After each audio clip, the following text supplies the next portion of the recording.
That's our Titties. that's our new catchphrase. Yeah, Jordan, you chose the wrong time to say that because we just went live. So I said I picked the right time to say The stream opened up with you going Tit- oh, okay, that was bad. The stream opened up with you going titties. titties. Titties. Titties. I'm not gonna do the full line. No, I'm big American titties. I did it. That was a reference. Reasonably sized Jordan, Canadian. you should make me. Should make it so I can Titties. change that. Titties. Titties. Should make it so I can. I'm not gonna do the full line. Co-host. I'm a big American There you titties. I did it. That was You're like big American titties. Reasonably sized Canadian breasts. I am gonna get us in trouble today, Jordan. It was always gonna happen, so you know. It was always going. Someone's gonna be upset. It was inevitable, Jordan. Much like Thanos, I am inevitable. Should we do the titty force, Jordan? It feels like the titty force. That feels appropriate for Jesus movies, right? For Jesus. No, I have to.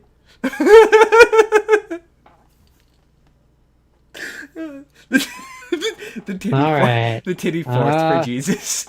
I mean, he did love it. He would love it. He'd appreciate it. He'd appreciate it. Nobody will notice the titty force. Can we get away with this? They're just flowers, Jordan. They're just flowers. That's all they are. I don't know why you call it that.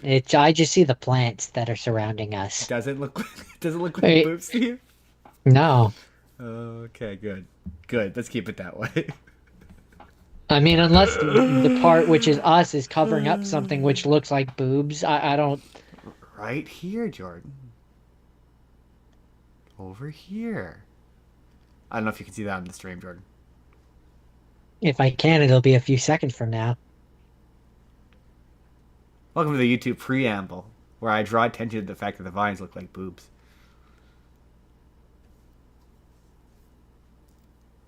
I don't see it. You don't. How do you not? You know what's fine. It's just a vine. It's just a vine. I'm the only one who sees it. It's fine. It's fine. I'm a little off anyway, so it's fine. It's fine. Oh, now I see it. Now I see it. Now you see it. I had to get closer because it looks very small on my screen. I mean, they don't look small on my screen.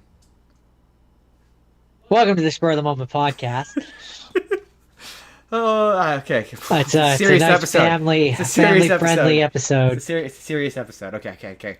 It's actually arguably not a family-friendly episode. Do you know how much death there is? God, there's so much blood. I watched the same guy die a lot, and bloody and graphically. For our sins. He died for our sins. Okay. Get the giggles out. Get the giggles out. Hoo. In 3, 2, 1. Hello, everybody. I am Reginald Fairfield. I am the actor who plays Justin on the Spur of the Moment podcast. What are you doing? Today's show will be filled with themes and topics that may be violent or otherwise people find offensive. No, really. What are you doing? Viewer discretion is advised.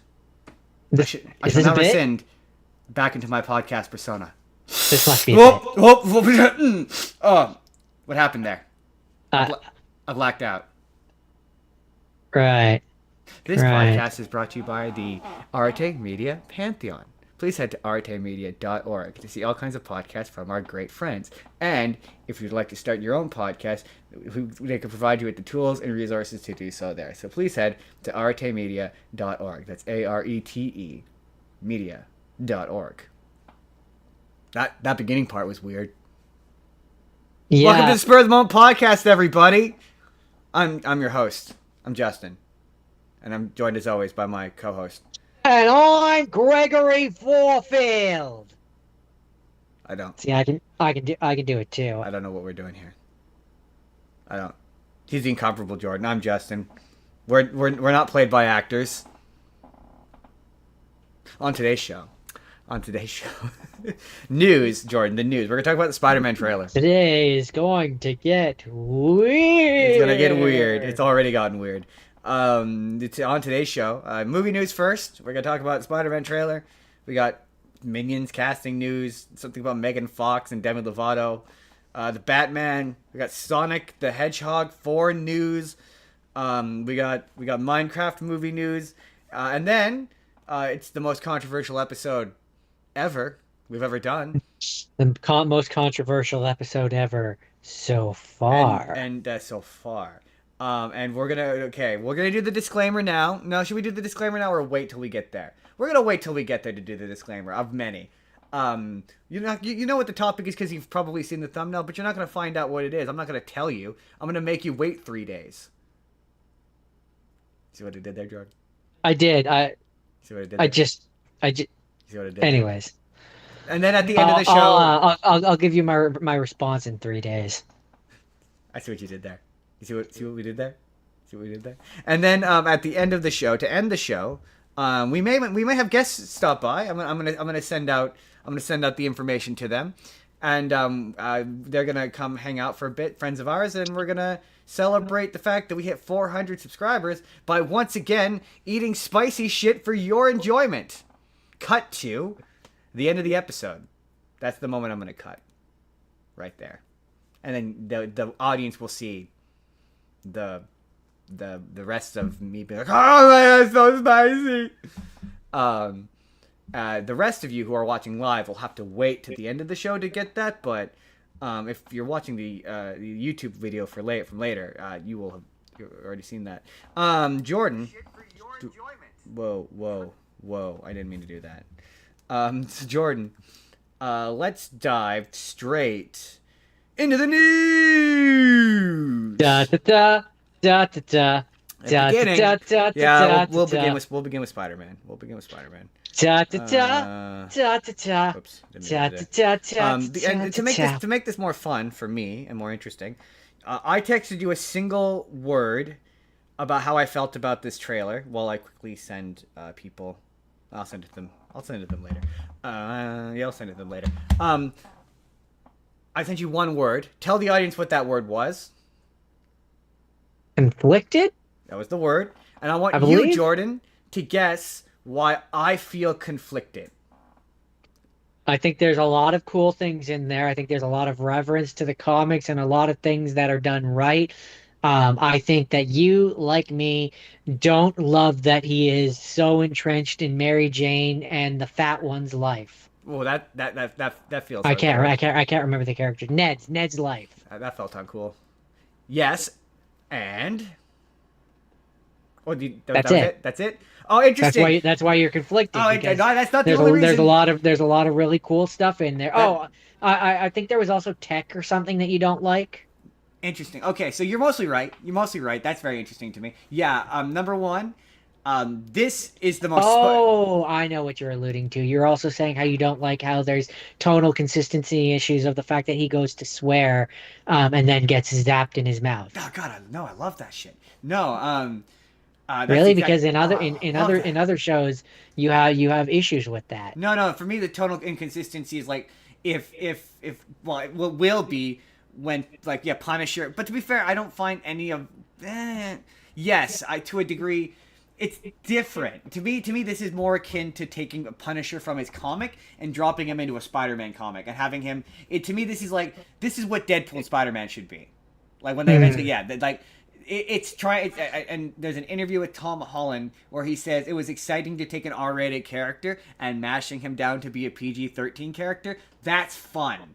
That is interesting. That is not inconsistent. It's different than when you're taking a goofy character and bringing him into a serious something that's thing. Serious. Exactly.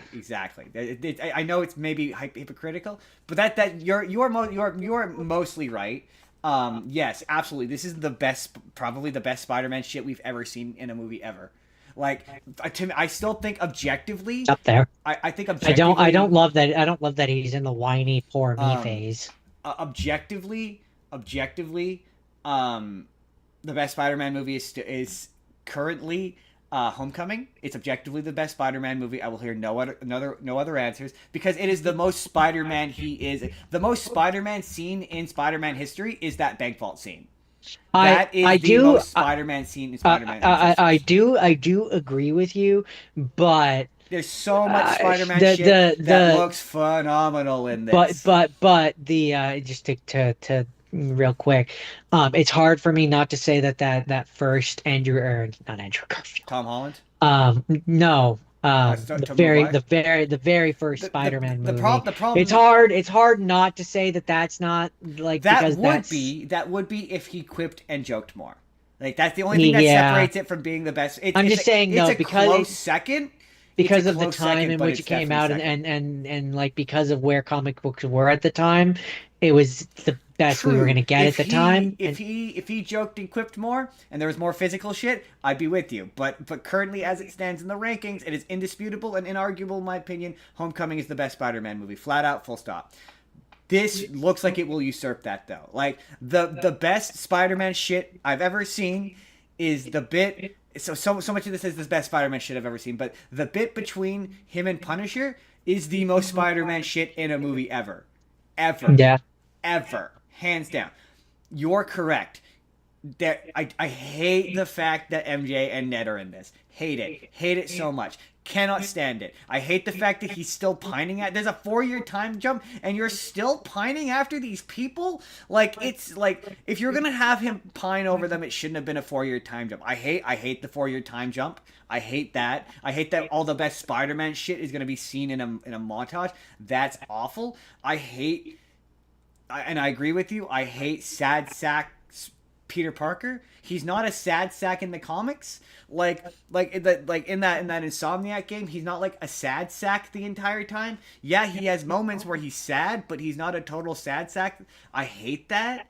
I yeah. hate that. For me to jump in here real quick, there being a time jump isn't. I don't inherently have a problem with that. It being a 4-year time It's jump so is too much. much. Why is he still pining after this The girl? way they're writing him and the way they're treating him is more like a 2-year time jump kind Yeah, of time okay. period. I can get Where you like, behind two okay, years. I can see why he would maybe still be having a hard time, especially if he's on his own. Yeah, Right?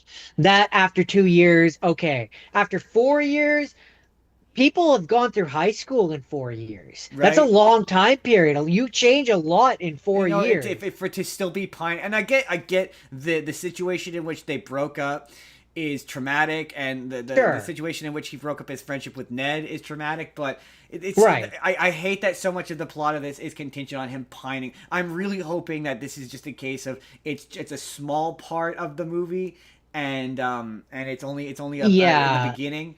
I'm surprised you didn't say you hate organic webbing. I hate organic webbing. I've always hated organic webbing. I hate I organic mean, webbing. yeah, I just I attribute that into they're doing the man spider storyline, and it we've already said on here how we don't like that. I hate that. Yeah, it was I just a don't like rumor though. that. I really I also just for this is just the pedantic, um, the nerd part of me. I don't like that Bruce Banner is Kirk Connors. I don't like that I don't love that he's in this. The thing of the thing that this trailer made me He's just realize there. is He's filling in the role of Kirk Connors. That's his yeah, and entire then he's thing. instead of turning into the lizard, he's gonna turn into the Hulk. It's gonna Yeah, happen. and it's just it's not. I don't. I hate that every appearance of Bruce Banner makes me hate Smart Hulk more. I hate that every time he shows up, there's a question of, well, why is he regular Bruce Banner in this? And I mean, you do see in the trailer he's wearing something on his wrist, but like, why after going through the effort in She-Hulk of being like, no, he wants to be Smart Hulk. The device that was keeping him Bruce Banner was so he could heal. Why is he Bruce Banner again? Like, clearly part of the plot is he's going to turn back into Savage Hulk. Why? And I hate that every time he appears, we have to ask these questions. Have this Yeah, conversation. yeah, exactly. This wouldn't have happened if you didn't feel the need to make him into Smart Hulk. Like, Well, Smart yeah, Hulk was there's that, awful. and Like, there's we just can admit that now, right? or like if they had wanted to make him into Smart Hulk because they knew that they were going to be able to do a movie with him, his Yeah, own movie with him, yeah, where like over the course of that, maybe like he slowly turns back, or like you do something with it, but like you had him be it just so there wasn't the question of like, oh, Hulk rampaging control, how do we control him? You've removed that element from his character. He's not Well, the Hulk anymore. He's not the Hulk anymore. but they set up this storyline of him merging the personalities, but they didn't. And what's frustrating is that was in Infinity War originally, and they cut it. There's a deleted scene, you can find it, of him doing the actual merging of the personalities. There's a middle part of that arc that is just not there. So that's so that you haven't given me a reason to give a shit about Smart I mean, Hulk. even just ignoring that, I'm just saying fundamentally, even from the comics, I don't like Smart Hulk. No, I don't like I Smart Hulk just, either. to me, Smart Hulk is not Hulk. Well, okay, He's no, not. that's not fair. It depends. I don't like rampaging. He just growls Hulk either. I like Hulk where it's a mishmash of the No, two, yeah, where it like meets you I in the like him middle. when he's like from the Avengers show, Yeah, where exactly. like Yeah, where like he's exactly. not Exactly. he's not like a savage like beast, but like he's not We kind of got Bruce that for like Banner. one movie. Like I want Yeah, Hulk smash. Hulk I does want this. Hulk, him. you know what I mean? Where he's I want him the way that he was in Ragnarok. yeah, where he's yeah, but I want like this slightly elevated for like Or if that's you the big prefer, I want the version of him from the cartoon. That's fair. Word 7893. Word 7893 says I prefer Hulk smash. Um, I like the version of him from the animated Planet Hulk movie where it's like he's not super smart, but he's but also not he's kind of more like Wolverine. yeah. That's my yeah. That's the version of him that's on like Hulk Agents of Smash, for example. Like the one where he's a bit smarter, but That's a great way to put it. he's not just Bruce Uh, Banner. That's the version of him I like. Word 7893. Uh, I'm just gonna call you Words from now on. Words says Smart Hulk is just a green beast from X-Men. Yeah, pretty much. Yeah. Exactly. Yeah, he's just they've never done anything. But like, I also don't want He's them just to there now. to do science shit. I don't want them to. I'm nervous that they're gonna have him turn into. Well, the rumor is he's gonna turn into Gray Hulk, but the I don't want him to turn into Savage Hulk. I want Smart Hulk to turn into Savage Hulk. I don't want like I want that to actually be part of the arc where him and Hulk now break up. Because if Smart like the thing that's frustrating about Smart Hulk is they don't treat Smart Hulk as if he's his own identity. They treat No, he's Smart just Hulk Bruce he's Banner. just Bruce Banner and Hulk face. So like they need to make they do kind of initially set up to have him be like we it's me and the Hulk together, like it's a marriage, and that's them working it out, like 'cause they do the oh we worked it out, right? But I want the return of Savage Hulk to be like they don't work, they break up, something causes them Yeah. to break up, and maybe that's what they're doing with maybe there was I don't want it to be a case of in the 4 years because someone there's a lot of people who pointed out that the bit in the trailer where it's replicating Amazing Fantasy 15. Yeah, where he's got him on the under the arm. Yeah, and it's all dark and shit. Some people point out Yeah. that they think that's one of the shots of the montage that's going to be at the beginning, and that's going to be him during the not the Defenders, Thunderbolts. Him during the Thunderbolts. You remember how we were like, "Where's Spider-Man?" Yeah. During the Thunderbolts?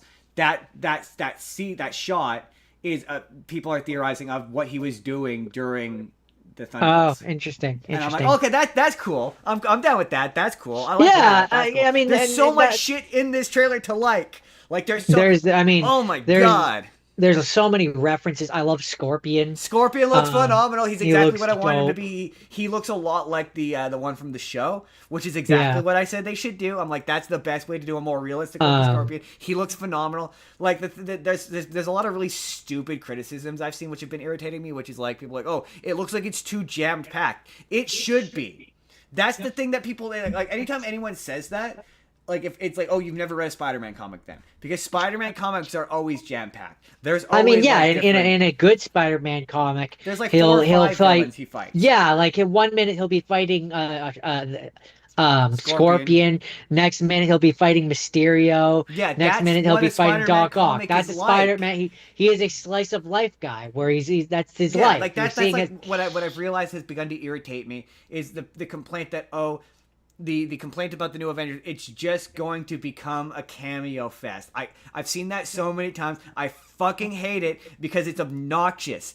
Like what, you want to go back to what it was before? We get one hero in a movie. If you people never read a comic book, part of the appeal of comic books is you're reading a comic book, you're reading an Iron Man comic book, and then Captain America will just show up for a panel, and then he leaves. Like, that's what comic books are. And so when these movies become that, all people do is bitch. Like, and they're like, oh, that's all it is. But yes, but that's what makes it a comic. Like, this is the most comic booky a Spider-Man movie has ever felt. I sent you a picture, which literally has like 3 or 4 shots from that trailer, which are literally just shots from like just panels from the comic books. Like him, and it's like, that's fighting, dope. Like the fact that he's fighting Tarantula, he's fighting Scorpion. Like the fact that he's fighting all these smaller villains is what a Spider-Man comic is. Like this movie is the best Spider-Man story, like that's not a comic book, that's not a movie, is those Spider-Man games.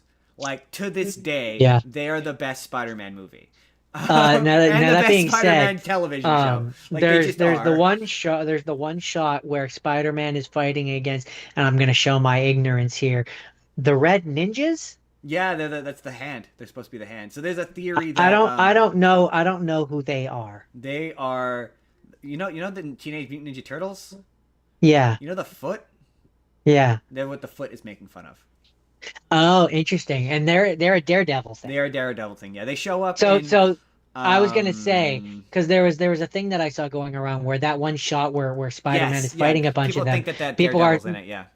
Oh, I didn't know who people thought. I was gonna say Daredevil, but people were saying that it looks much similar to the when Andrew Garfield was taken out. That's what people are absolutely saying. Yeah, some people are saying it's Daredevil. I've heard different theories. Some people are saying it's an intentional. They've done it intentionally, and it is the way it is to throw people off. There are people who, because we don't watch Daredevil. Well, yeah, the Hand was also in season 2 of Daredevil. Okay. Yeah, one of the leader of them is. I don't know if I made it that far. I know you watched season 1 for the show, I think. Sure, but I'm saying I don't know if I made it to season 2. I've never watched season 3, so. But yeah, there's a theory. Well, there's also the question of who Sadie Sink is. A lot of people still think that she is Jean Grey. I've heard. I was gonna say I've heard Jean Grey. I don't think there she's was also in one of the shots. I don't think it's her. I'd be surprised if it was her. But there's when he lands on the train and you see the girl who has like the white bang. Oh yeah, there's some people who are saying that's Rogue. I don't think that's Rogue. Her hair looks vaguely similar to Rogue, but she doesn't look enough like the character to be Rogue. I don't think she's Jean Grey. I think it's too soon because one of the leaks and theories was that it was she's Jean Grey and the Department of Damage Control is hunting her. And Spider-Man runs into her, and that because you notice in the trailer, there's the person who's doing psychic shit, and there's the one shot of the person who has the hood on from behind. So a lot of people are thinking that she's Jean Grey, but there's a lot of people who've also said that there is a Spider-Man villain called Typhoid Mary, who is a redhead and has psychic powers. And there's a lot of people who think that that's who she is, and she does the same thing. She mind controls people, just like this character does. Do we know that so we saw her in the trailer? We see her. Well, do you know the character who is the hooded character from behind? Yeah. Supposedly that's her. So okay, counter theory. Cannot confirm, but supposedly it's counter theory. She's not any of those characters, and for all we know, she's Mary Jane Watson. She's not Mary Jane Watson. That she is not. She's How do you know? Because she's one of the villains apparently. They've said that Mary Jane would not. She could still be Mary Jane and be a villain. No, she's not Mary Jane. She's very much not Mary Jane. Especially with the. Just saying, she's a famous redhead character and Peter Parker. There was one point where she was supposedly. Because the Punisher in the comics has a female, or I don't know if she's female, but he has a sidekick, that's basically like Speedy from Green Arrow. There was a theory that she was her, but there's very much a psychic bad guy in this because we see that there's somebody mind controlling people. And the theory is that it's her. So here's So the question: do you think we're gonna get full on man spider? I think so. Yeah, I think there's the bit in the trailer where he's got his mask off and he's fighting. You see him; he's fighting the ninjas. I think that the eyes turning red is precursor to a CGI man spider. But also part I of hate man spider. there's a villain. It might be Typhoid Mary, but there might be another villain that she could potentially be. That part of her deal is that she janks up Spider-Man's powers and so like I did see a person say like, who's to say that this, for everyone who's bitching about organic webbing, who's to say that this is permanent? Which is fair, but the web cocoon thing, that very much is a reference to a Spider-Man comic called The Other, and every comment I said like, oh, they're doing The Other. I was like, Isn't that where silk comes from? I think that's where silk comes from, yeah. And like it's frustrating when people are like, oh, Spider-Man had organic webbing in the comics. Yeah, the only reason why Spider-Man had organic webbing in the comics, the entire reason the other exists, is so that the comics could catch up to the fact that he had organic webbing in the movies. It's the entire reason. It's the only reason. That's why he has organic. So, and then once those movies were done and he went back to having mechanical web shooters, he went back to having mechanical web shooters in the comics. So like, I mean, I think the reason why it doesn't fully bother me is because I kind of suspected slash I was like, you don't bring in Tobey Maguire and like directly reference the biological webbing if you're not gonna do something with that. it takes something away from Peter's character, and it removes an element of drama. I like the fact I mean, I that just hate it because it adds in the unnecessary, oh, we now have to attribute his spider powers to the male condition, yeah, the exactly, potential yeah. male I problems don't that need male men have. And like, it I doesn't don't need that. to be fair, this trailer does not give the implication that, oh, his powers are on the fritz. It's quite the opposite. It sounds like his powers are getting doped up. So like it's different in that regard. So Yeah. it's not like it's tied to, yeah, it's not a big, it's not erectile dysfunction. It doesn't appear to be that. But like, yeah, I hate it. I've always hated it. I hated organic webbing in the Raimi movies too. To me, the web shooters are such an integral part of his character, and they also add, yeah, the added tension of he could run out of webbing. Like Yeah. that is a thing that can happen, and that like the movies don't use that nearly enough. It was part of what made the symbiote suit in the 90s show, for example. It's what made the symbiote suit so Yeah, cool because it all of a sudden he didn't need the web shooters. It gave him webbing. exactly, Right? Like that was exactly. part of what made it special is that it gave him this added bonus. And it's like, well, if he always has that bonus, It, that's just it also just demonstrates that lame. like it's the fastest way to get you to understand that Peter Parker is a genius without having to tell you. You're like, oh, he's Yeah. so smart, he created mechanical web shooters. Like it's part of his character. Like people are Well, like, plus oh, it shows you it's another way that shows you that he's the spider because part of why he knows how to make the webbing is because it's inherently in his DNA. yeah. Like he But people he are like, knows how to make like it. I saw so many the internet. I saw so many stupid takes of people being like, "Well, how come he got all these other powers of a spider, but he didn't get the one thing that spiders could do, make web?" And number one, not all spiders make web. Not every spider makes webs. Right. But But like, plus also he did get the ability. That's why he knows how to make it. That's right, why he has that knowledge, right? Like he got that because he got the yeah, spider bite. but he can, yeah, So he did. He just didn't physically get yes, the stuff exactly. inside, right? But no, he very much did get the He ability got to the make it. That's why he knows how to That's do why it. he can make it. Exactly. He knows the chemical composition of how to make spider webs because he got bit by a spider. Yeah, exactly. But like, yeah, I saw somebody go, oh, but you can't physically produce them. The one thing a spider can do is like, again, not all spiders make webs. Number one. Number two, yes, Stan Lee said it would be too easy. Like he was like, yeah, he said it was a cheap way to create drama, and it is, but it's effective. And without it, you're like, oh yeah, he can just endlessly make webs. It's just not very interesting. It makes it's also, yeah, the implications are gross. You're like, well, how does it work from a bodily, Does it does it come out of other places? right? Like I don't need to think of Can these can he questions. shoot it out of his butt But like, yeah, there was a person who was like, there's a or potential. or other holes? I meant to say this at the beginning, in regards to the MJ and Ned being back, which again I hate. Um, I saw a I don't comment. I don't I don't we as previously discussed, Hate it. I hate don't it. hate that they're back specifically. I hate the way in which they're back. Yeah, If I they if they hate if it. they had done it where like he was stalking them or Yeah, something like from if afar, the one scene if it was like the one scene but like of he's he lives at in a this house party with them. He's their neighbor. yeah, like oh my god, so he's Like stalking them. You're he's telling me he's stalking stalking like them? Like it's and it's weird. It's just weird. And like no, any person who says Spider-Man his most interesting quality is that he's always depressed, doesn't understand Spider-Man and should shut up. Like you're wrong. You're wrong. You're wrong. no. And then you shouldn't shut up. That's not cool. But you're wrong. You're wrong. It The is a least like it interesting is Spider-Man stories are where he's sad. Like they just it are. is a trait about him, and like It's it's not his overplayed. It's not his only trait. There are times where he has fun. right. There are times Yeah. where he enjoys being Spider-Man.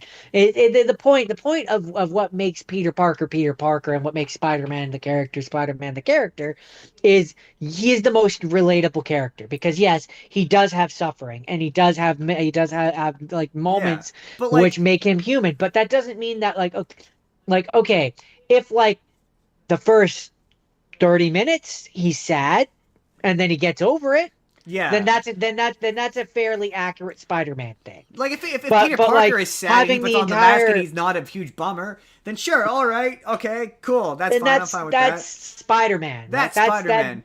But like like sometimes the only bit of drama Spider Man has in his life is the same problem every superhero has, which is the needing to be in two places at once. Like Superman also has that problem. Like that's yeah. not an exclusively Spider Man problem. And sometimes the problem of the issue when it comes to Peter Parker is just that he just needs to be in two places at once, right? Yeah, He doesn't have to or be like like his friends hate him and he's all alone and he's all the frames in the movie are dark because he's sad. Like it's just yeah, exactly. but like Like also again, the costume is I've oh, talked. costume looks The great. costume looks phenomenal. I think people have pointed out that it's a practical costume because when he moves, it crinkles. Like they haven't like it doesn't have that thing that the MCU Spider-Man or the John Watt Spider-Man movies had where he looks CGI all the time. Mm. Like even when he's not, this doesn't because like when it's flapping in the wind when he's diving, looks great. No, the comment I read in regards to the Ned MJ thing that made me laugh. It said, "Really, we couldn't have had them not be in one movie," and I read it as, "Really, we couldn't have had them not be in like one movie." Like that's how I felt. I was like, "Really, we couldn't have done like one." And I'm just so nervous. Like I'm really hoping that they're in it and it's about learning to let go and moving on and not hanging on to things that you've lost and not that he tells her who like the whole thing becomes undone and she remembers who he is at the end of the movie. I will be very upset. But I also we're gonna move on. But also Real quick. Yeah, if that scene because that scene feels like it's intentionally placed in that trailer to cause that reaction. it does. So Absolutely does. I could It's believe important to that remember like this is not a critique of the movie. It's just a trailer, oh no we're just talking right? about the We're trailer. just talking about the trailer. But I could easily believe that yeah in the first 10-15 minutes they have that montage of like here's what you've missed in the past 4 years like where he's talking over Yeah, it or something exactly. and that's a scene from like 2 years ago Yeah, before this absolutely. It movie. also could just be that's just an act one, and yeah, they're not in it a ton. I did see a theory that people do think that without Peter, Ned will not like Spider-Man, and it's going to lead to him becoming Hobgoblin. Which that's the only way. See, for me, it's not even Ned. If Ned's in this and he becomes Hobgoblin, I will change my tune because I like that turn. But MJ being in this just is like. Oh, I hate it. I hate it. I to be fair, I don't like her. I don't like that character. I've never liked that character. I don't like them together. I don't like their relationship. I don't like their chemistry. I understand that they're married in real life, but their relationship has not been written well. They're just kind of 0 to 100 between two movies, and I don't like it. I was really looking forward to her not being in this, and yeah, exactly. It could be the trailer. This is the first trailer, Yeah, right? yeah, and We for just don't know. me, you're kind of right in the fact. Like I guess for me, if we're living in a world where they have to be in the movie, right? Like if we're living in that Well, we world, clearly are. which we clearly are, then if they at least do the legwork of like, oh, he was at the same school of them as them, they had classes and they naturally became friends again, then and like he hasn't told them that he's Spider-Man. Yeah. Like I think that's really it for me is like if Yeah. if he's like their friend naturally and more Ned I'm talking about Yeah. I like because they were Ned. best He it's is a loss.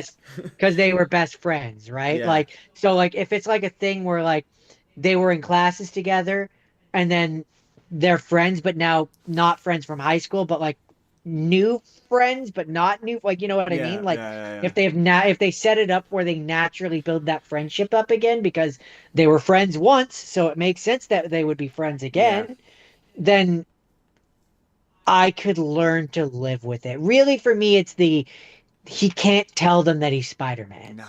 We So undercut the like entire that sets the up ending of the previous movie.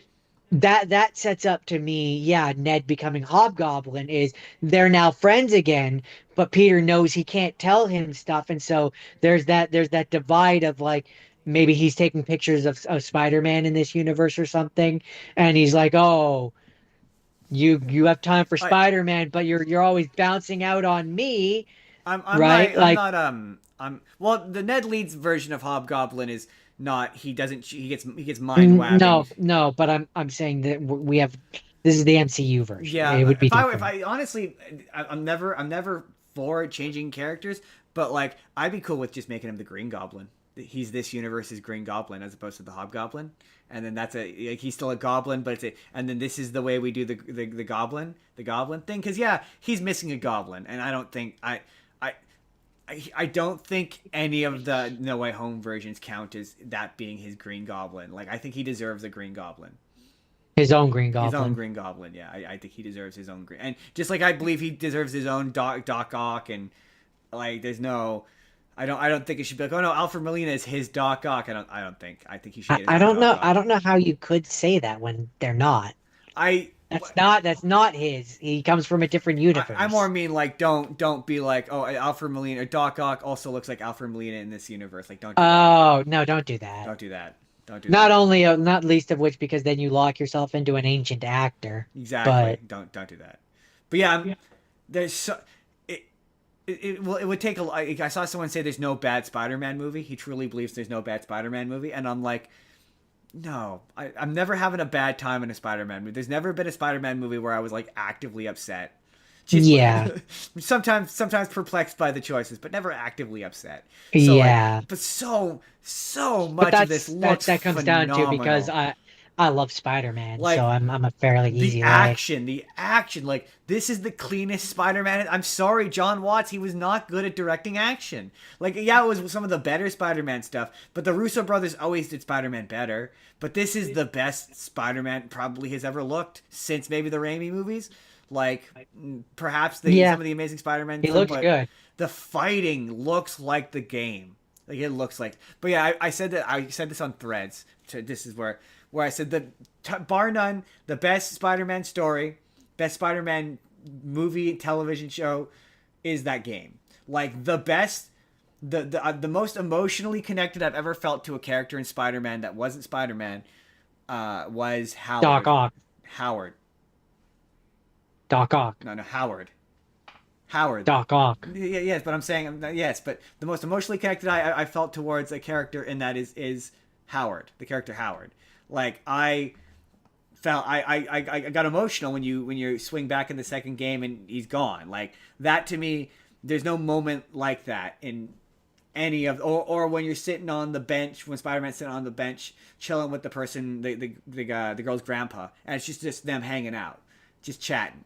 Like there's never been a moment in the movies where you understand why he's a friendly neighborhood Spider-Man, why he's important to the neighborhood. Like there's nothing like that in the movies. There's no emotional moments like that in the movies, like at all.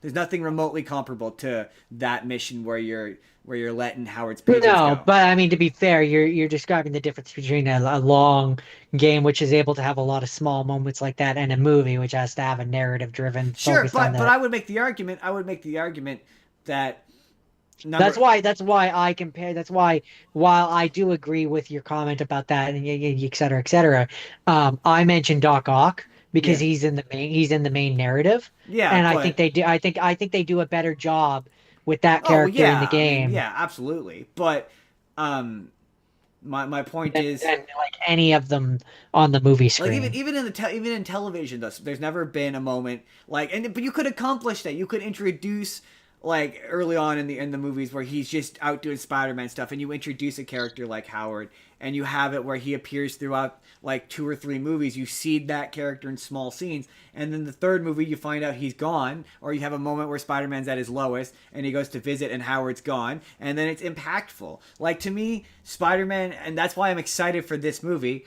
because this movie looks smaller but bigger. Like it's like, yes, we self-contained Spider-Man to the place he should be, the city, but we do more in that playground, in that sandbox. We do more, and that's what Spider-Man should be. So yeah, this looks like the most Spider-Man movie I have ever seen, like ever. I just cannot stress that enough. Like, and for all the reasons that people are saying they're nervous, like, oh, it looks too jam-packed, it looks like it's too much. Yes, that's what it should feel like. It should feel like it's too much, because that's what it's I'm like to be excited. Spider-Man. I'm excited. I'm really excited. I'm cautiously optimistic. Also, still the best, objectively now dethroned. Having seen it in the movie, the best costume. Objectively, Um, objectively. I don't disagree. It Also, used to be the Amazing Spider-Man. It did. The Amazing Spider-Man 2 suit has now been dethroned. This is officially the best um, Spider-Man costume. to kind of wrap up my thoughts of, um, yeah, it looks good. I'm excited, but just because it looks good and I'm excited doesn't mean that this trailer is without flaw. Like Yeah, there's things I don't there's like. things I'm nervous about. I don't like that. I just realized I did not. Oh no, I did. Okay, never mind. Yeah, no, yeah, excited, excited. There's things that I'm nervous about, but overall, I'm excited. The shit with the Punisher is doing so much heavy lifting, like so much heavy lifting. That's it. That's Spider Man. Excited for that. Spitterman, Dave Spitterman, Spitterman. Dave Spitterman. So let's see what we got next, Jordan. That What? was at least 10 minutes. That was almost 40 minutes, Jordan. Yeah, definitely at least 10 Oh minutes. yeah, you distracted me with your Spider Man. I meant to, when we started the show, I meant to be like, we did Oscar prediction last week, and I wanted to come on here and say how right we were and how wrong we were, of all the awards that mattered. We were right, Jordan. K-pop Demon Hunter. K-pop Demon Hunters won Best Animated Picture, and it deserved it, and good for those guys. And it won Best Song. They got cut off horribly, very rudely at the Oscars. It was bad. It was not cool. They did eventually get to say their piece, but it was not cool. But congratulations to them. I was really happy. Everyone who acted surprised when it won that should feel embarrassed, because it was really obvious they were going to win. We Apparently it wasn't. yeah, apparently it wasn't to a lot of people, which is embarrassing. Should have been obvious to everybody. It does not have a list of the winners. I'm kind of spinning. Uh, In your grave. well, there we go. Yeah, okay, now it has a list. So I was incredibly embarrassingly wrong about Sinners. Sinners turns out broke multiple records. It had the record for the most nominated movie of all time, and it now has the record for the most losses of all time. Okay. So Michael B. Jordan did win best actor for Sinners, which, you know what, fair. I don't think he did two people particularly well, but individually the performances were good. I still was kind of going with Timothy Chalamet. The best supporting ended up being Sean Penn for One Battle After Another, which makes sense. I nailed best actress in a leading role. I said it was going to be the chick from Hamnet for all the crying she did, and I was right. Best supporting ended up being a horror movie, which is fun. That's fun. It was the girl from Weapons. That's fun. Yeah, we accurately predicted K-pop Demon Hunters. What was the other one that I got wrong? Oh yeah, and then best picture, and best director, I believe. Ended up being one battle after another, which I disagree with. I thought that movie was all right. I did not think it was Best Picture. I genuinely thought it was Sinner. So, yeah, got that very, very wrong. But that was fun. We might do this again next year. And by might, I mean we probably will. We will probably do this again next year. Jordan, the Super Mario movie, Galaxy movie, they released a video. The title Super Mario. The title says Super Mario Galaxy movie teases crossovers with other beloved Nintendo titles, which it kind of did. It revealed that multiple Super Mario 2 characters are going to be in this. We got Wart, we got Birdo, we got Mauser, which is pretty cool because I like those games. I'm Mauser. I used to be pretty cool. You know, I'd throw the bomb, and then I'd move back and forth. It's true. I don't know why Bowser wouldn't want me around. I'd be pretty useful. That's what he does. But they in that video, and this is the thing, is this was not a trailer, and these were not clips from the movie. So in that trailer, in that video, I should say very briefly, you see Pikmin. Of the characters they show, some of them are Pikmin. And then they show another character, which I won't say who it is, because it might be a spoiler. And I think he does show up in one of the trailers, but it's a character one would not traditionally associate with Mario, and a character that is in Smash Brothers. It is a playable character in Smash Brothers. So that makes me wonder if both the Pikmin and this character are in there to seed the idea of a Smash Brothers movie. Someone in Smash Brothers. You will never guess it.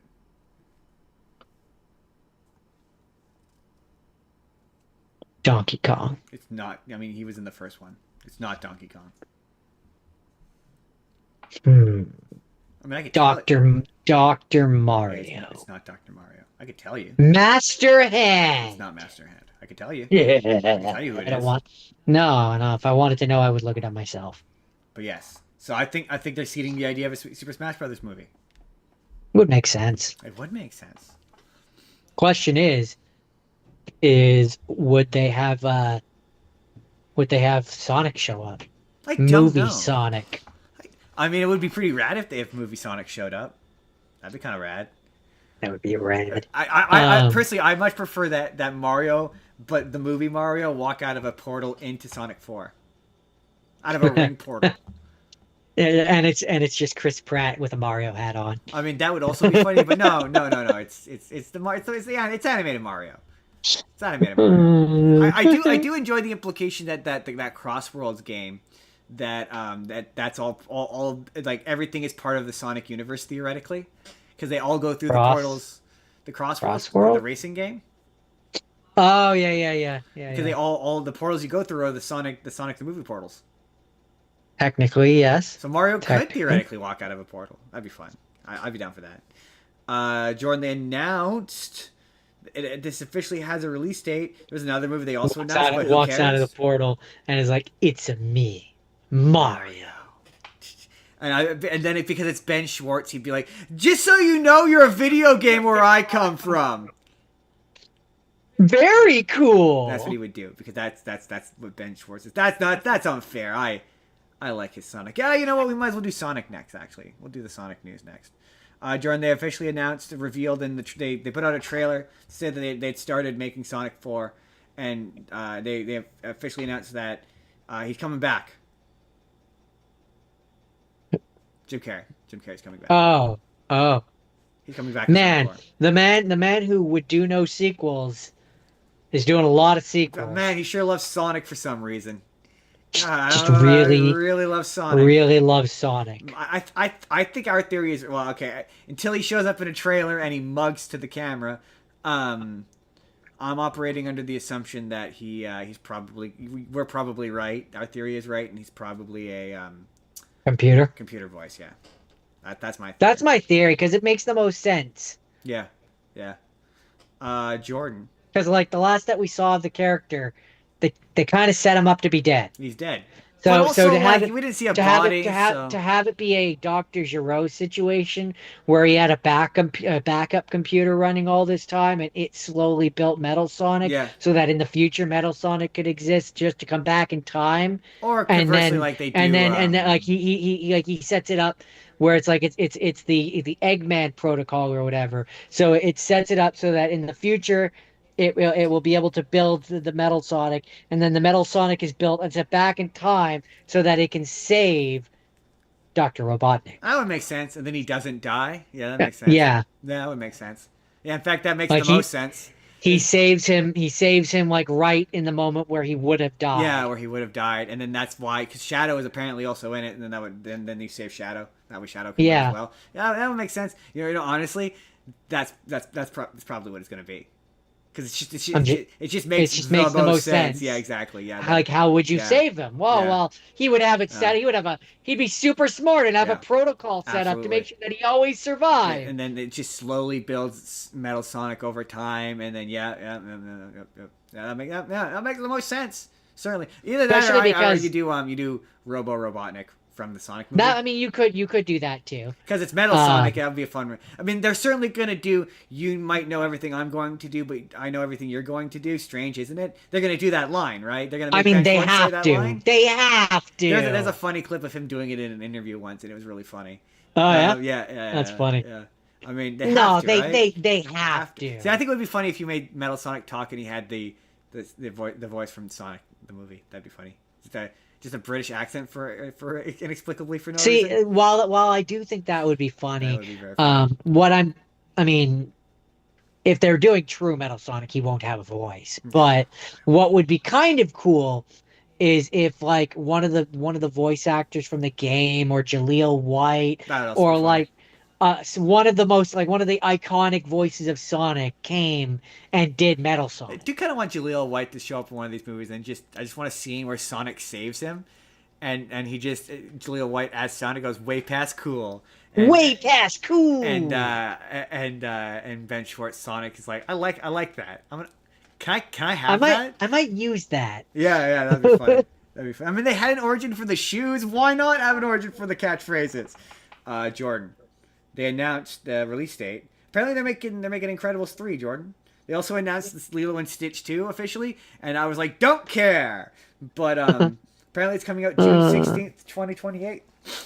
I which saw is the Incredibles 3, what was the date again? Sorry. June 16th, 2028. Oh, so we're a whiles away. We are a whiles away, apparently. Yeah, I I saw someone say, and I agree that they should do a time skip. Yeah, I could see that. Jack's now a teenager. The rest of them are adults. I could see that. And I'm like, I'm down for that. That sounds What you fun. could do if you're gonna do a time jump is I would not necessarily have it where they're all adults. I would have it be where Jack is the age that Dash was. Yeah, that's kind of what I was thinking too.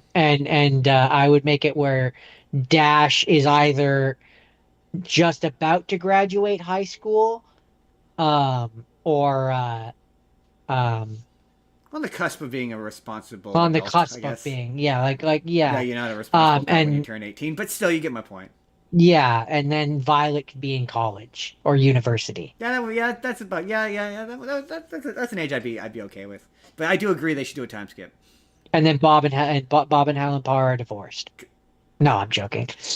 Um, I'm joking, so Jordan, but I feel like they would be. yeah, they would be. So Jordan, I don't know if you remember. I don't know if you remember when Sony was gonna make a Sinister Six movie without Spider-Man, and then I try to forget it they canceled it. Well, the guy revealed why they canceled it. Want to know why they canceled it, Jordan? because nobody wanted it. No, Jordan, it's Sony. Jordan, you should be embarrassed that you even said that. You're right. You're right. Sorry, I should say the version that's actually true because they didn't think it would make money. No. Jordan, again, it's Sony. It's Sony. They don't You're care. right. You're right. They're the one company that doesn't care about No, because making they just money. make it You're so right. they can You're hold on to right. Spider-Man in the event that it does make money. No, it's the Sony hack. Remember that when all the emails got hacked and we found out all that information, like they were gonna make the 21 Jump Street Men in Black movie. It was then. That's why it got canceled. Okay. Jordan. Megan Fox. This is really funny. Megan Fox sparked discourse online for liking a comment suggesting she should play Poison Ivy. And now DCU fans have reacted the same. So they think that she should be Poison Ivy. And I'm kind of like, okay, I could see it. Sure. Yeah, I could I see guess. it. I could I see don't her. know. I could see her doing weird, sexy Poison Ivy. I could see it. Yeah, I was gonna say either her or I could also see Black Cat. Not Black Cat. I said that last time. You did say it Um, last time. Catwoman. Catwoman. Thank you. Um, I could see her as a sexy Catwoman. Or who else? Who else could Megan Fox do? Maybe the Cheetah. Yeah, I could see the cheetah. Um, okay. So Jordan. Minions, that new Minions movie. We saw the trailer for when we watched a recent movie. Um, it was really funny. Yeah, the prequel. Yeah, when the first time I saw it, a bunch of the comments were like, "Oh, I think it's um, the Cthulhu monster." I'm pretty sure it was the Cthulhu one, either the Cthulhu monster or the director. But they're like that character sounds like Trey Parker. Oh, that's Cartman. It sounds like Trey Parker. And I went, yeah, it does kind of sound like Trey Parker, but he would never do another one of these, right? Right? And so they announced a bunch of cast members who are in that movie, and this just says 3 Oscar winners, and one of the creators of South Park joins Despicable Me. And I was like, oh, I'm sorry, he doesn't get lumped in with the Oscar winners. He gets his own little and one of the creators of South Park. Oh, that feels uncool. That felt personal. That did feel weirdly personal. He's been in one of these movies before, for some reason. I mean, unless it's the other one. No, it's Trey Parker. It's Trey Parker.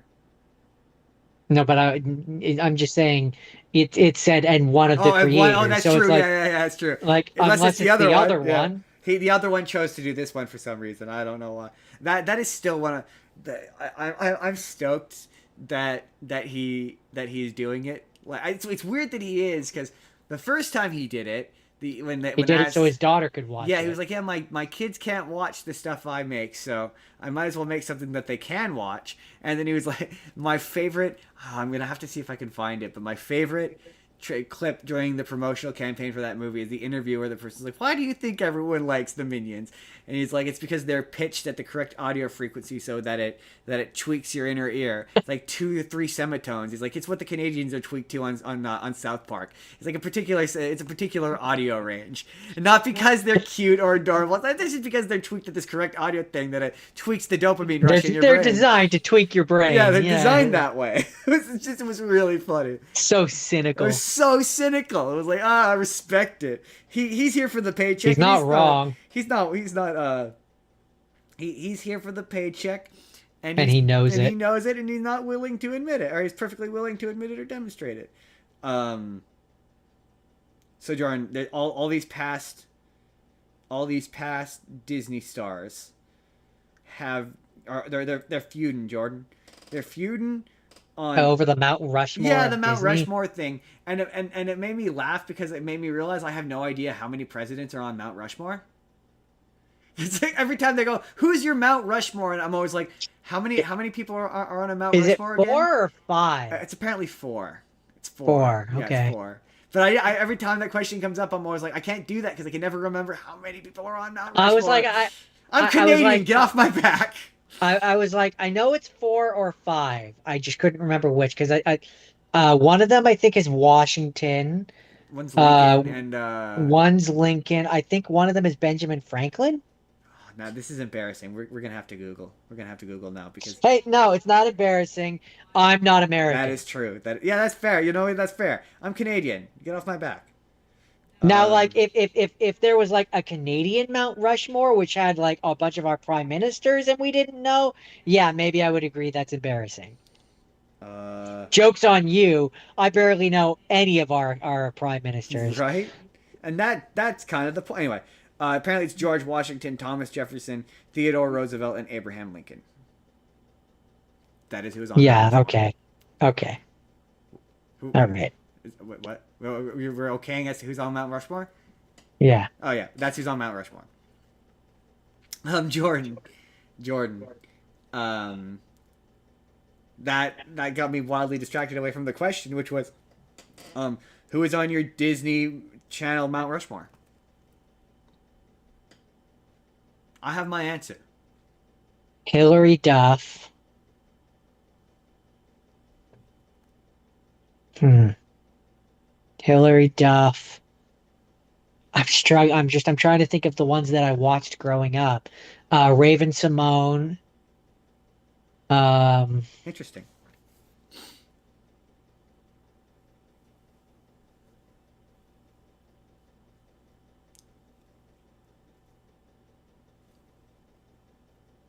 I can only pick one.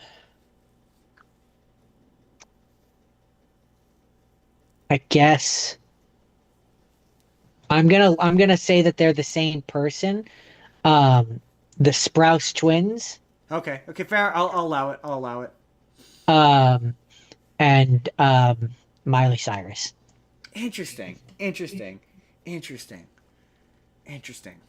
Uh, Mostly because I don't like, for example, Boy Meets World. I don't consider that to no, be, not the Disney Channel. They're not, they're Disney Channel and adjacent, certainly, but they're and not and I'm not foundational. and I'm not picking cartoons. What the thing is, you, in my opinion, when picking around Mount Rushmore for Disney Channel, um, you have to consider what was influential to. So like, I would definitely put Raven Simone because Raven Simone is That's So Raven is the blueprint for every single one of those sitcoms. Every single one. Yeah, They all come from yeah. like Sweet Life, Hannah Montana, Wizards. They all come from That So Raven. Just there's no discussion there.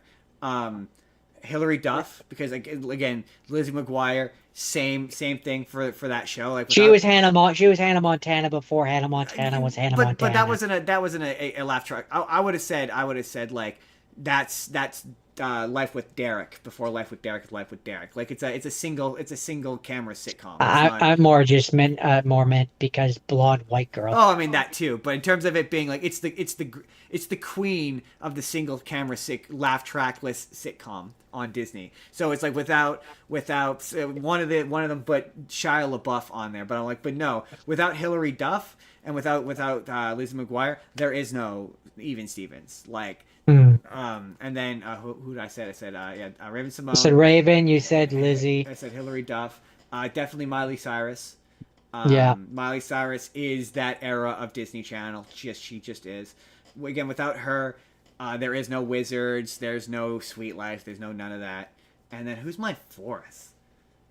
Oh man, that is tough. So far we've agreed. Yeah, we've more or less. Yeah. Uh. Mm, hmm.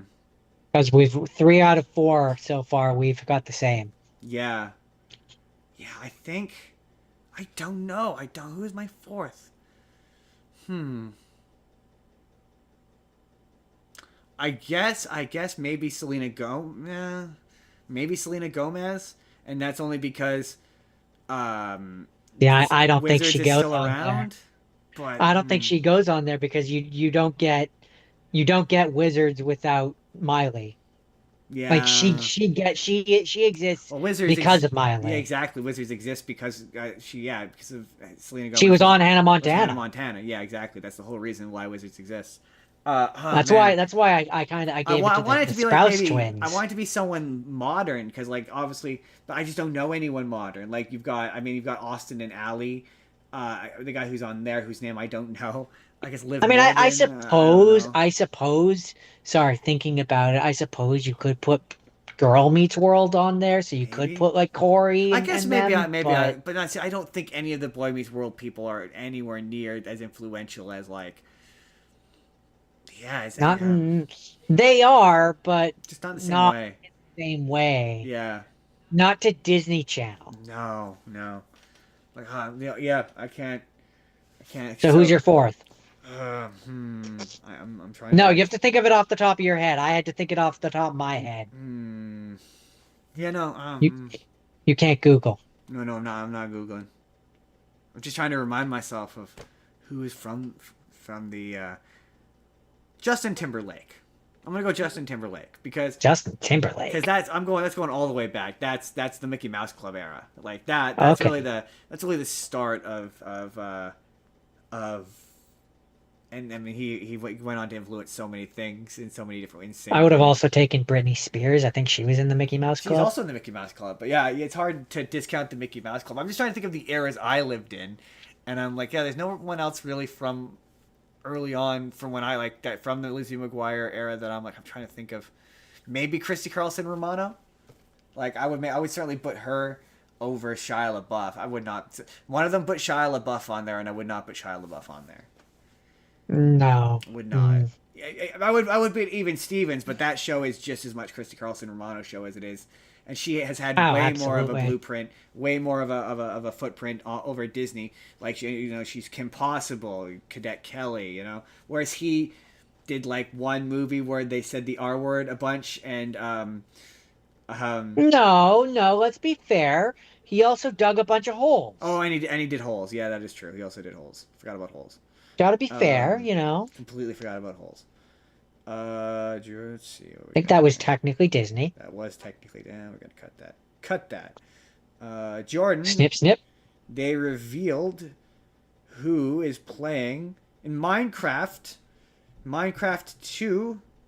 They revealed that Anna Kendrick. That girl main character. Whose name is Girl Steve? Karen Gillian. That girl Steve. Oh, Jane or whatever. I don't know what her name is. Alex? Isn't her name Alex? I think it's Alex. I don't remember. It's gonna be Kristen Dunst. Oh, okay. I'm down. I don't know enough about that character. Is she just girl? Is she just girl Steve? I mean, I guess Alex. Yeah, I've never. I usually know the redheaded one is the girl Steve that I know, but I guess there is one where she wears the blue shirt and stuff as well. I'm just looking at her. So it's like the idea where she's gonna be like equally as Alex. I'm just like, if she's supposed to be Steve's female counter, is she like a love interest? Like, is she gonna match Jack Black's energy? I don't know whether or not. It's really hard to say considering, it's really hard to say considering Minecraft doesn't have that kind of story. So she could really be anything. She just has a name. Like in terms of the game, quote unquote Alex is just a skin for you to play as. Which, considering the game is first person, you don't even see the skin that you're playing as. Interesting. No, that's fair. Yeah, that's true. Yeah, that's valid points. First person game. Sorry, they made a bunch of apparently Netflix. Netflix is making an Assassin's Creed show, which apparently will take place based on the like the Miles time, or is it like new characters or? No. According to this, it's going to take place in ancient Rome, which I don't think is when any of the games have taken place. No, because the second one is Italian, right? He's Italian. And, because there's the more modern ones, before you did the Viking one, or it might have been when you were Vikings, where I think you're in Greece. Okay. Hold on. I'm going to look it up. The point is the first one doesn't take place in Rome, right? No. That, I believe, takes place in the Middle East. The Middle East, yeah. Or Jerusalem? I think Middle East, because I think at that one, at one point, you go to Jerusalem or something. It's during the Crusades, right? Yeah, I believe so, yeah. It's when you look that up, it just says, the series is a high-octane thriller centered on the secret war between two shadowy factions. One set on determining mankind's future through control and manipulation, while the other fights to preserve free will. It follows its characters across pivotal historical events as they battle to shape humanity's destiny. Oh, so I guess maybe it's going to be a thing of like you're going to see different. It'll be like a more of a what's the word I'm looking for? Odyssey anthology thing where you'll see different sects of the assassination guild or whatever at different points in history. That's kind of interesting. That's kind of neat. Yeah, no, there was I forgot that's what it was called. Assassin's Creed Odyssey. Right. Literally takes place in Greece. Yeah. Yeah. Right. That description though sure makes it sound like they're cutting out the they're Present. cutting. Well, they're cutting out the bit where Abstergo. it's Abstergo in the bit in the press. Although it does say throughout like decades, so maybe it'll be a thing where it's like he gets put in the thing, and every episode is him getting dropped into a different memory. Again, that'd be kind of fun. Like I didn't like the movie mostly just because they don't do anything interesting with the premise of him being in the future. But if they did something interesting and justified I it narratively, I need to wouldn't hate it. see it. Like, I need to see it. Yeah, fair enough. That's fair. I do too. I'm not a big enough. I'm not gonna say there's nothing they can do wrong because the movie is what they can do wrong, but like it takes a bit. The best version of this, best live action version of this is still that like web series they did where the costumes looked unbelievably accurate. Yeah, that was pretty good. I was like, oh wow, that's really cool. Jordan, I think that's it. That is the news.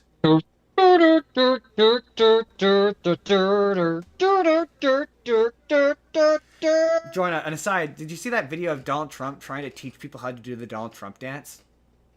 No? There's a video of him being like, and he tried to do the Donald Trump dance. They're trying to do it. That's a bad Donald Trump impression. Oh yeah, I have to. I don't know what you're talking about. Um, It was a perfect Donald Trump I'm impression. about to. The thing about a Donald Trump impression is you have to sort of talk with the soft lilt, where you really lean into your So you're doing words. conversational Trump. Jake does a bang up. Speech? Rally? He does rally Trump. Yeah. I can't. My Trump is not good. And he really does the rally where he goes and he talks like this. 'Cause you really gotta, when you're doing the rally, you really gotta ramp it up. That's solid. I can't do it too long. It makes my throat tickle. So I'm just. Today's episode is brought to you by Wild Education. You know it. You hear it every week. Go support the animals. All their information is in the description. They're currently trying to rebuild their rescue. They need your help. You can go support them. And also, I have a vizard.Ai link in there, but go check out artemedia.org. We say it every week. There's all kinds of stuff there for you to check out. You've seen them here about. Jake's got a bunch of podcasts. You've seen Haley around here a bunch. They've got podcasts. If you want to make your own podcast, they're really good. There's a step-by-step guide basically to how to make your own podcast, and it's really helpful and it's really useful. Yeah, and you know, if you're ever looking at one of the links that we have there, and you're like, should I click on it and support the channel? Just think to yourself, what would Jesus do? What would you? Wow, Joe, that's a great transition. So that's today's episode. Go check out all of the people on the Arte Podcast Network, What would Jesus do? and sign up. Yes, today What would Jesus do? today we're gonna ask. Today's probably going to be our most controversial episode ever. And we don't like to do disclaimers. Nah. We don't like to do disclaimers. I'm sure we'll find another way to be more controversial again. I'm sure. I don't. But here's the deal, okay, folks. We are gonna say what we think about this. I wavered on whether or not to be like, if you want the unhinged version of this, you gotta pay. But Through the nose. Through the nose. If you want to, if we hit to the point where we can have channel members, we'll do it as a membership only video. But but then I was like, so we're gonna say what we believe, and we're gonna take cracks at the religion of Christianity a bit today, as we're talking about Bible movies based on Bible and Bible ideas. Every time I hit one of these where there will be a particularly controversial or spicy opinion, I will jump back on it and be like, hey, be forewarned, this is what you're signing up for. So This is the moment where I break character and I tell you that we are going to talk about some very controversial things. We're going to go deep into the religion of everything. I don't know. And we will break doing down this. whether these are good movies based on their religion or whether they are good movies even a good based on English just on just the movie itself. I don't know what he's doing. I don't. Back into character. What happened there? I Whoa, blacked out. whoa! I don't know what happened there. I just So we may say things you find objectionable. I'm sorry. Okay. Okay. I'm gonna do my best to be cool about this. If you be cool, I'll be cool. here's what I'm gonna say. I kept an open mind when I was watching these movies throughout the week. You keep a mind when I tear it apart. You keep an open mind when I tear it. When I tear it apart. And I've set the invitation out to Jake. Jake is not the most religious person I know, but he is a person who is more familiar with religion, educationally speaking. So he might drop by later to be like, you guys are all wrong about this. So, or he might not. Who knows? Yeah. We're gonna as this goes on talk about kind of what I believe. But when it comes to analyzing and talking about religion, I kind of like going about it in a forensic and an archaeological sense of being like, hey man, this is a part of our world. We have to live with it. So with that having been said, that's where it's interesting because we have different approaches to this. You like to go at it like that route. I like to go at it the route that. Sorry. No, but I was more gonna say, and this might offend people, but I go about it the same route that I do when I'm watching any narrative structure, any story, any book, any movie, right? Because as far as I'm concerned, that's all it is. Yeah, a good story. Yeah. Yeah. Or a bad story. And I find myself, as the case may be, often poking holes. And there was a point where I started to poke plot holes in the story of Jesus, and I went, oh, this is going to be an issue. I meant to mention, this is our season finale, everybody.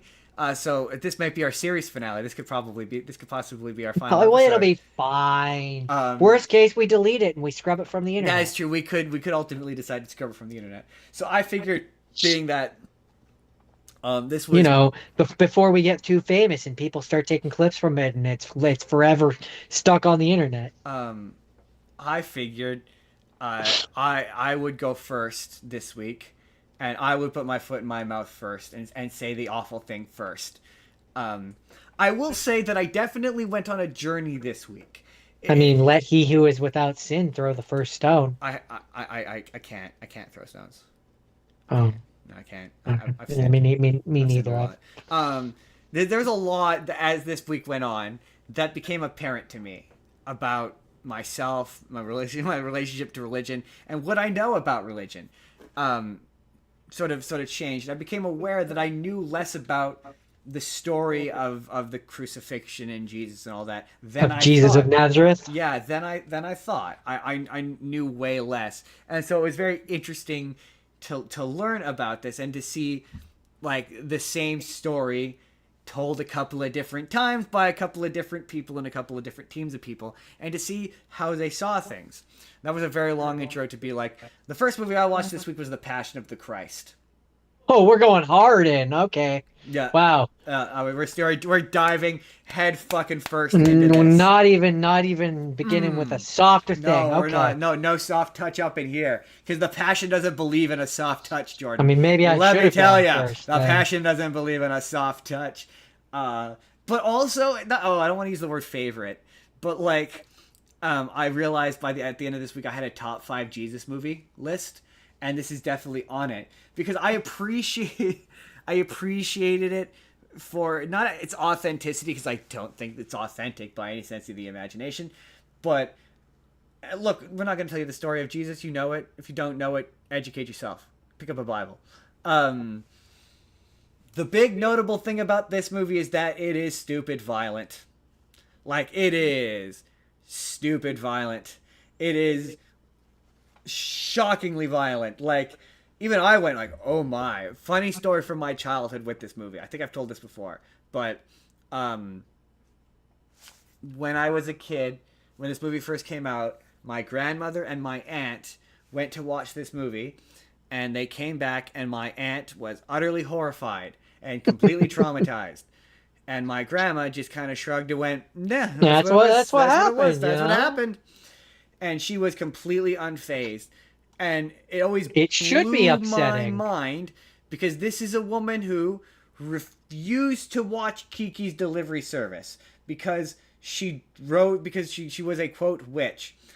A movie, to be clear, about a nice young girl who delivers baked goods to the elderly.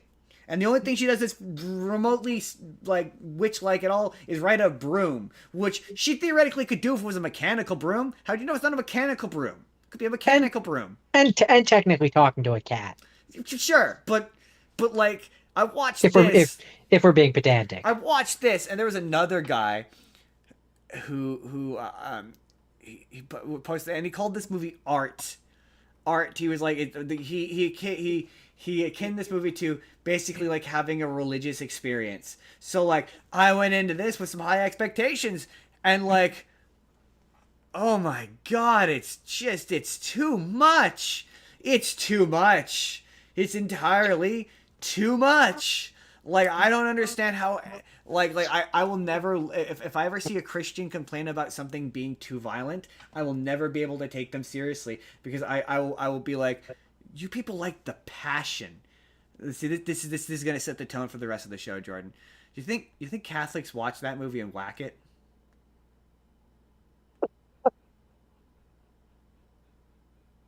Some of them. I'm sure some of them do. Some of them do. I was just like, I don't. It was like there was a moment like, and there's points in it when I was watching it. We're gonna get in trouble. Where I was like, it's too much. I was like, we're gonna make so many people angry. Why would any guy, if Jesus is his son, why would he let this happen to him? But I was like, I don't understand how any. I mean, yeah, that's kind of what Judas kept saying too. Yeah, exactly. It was like, why would you do this to him? This movie has had plenty of accusations of anti-Semitism, which I kind of get. This is the one where and there's the episode of South Park where Kyle watches it and goes to apologize to Jesus for betraying him to the Romans, because he made him feel so guilty. It does kind of like, this one makes Judas into probably the shiftiest looking person alive. Oh yeah, there was a point, sorry, that's where I was getting at, where I was like, can I describe what happens in this? Because like, it feels like it's going to violate community guidelines, but also it's technically a religious movie. So I'm like, because there was a like, this movie is like sort of two things. It's scenes of horrific torture, like horrific, bloody, violent. Like at one point, Jesus's face has been so fucked up, it's swollen, and like half of his jaw is like cracked up. Like you can see his like ribs, like just like. Okay, we get it. We get it. He looks fucked up, and I'm like, how do I tell? And then it cuts to why you should feel bad about this power. So it's like every other scene is like, this is why Jesus is a good guy and he does good things, and then the next scene is like, this is why you should feel bad about this horrific stuff that's happening to him. Like at one point they whip him for what like feels for like forever, and they whip him, and then it just keeps cutting to Mary Magdalene as it cuts back to Jesus, and this bullwhip is just cutting shit into his skin. It's like, oh my, jeez, just please stop. And Stop it.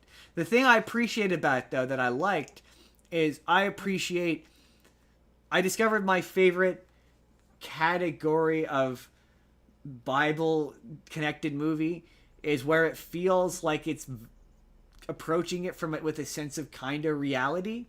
Like, it does do the Jesus is a magic man thing a little bit, but it also kind of rides the line of being like, is he a magic man? Or is he a guy who has had the absolute shit kicked out of him? And is he perhaps losing it a bit? You know, like that's what's always so. It's a big thing about religion that you got to kind of remember, is you got to put it in its place in the part of the world that it's in. Yeah, it's old. Yeah, and people had a particular way of looking at things. Yeah, then we're gonna kind of play the game of like, what sounds more believable to you, Jordan? That a guy talked to a magic sky man, or that a guy who had never experienced hallucinations went out into the desert and got super dehydrated and just saw stuff. Um, yes. Exactly. Exactly.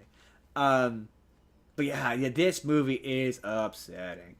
Like, it's funny because you called it torture porn, and every contemporary What review, I know about it. the Catholics loved it. I joked, but the Catholics love this movie. But otherwise, yeah, several reviews just refer to it as torture porn. It's comedically evil people doing comedically evil things to a guy who shouldn't live through the stuff that they're doing to him. Like, the amount of the he just kind of becomes meat. Spoiler alert. He doesn't. I mean, he does technically die. Yeah, that's kind of part of it. He does technically die. Yeah, Um, and depending on whether or not you have faith and what you choose to believe, he either did or didn't come back. I mean, that part of it. Yeah, yeah. Um, but yeah, it's interesting I will say the presentation of it, ultra violence aside, it wasn't as boring as I thought it was going to be, despite the fact that it's in Sumerian. It's not super slow. Like, it's easy to follow. I don't know. Compared to like some of the stuff I watched last week, I was like, this is actually surprisingly easy to follow. Also, once the crucifixion starts, there is a sort of Language doesn't really matter at that when a point. guy's getting bullwhipped. No, it doesn't. No, no, no. That's the Passion of the Christ. So on a scale of Bible thumping Jesus tale to action movie, where do we land? Honestly, solid 5. It's not like by the nature of its existence, it is a Bible thumping movie because it's about a Bible character, but it No, but you know what I mean when I say Bible no, thumping. we're gonna talk. I know exactly what you mean, and there are movies on this list that we will be talking about. This is not that. I don't find this to be that, but I don't know how anyone could watch that and not be like, ugh.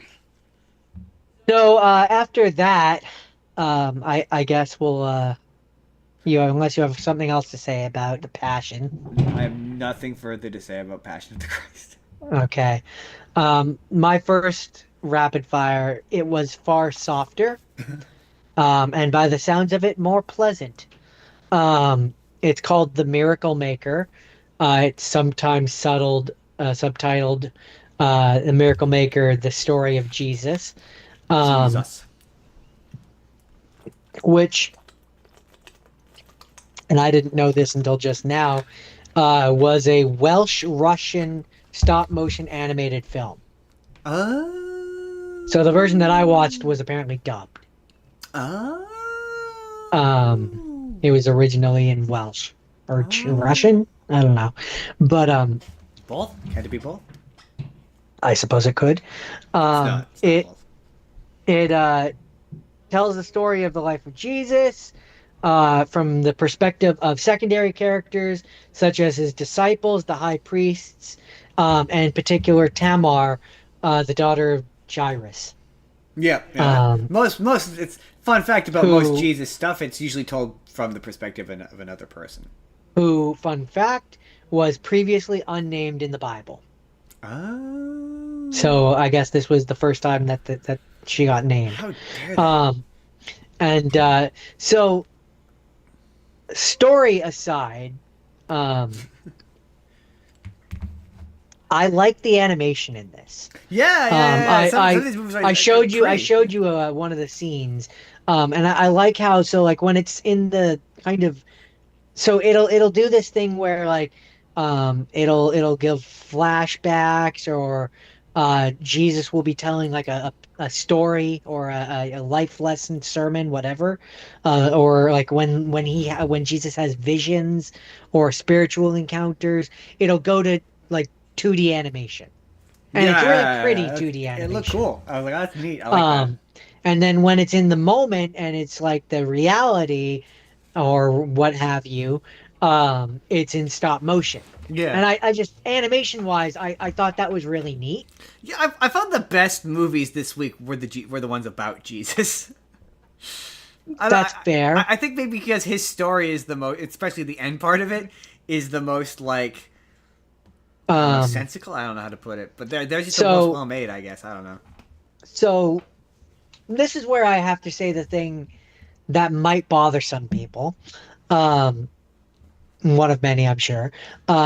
But I'm of the opinion after all the ones that I watched this week, the best ones that I watched were the animated ones.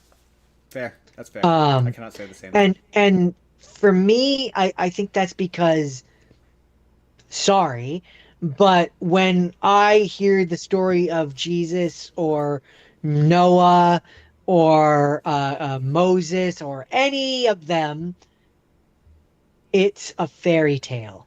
Yeah, but to be And fair, that's because you're used to fairy seeing. tale looks good in animation. To be entirely fair though, that's because the most you're used to the most distilled PG versions of these stories. They are not meant for. I would argue that none of this is meant for children. I don't know the concept of taking. Would you say that this one is a children's movie? Yeah. Yeah, yeah. I don't. I don't like the idea. I don't know. I just so much of this is so violent, and Um, like I just this in terms of style, I guess you could say, and I'm struggling to think of what the actual animators and stuff are called, but they did the Rudolph the Red-Nosed Reindeer. Rankin and Bass. That's kind of what it makes me think of. Yeah, yeah. Maybe because of the stop motion. I don't know. Um, and I'm so like if you consider like those kind of kids movies, yeah. that's the kind of Because kid like movie that I would a call it. lot of these stories are like, oh yeah, you can do the serious adult version of them, or you do the children's version of them, and the children's version of them are always weird because they cut out they cut out all the well, as an adult, I should say they're really weird because they cut out all the bits or like gloss over the gnarly bits in a way that's really noticeable when you're an adult. Yeah, this is where I can't pull my punches here. Um, I view religion as a thing for children.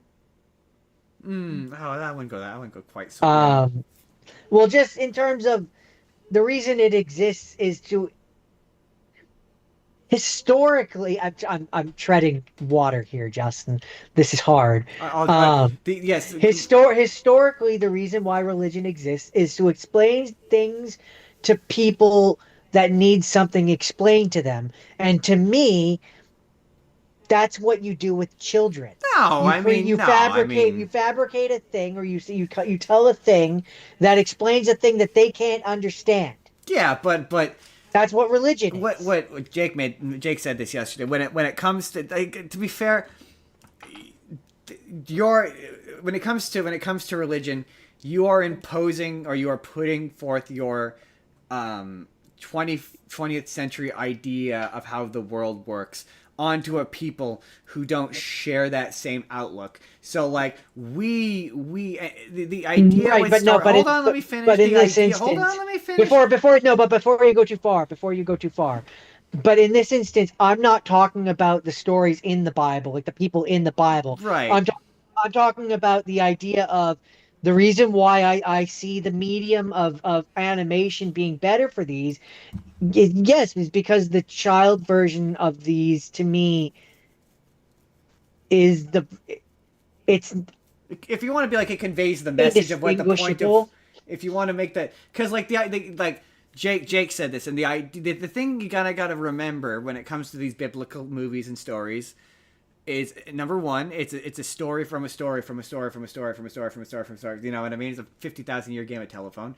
Number Sure. two, when it comes to storytelling back then, it's less about so when you say it's a fairy tale, that is the point. Well, when it comes to the Old Testament anyway, like whether or not it's real or not is not the point. The point is to Yeah, convey the idea yeah, of the of the story of the message. message. So when you Which is why say I say that, animation works better for that. yeah, yes, yes.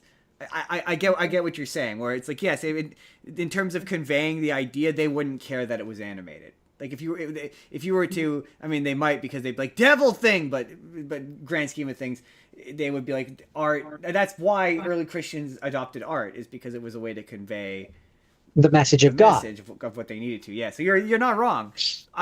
Um, I saw some live action like stuff, I but guess for me, it's like it's the equivalent of like for me, if you're gonna tell the story to take this in a very different direction.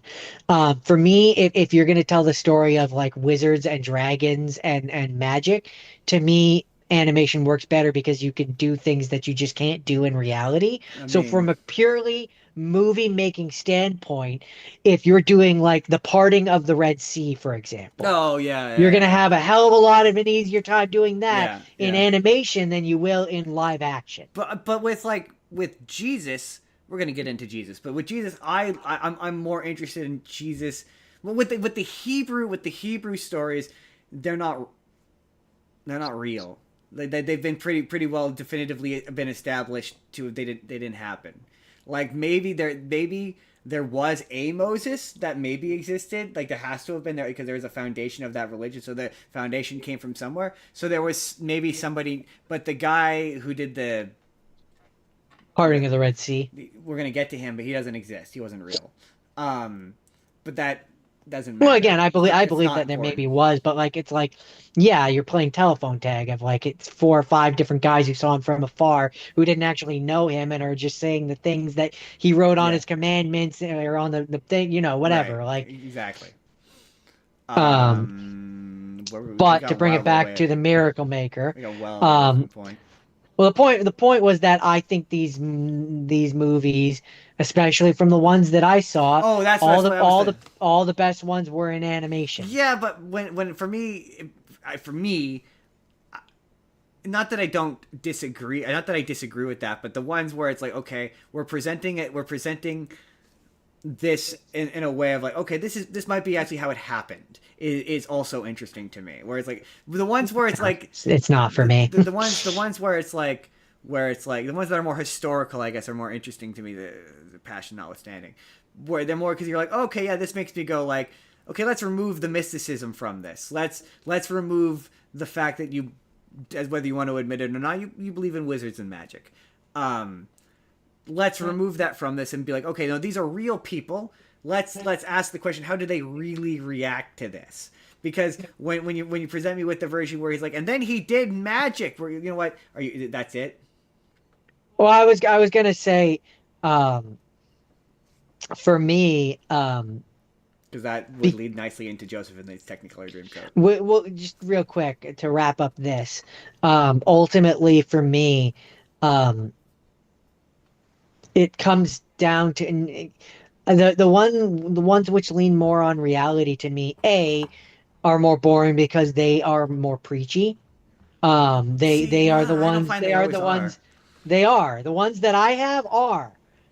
They're the ones where like they're saying more direct Bible like things. Like it's just it feels more preachy. Whereas Mm. because I I don't know how to say this tactfully, but because I don't believe because I sorry. Because I don't believe in the miracly science fictiony wizardy stuff anyways, it makes it fun because like when they do that stuff and when they talk about that stuff because it's just science fiction. I Yeah, like science fiction. I like when yeah. wizards do wizardy things. That's entertaining. I don't like when 6 guys, 7 guys, how many apostles are there? 12 apostles? 12 When apostles. 12 guys sit around and talk about how the world is shitty and we need to just love each other. That's Yeah, boring. yeah, I suppose. But like, I like watching it where it's like, okay, well, we're nah, I don't want to skip ahead, but they like where it goes. Okay, no, this is maybe how it actually. This is it's the same thing as finding out like, okay, maybe Jesus was a stage magician, and this is how he did his tricks. Like, there's a couple of moments in movies later on where it's like, oh, okay, so maybe this it presents an idea. Oh, maybe this is how he actually did this stuff. But yeah, Um, that's the miracle maker. because as much as the like as much as the New Testament, a lot of that is like based in historical fact in the sense that like because it's more recent, a lot of the events in it probably happened, whereas the Old Testament, a lot of it is allegorical, at least in theory. Like a lot of biblical scholars agree that probably didn't actually happen like that, because that's not how people told stories back then. Like the way we tell stories now is I tell you I went to the store and I bought a bucket of ice cream. And buying that bucket of ice cream was easy because there was no one in my way. No, I say no. It would be more equivalent to sorry. I went to the store to buy a bucket of ice cream, and they were out of the bucket of ice cream I like, and that made me sad.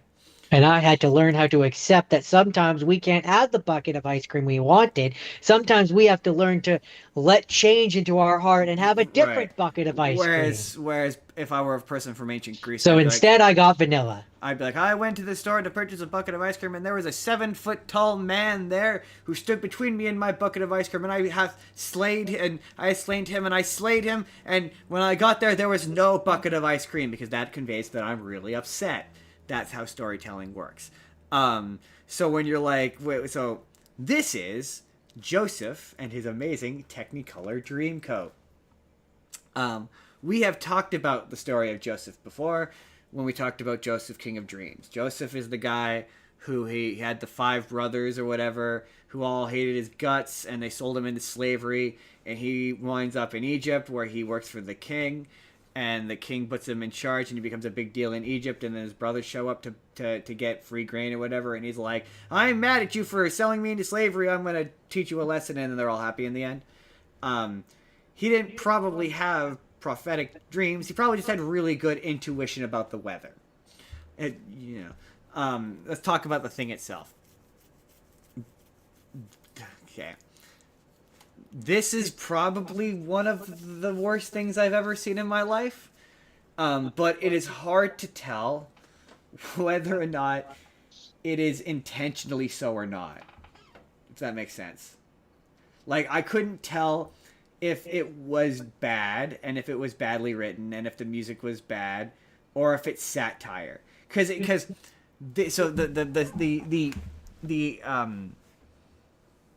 what's the word I'm looking for? The framing device of this movie is, you remember how in Jesus Christ Superstar, not to jump ahead, but in Jesus Christ Superstar, it starts with them like they're filming a movie in the desert or whatever? Yeah. This opens with they're doing a recital at an elementary school. And so all of the people come in, and it's a bunch of kids all sitting at this recital, and all of the teachers are then characters in the play. So like they're doing the play of Joseph and the Amazing Technicolor Dreamcoat for these kids, but the teachers are the ones doing the play, but also the kids are in the play as well. Like they're part of the chorus.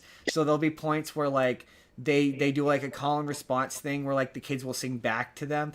And the movie looks like crap because it looks like it's a pro shot on a stage, and all of the acting is so over the top because I think they were all in the stage version of this. So they're all acting like it's a stage play, but at times it's also a movie. It's very confusing. The tone is kind of all over the place. The lyrics are like, they're awful. Like there's a point where like the lyrics are the kind of lyrics where it's just vomiting exposition. Like his name is Joseph, or his name is this guy, and he did this and he did that, then he did this, then he did that. One of the songs is literally just them describing the colors of the fucking coat. They were like, and it was red and yellow and pink and green and mauve and octane. And you're like, what is happening? What is happening? And like the tone is weird. Like there's all these jaunty songs singing over what are supposed to be traumatic moments. So part of the story is the brothers make it look like wolves killed Joseph, and so they give him the coat and it's all covered in blood. And so they sing a song that is basically like, and your son's dead, and your son's dead, and your son's dead. And it's just them singing about how Joseph's dead, but it's like happy. And then there's the bit before that where they're singing the song about how Joseph's getting sold into slavery and he's being carted away. And he looks into the camera, breaks the fourth wall, and goes, I don't even speak Egyptian. And I'm like, is this bad? This is bad, like, but it feels like it's a parody because this came out in 1999, and I think it was made. The original musical was made afterwards. It feels like it's a parody of Jesus Christ Superstar, where it's like it's a sung-through musical about a religious character, but like everything is like satire and silly. Like eventually, when they meet the Pharaoh, he's just Elvis. Yeah, probably was then. Like he's just singing all shook up to different lyrics. It's very bizarre. And then when the brothers come back, Donny Osmond is now also just Elvis. It's very strange. But it was Sounds like it's meant to be a parody. I couldn't tell if it was intentional or not. And I was like, this feels it. But it also, unlike the DreamWorks version of it, because it was so funny, like I couldn't tell if the humor was intentional or not. And that was part of it. Like, I would love, if there's a fan of this musical out there, I need you to tell me if it's intentionally supposed to be funny. Because, I mean, I was watching it, I was in the same room as Jordan watching it, and he heard me dying. Like, I was dying. I was laughing so hard. But yeah, I found this to be, so you want to do this bit, the scale of 1 to 10 preachy? What was your scale? 10 was like Bible thumping? sermon preachy, Bible thumping preachy, and 1 was action movie. This is a solid 4. I didn't find it to be super preachy. My first one would have been It's Jesus. All the Jesus movies are preachy. 5 or 6. Really, 5? That's wow. Maybe This 7. This is a 1 to 10 scale, right? Yeah. Okay, yeah. This wasn't that preachy. Like it's just I mean, they all have an inherent preachiness to them. Yeah. Like the thing is like. Not this one so much, but a lot of these movies reminded me of this is a comparison people might not like. They reminded me of the Disney Channel original movie, where the phrase "this is good for what it is," like this is all right for what it is. Like the lyrics are horrible. They are terrible, but the music is good. Like a couple of the songs have some like sick guitar riffs where I'm like, the music in this is actually kind of slaps a little bit, but the lyrics are horrible. Like the rhymes are bad, the rhythm is bad. It's bad, but like the music's all right. That's where I learned that Andrew Lloyd Webber often doesn't do the lyrics in his musicals. He gets the credit, but he doesn't do the lyrics. So yeah, I would not say that this one was. But like they all have an air of it because they're all based on Bible stories. So I didn't find it. It didn't feel like it was preaching at me. Anyway, that's Joseph and his Technicolored Dreamcoat. Okay. So we have another animated one. Again, if we're doing a top 5 of our Jesus movies, this is on it. Top 5 Jesus movies. And it's Jonah, a VeggieTales movie. Wait, this is a Jesus movie? Well, it's not Jesus, but it's religious. Oh no, see, Jesus movies for me, they're movies with Jesus. If you want to say top 5 Bible movies. Okay, whatever. Yeah. For me, Jesus movies are religious movies. No, but I'm specifically talking about movies. Whatever, doesn't matter. What was I saying? Right. Jonah, a VeggieTales movie. It's the first of 2 theatrical feature films in the VeggieTales series. Yes, yeah, that's right. This bitch went to theaters. Yes, it's quite successfully so, I might add. Blows my mind. Because like the Pirates Who Don't Do Anything, a VeggieTales movie, isn't specifically, from what I remember anyway, isn't specifically religious. No, it's not. It's not. Like it has the VeggieTale characters who have like an air of religion, but that movie wasn't specifically a Bible story. This is specifically a Bible story. I remember learning that I had no idea that was a VeggieTales movie. Put it that way until like recently. Where I learned that the Pirates Who Don't Do Anything come from VeggieTales. I was like, oh, okay. I mean, because I don't recall them looking. They're not vegetables. But it's in the title. The title of the movie is The Pirates Who Don't Do Anything: a VeggieTales. When they were marketing that movie, they just marketed it as The Pirates Who Don't Do Anything. That's all it was called. The pirates who don't do anything are famously from I VeggieTales. had no clue they were from VeggieTales. They were first seen, fun fact, pirates who don't do anything were first seen in the silly song of the same name, or of the VHS or movie or whatever episode of the same name, in very single Yeah. silly songs. I saw that trailer so many times. Like I was familiar with that movie because I I never don't know how you didn't know that, I, because I, we watched VeggieTales. I watched yeah, VeggieTales when you watched I had no VeggieTales clue at that our the babysitter's house, and that was one of them. I had no clue that the pirates who We don't do are it. the No, pirates who no, don't no do clue. anything. We don't do anything but lie I know the around. song. And if you ask us to do anything, We'll just we'll tell just tell you you we we don't. don't Yeah, do I had no clue. anything. I've seen the trailer for that movie 100 times. No clue it was connected to the VeggieTales until recently Anyway, when it popped up and I was like, oh shit, they're from VeggieTales, really? yeah, no, famously. I would Anyways, not say famously. I would. Anyone who knows VeggieTales knows that the pirates who don't Oh, do anything are from yeah, but VeggieTales. So famously, I guess yes. yes. I guess it's its own kind of Um, fame. um, I mean, if you are into the Bible Yeah, world at it's very all, famous. Why? Because I was then gonna it's be like, very because I was gonna famous. be like, they're famous in like a Christian rock way, but I'm like, but they sell out stadiums, so they're famous. Like, I'm just saying. like so it's like no, yeah, Um, amongst Christians, there's enough of them that yeah, they're famous. they're famous. They're They're their famous. own kind Yeah, of famous. they're their own kind of famous. They're they're It's a they're the different kind Christian. of They're the Christian version of like Teletubbies or yeah. Barney or I would like any equate of those Christian fame to like growing up. YouTube fame, where it's like it's famous, but like regular people don't. Well, I mean, there's a difference between famous and mainstream. Yeah, I suppose that's true. But yeah, I've never seen this movie. Anyway, Jonah, VeggieTales movie, based on the story of Jonah, which I don't know a lot about the actual story of I Jonah. know it involves a So, whale. so no, not that Jonah. Jonah and the whale. Is this not Jonah and the Uh, whale? no, maybe. When you say Jonah and the whale, for whatever reason, I'm thinking you're thinking of the white whale. No. Jonah and the whale is a Bible story. Oh, yeah, he ends up in a whale at one Yeah, so point. this is Jonah and the whale. Yeah. That's the name of the Bible story. Oh, got it. Basically, Cold Notes version.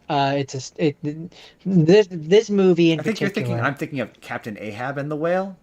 Yeah, I Yeah, am. no. Yeah, I'm familiar with the story. No, only in so much that I know that it involves a whale and Jonah, a guy named Jonah. That's it. That's all So I know. for this, we start off in present day. We've got Bob the Tomato, and we've got Broccoli Dad, who I don't know if Larry, that's his he's actual name. Larry the cucumber. Did you just call Larry the cucumber broccoli No, dad?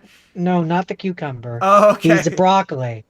Broccoli He's a dad. broccoli, and he's the dad of the little broccoli, the little kid broccoli. Oh, I only know the two The characters. cucumber, the cucumber is the he's one of the pirates who don't do anything. I only know the two And characters. that's the whole thing, is that when you normally see him in the episodes, he's Larry the cucumber, but then in the silly thing, he's one of the pirates who don't do anything. Mmm. It's the same character. Evidently, you know way more about VeggieTales than I do. Or I just remember way more anyway. Um, I know the two characters. I know the tomato and I know the cucumber. That's it. there's the tomato, and then there's the broccoli, who's the dad of the little broccoli. Anyway, they're driving the van and they're taking the kids to this concert. I need you to know, Jordan. And This video is now going to be called "Jordan Knows Way Too Much About VeggieTales." fair enough. Taking the kids to a concert, and the one of the little vegetable kids is taunting Broccoli's son, Broccoli son. and James and Broccoli son. and is like, oh, I have a ticket to go and meet this like the singer, which I don't fully understand because they're all in the van going to see the singer together. So I don't understand how she has a ticket, but they don't all have the Are you ticket. questioning the logic of It's a little VeggieTales? bit. It was a little bit confusing. But anyways, her ticket ends up flying outside of the van. She loses it, and then Broccoli Kid is all like, "Yeah, well, you deserve it for shoving it in my face and tormenting me. You're just getting what you deserve." Um, and so the And then point they of they this sit down and movie, put their hands on their veggie hips and they're like, "Hey, sport, let me tell you a parable from the Bible." essentially, but they don't have hands. Um, um, Hey, sport. The Let me kick it with you. Let me kick it with you, chum. The themes of this movie are compassion and mercy. Yes. Those are the two things that they're really trying to get across. So yeah, then the broccoli dad ends up causing they end up uh, porcupine popped their tire or whatever, and they end up at this. I think it was I want to say it was like a fish something. Anyway, they end up at this restaurant, and that's where behind this screen, um, you have the pirates who don't do anything, and they, in order to teach the kids about compassion and mercy, tell them the story of their friend that this friend that they knew, Jonah, and So then you get the story of Jonah. this is where I wish Jake was here. What's the deal with religious movies and having a framing device? They all have a framing device. If it's a person telling a Bible story, why not just do the Bible story? Like just do Jonah and the whale, and it's the VeggieTale characters. Why the extra additional unnecessary step of the framing device? Well, in this instance, because this is, remember, VeggieTales is supposed to be for like 5 or 6 year olds. So in this instance, I understand it. It's so that you can cut back to the kids and they can ask the questions that the kids in Sunday school learn the lesson. would ask, and they can learn the lesson. So in this instance, I get it. Anyways, very quick version of the story for those who don't know the story of Jonah. Jonah is told to go and Jonah usually delivers messages for God. God tells him, I need you to go and give a message to I think it was the Muscovites. And Jonah doesn't like them because in this version, they slap people with fishes. With fish. Fishes. And so he doesn't like them and he doesn't want to deliver the message. And so he actively tries to not go there so he can not give the message. He hires the pirates that can't do anything to take him as far as they can in the other direction as possible. There's a sea wreck. They end up in. He ends up inside a whale. Angels inside the whale contact him and are like, God is the forgiving sort, so he forgives you for disobeying him as long as you apologize. And then he's all like, I'm sorry, God. And God's all like, it's cool, bro. We're cool. And God then gets the whale to take him to, again, I think it's Muscovite. I might be wrong. Is God also a vegetable? I don't think we actually see who God is in this one. I think we just hear a voice. We don't know if it's a vegetable. So are they all vegetables? Yes, that's the point. See, now I'm questioning. I'm almost entirely positive in that. Now I'm going to Google it. That in the pirates who don't do anything, they aren't vegetables. No, they are. They absolutely are, Justin. No. The movie. Yes, no, they are. Hold on. Anyways, what was I saying? Yeah, so then he ends up going there, delivering the message, and I'm confusing my movies. And yeah, I think you're thinking of the stop motion Pirates movie. Yeah, because they use the song "The Pirates Who Don't Do Anything" in that movie. Oh, do they? Oh, okay, yeah. Then that, yeah, no, Because no, but that's not the pirate. Yeah, no, the very different thing. That explains a lot. In the trailer for that movie, they play a rock and roll version of it. Oh. Yeah. So then he delivers the message, and then he's waiting outside the city, and he's like, now that I've delivered the message, God, being the wise one that he is, will see that they don't deserve a second chance, and he'll smite them. And then he waits outside the city, and he waits, and he waits, and he waits, and then it cuts back to the main people, and they're like, and that's the end.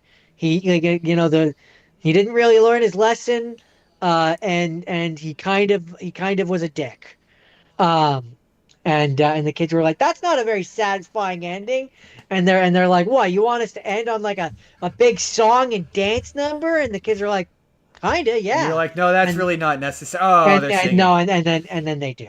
And you're like, no, it's fine. You don't need to. No, it's good. Okay, we'll go. No, they're singing. They're singing. But it's funny, as I was watching this, I was like, yeah, they didn't slap people with fishes. No, You, it's probably murder. they probably were killing people. It's funny you should say that, Jordan. Jordan, is that it? Yeah, that's Jonah, a VeggieTales movie. So, Jordan, my next one is a movie about David called David. It's about And Goliath? David, the king of Israel. Yes, he's the David of David and Goliath. But David and Goliath is only like the first I don't know, half ish of the movie. So this is actually, I learned, a sequel to a television series which is about David as a child. That's about how David became a shepherd and a warrior, whatever, blah blah blah blah blah blah blah blah. And yeah, it's about David. It's about David. And this is where I was like, I was watching it, and the music was all right. They've got a Christian rock singer singing the songs, and some of the songs were kind of, oh, these are knee slappers. These are not bad. The animation is better than it has any right to be. Like this is where I'm like, this is good for what it is. But this was very much the moment where I went, I don't know how comfortable I feel that we're trying to take these stories that are very definitely not meant for kids and contorting them into something for kids. Like the bit where he just kills Goliath and then they just move on. And it's like, oh, that guy's dead. I mean, the thing is though, Justin, that they've been doing that for decades. It's called Sunday school. Yeah. This definitely felt like a Sunday school preachy. You want to talk about the scale of 1 to 10? This was a solid 7. I mean, Justin, was it a 10? How else are you gonna get the kids to think that Jesus and all those religious figures are cool if you don't make a cool kid friendly version which can indoctrinate? Teach them. Teach the kids. Teach the kids. Yeah, I got to the end. I was like, I'm pretty convinced that David didn't solve the situation by singing a song about how much he loves everybody. I'm pretty sure he did it with murder. I'm like, no. I mean, whether or not you want to argue that murder was justified, he's singing about how much he loves murder. Probably did it with murder. But while I was watching this, I love pegging him in the head with my sling. I love pegging him in the head with my sling. Yeah, the animation is pretty. It's pretty. It's a pretty looking movie, and like the music's all right. When it hits its head, it goes ding. Oh yeah, I love hitting him in the head with my sling. So part of the story of David is he is told that he's going to be king of the Israelites of Israel because God has decided that King Saul, the guy who's currently king of Israel, cannot be king of Israel. And he's told by this guy, and when asked why that is, the guy's like, "'Cause." And this is the point where I kind of go like, people, I've seen. How do I do this tactfully? I don't like being the asshole atheist who's like, y'all dumb for believing in this. I can't stand it when people are like, religion is illogical. Because, in my opinion, religion is very logical. It is a logical response to the situation that people are in. And the human condition of trying to exaggerate takes what is a believable story and turns it into an unbelievable one. And when you strip away all the unbelievable elements from a story, you're like, okay, no, the believable parts of it are. So, like, there's a video I watched where it was like, is King David real and did he defeat a 9-foot tall giant? And it was more like, well, no, probably more like David was like 5 foot nothing, and the guy was more like 5'7", 6 foot tall, and he was just a really tall guy. And after the guy who told a guy who told a guy who told a guy, it became 9 feet. This feels like one of those kind of stories where you're like, I believe that maybe he did fight a really tall guy. Yeah. I definitely believe that, but when I was watching this movie, as I always do, it leads me to read about the stuff about the thing that this is based on. And there's a point in it where I was like, I wonder how they're going to tackle this moment. Are they going to address the moment where Saul, after he defeats Goliath, Saul offers David his eldest daughter to marry, and David initially rejects him because he can't afford it because he is poor. And so, in return, Saul offers him a sweet counter offer of, if you bring me 100 Philistine foreskins, I will give it to you at that cost. Thinking, Jordan, that trying to obtain the 100 Philistine foreskins, he will get killed by the Philistines. And David, being the overachiever that he is, returns with 200 Philistine foreskins instead. And he marries Saul's daughter. I was like, how are they going to do that? They didn't. They didn't do that. No.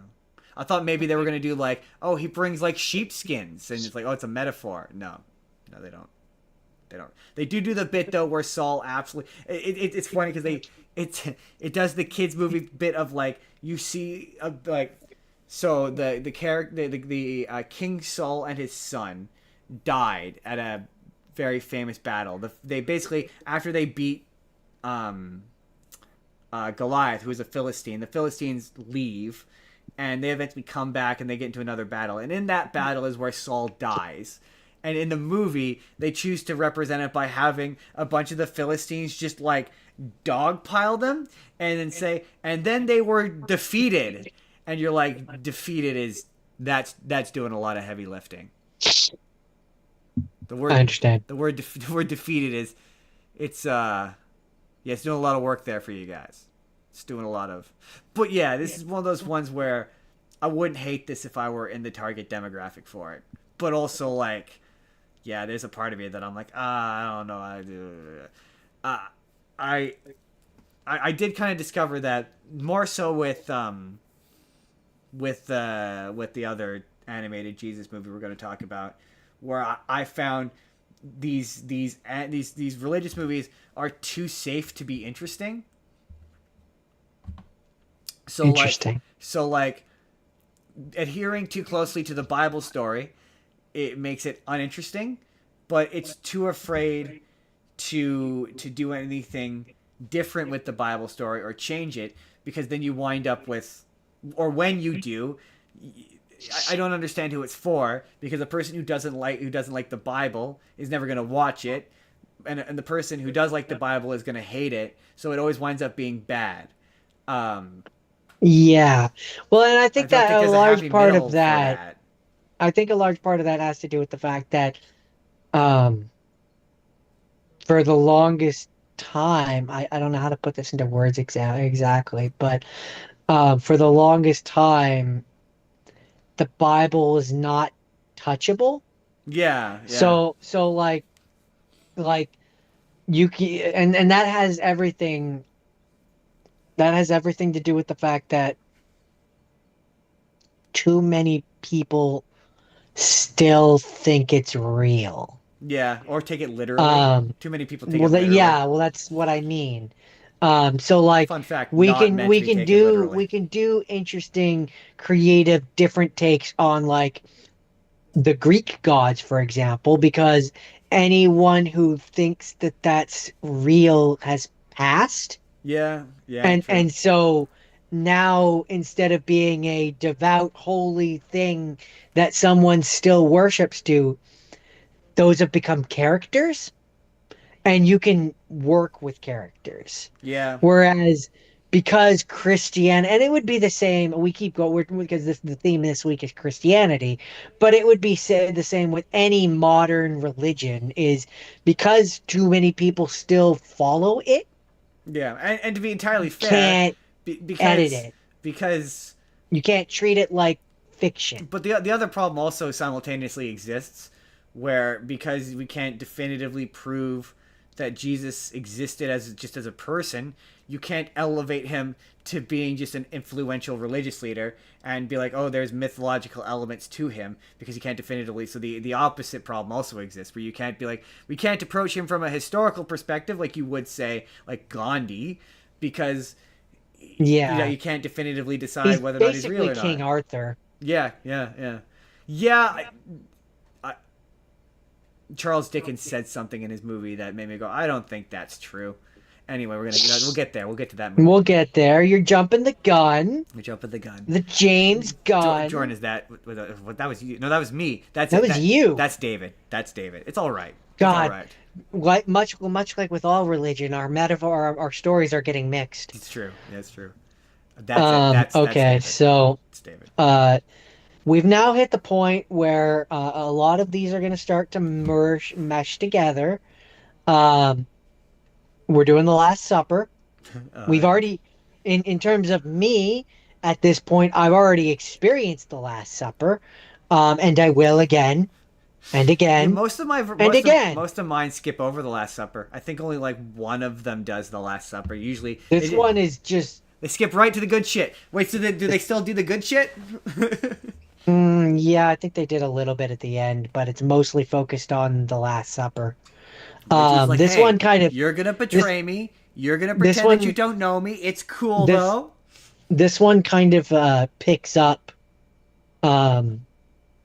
You know the point in the story where they first go to the place and Jesus is like, "You've turned my father's house into like a market." Yeah, and he's like, yeah. Yeah, this one basically starts there. And he destroys it, and he gets all upset. And it, from what I remember, it ends with him, like Mary Magdalene being like, I've seen him. Oh, okay. So it ends with the resurrection, basically. Basically, yeah. If I'm not meshing my Jesus movies together, which I might be. Also,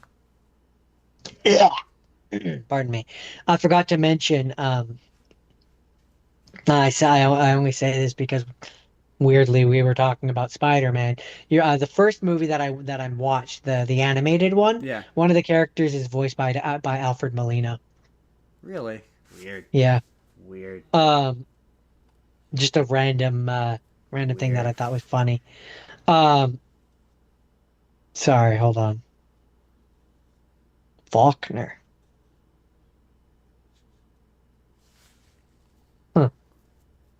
Must be a different one. I thought it was maybe the music guy. Sorry. One of the characters in this is played by James Faulkner. No, and I recognize the name. Bruce Faulkner is who you're thinking of. Oh, is that it?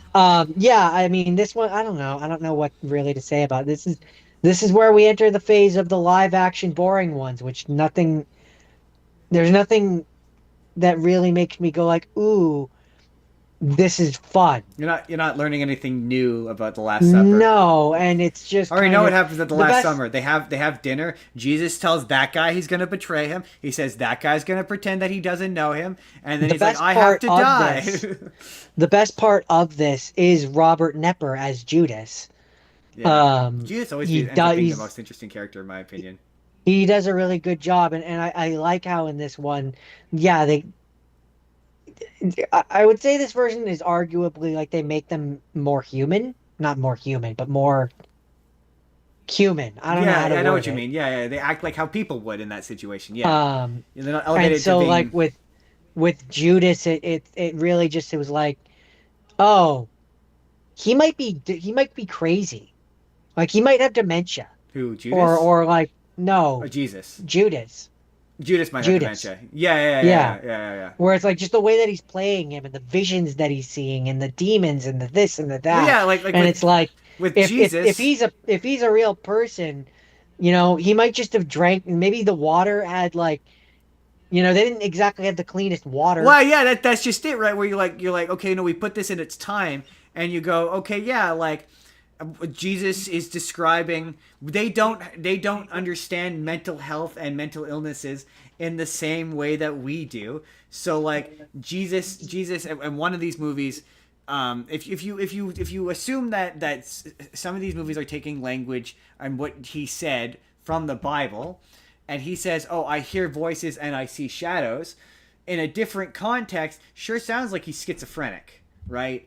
or some other or mental some, yeah, health thing. he's having some sort of mental delusion. Maybe he's just having a panic attack. Like our Because I gotta say, in my darkest moments, when I'm having my panic attacks, yeah, I hear voices too. well, what's just how we disseminate people's They're called reality. It's thoughts. just different now. Like a great example of that is there was a girl who was on the internet who she just started saying that she was hearing voices from God, and everyone immediately went, oh yeah, she's having some form of psychosis, whereas you wouldn't necessarily do that back then. I'm not saying that they wouldn't do that. They might have, but their language I for mean, it in just some of the would have been versions, different. yeah, some of the versions that I watched, the Council of, Pharisees. yeah, the heresies, Pharisees. um, whatever, they, they were basically like, oh, all these things that people are saying that he's done, there's no one can prove that he did them. Right, but nobody could prove that he didn't do them. Like that's Right. a big thing with this when you're like, okay, when you think of him as being a real person, if you consider like because I said this on Haley's show, I'm gonna say I'm a rare atheist who thinks that Jesus absolutely existed. No, I guess not rare because a lot of us think that he existed, but I've seen too many videos of people being like he didn't exist, but I'm like, but no, him being a guy. I think the idea of there being Jesus the man is entirely plausible. Well, I always get to say For me, where my limits of disbelief come in is he didn't bring a man back from the dead. He didn't like well, you've but already that's what I'm said. saying is Like our you've already said that in particular with the Old Testament, a lot of what they did was metaphor yeah, and a lot exactly, and exactly. stuff like that. So for all we know, if I'm taking this to its logical conclusion, right? Yeah. For all we know, the example where he went to and brought the Lazarus, the person of Lazarus back after three Yeah. days, who had been dead for 3 days.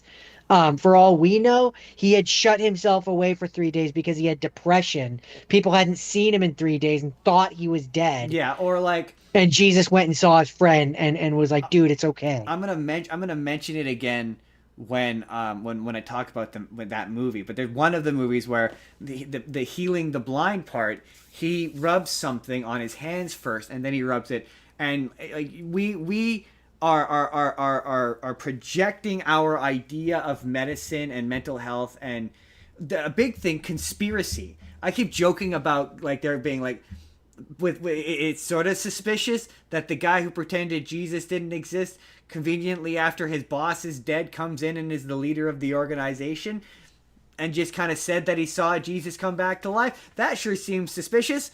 They don't think that way back then. Conspiracy doesn't exist quite in that way. I'm projecting my 20th century idea of conspiracy onto people who just they didn't operate that way.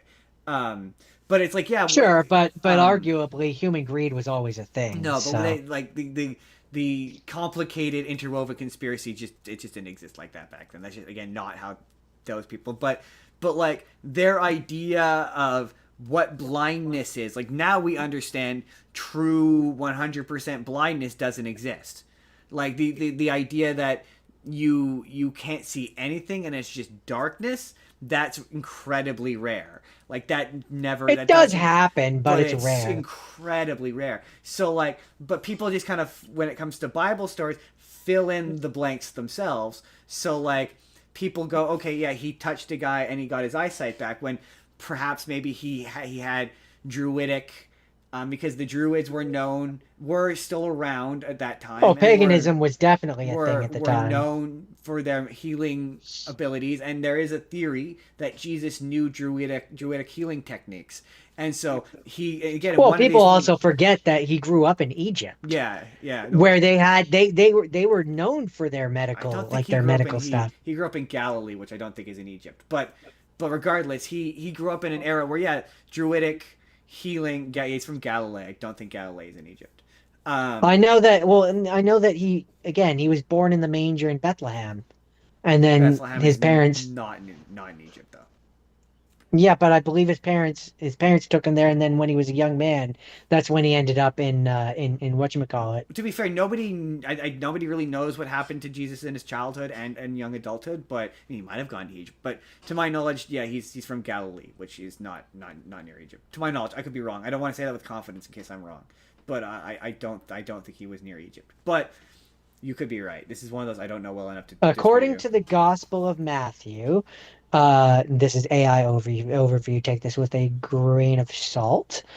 Jesus did not, quote, grow up in Egypt, but he spent his early childhood there, roughly ages 1 to 5 or 6, as a Okay. refugee. His family fled to Egypt to escape King Herod's slaughter of infants in Bethlehem and Okay. returned to Nazareth only after Herod's death. Oh, okay. Okay. All right then. So, for all we know, during his 6 years or whatever But there, point maybe he the picked up point something. remains is like, yeah, maybe he used some sort of druidic healing and the guy wasn't like completely blind, or he, you know what I mean, like what he did, maybe he just did practical healing, and the concept or the idea that there was a guy who was walking around saying this stuff and causing a big stink, and the Romans publicly executed him, and he had started this movement that Peter built upon and created what would become whatever. That is believable. Like, it is believable. It's a conceivably believable thing. Yeah. Um, that was a wild tangent away from this Last Supper movie. The Last Supper. I will. I mean, I feel like that's going to be most of today. Do they is it one of those movies where are they talking in that old kind of weird biblical cadence? I'm going to be honest, I don't remember. Fair enough. You would know if they hadn't. At a certain point, all of these movies blend together for me. Fair enough. Fair enough. Um, all I can really say is that the thing that, again, the biggest thing that stood out for me with this movie was Robert Nepper as Judas. He was really good. Fair enough. Other Fair than enough. that, So mine. Okay, that it then. That's all you got. yeah, See, my that's it. next two are not biblical stories. These are not biblical stories. These are more about religion generally. Um, and easily, probably the worst movie I watched this week. Certainly the one that made me the most mad. And I hated this. I hated this movie so much. This was God's Not Dead. I watched this at the recommendation of Jake. Jake, you did this. I wish Jake was here for me to do this with him here, but Jake, you did this. Um, this movie was awful. This movie is the cinematic equivalent of that really obnoxious Christian who won't drop it, who just wants to complain, who complains about how everyone just gets offended by the fact that everyone wants to talk about Jesus, which has never happened in the history of ever. Like, it's the worst kind of like obnoxious evangelical, all they do is complain kind of Christian movie.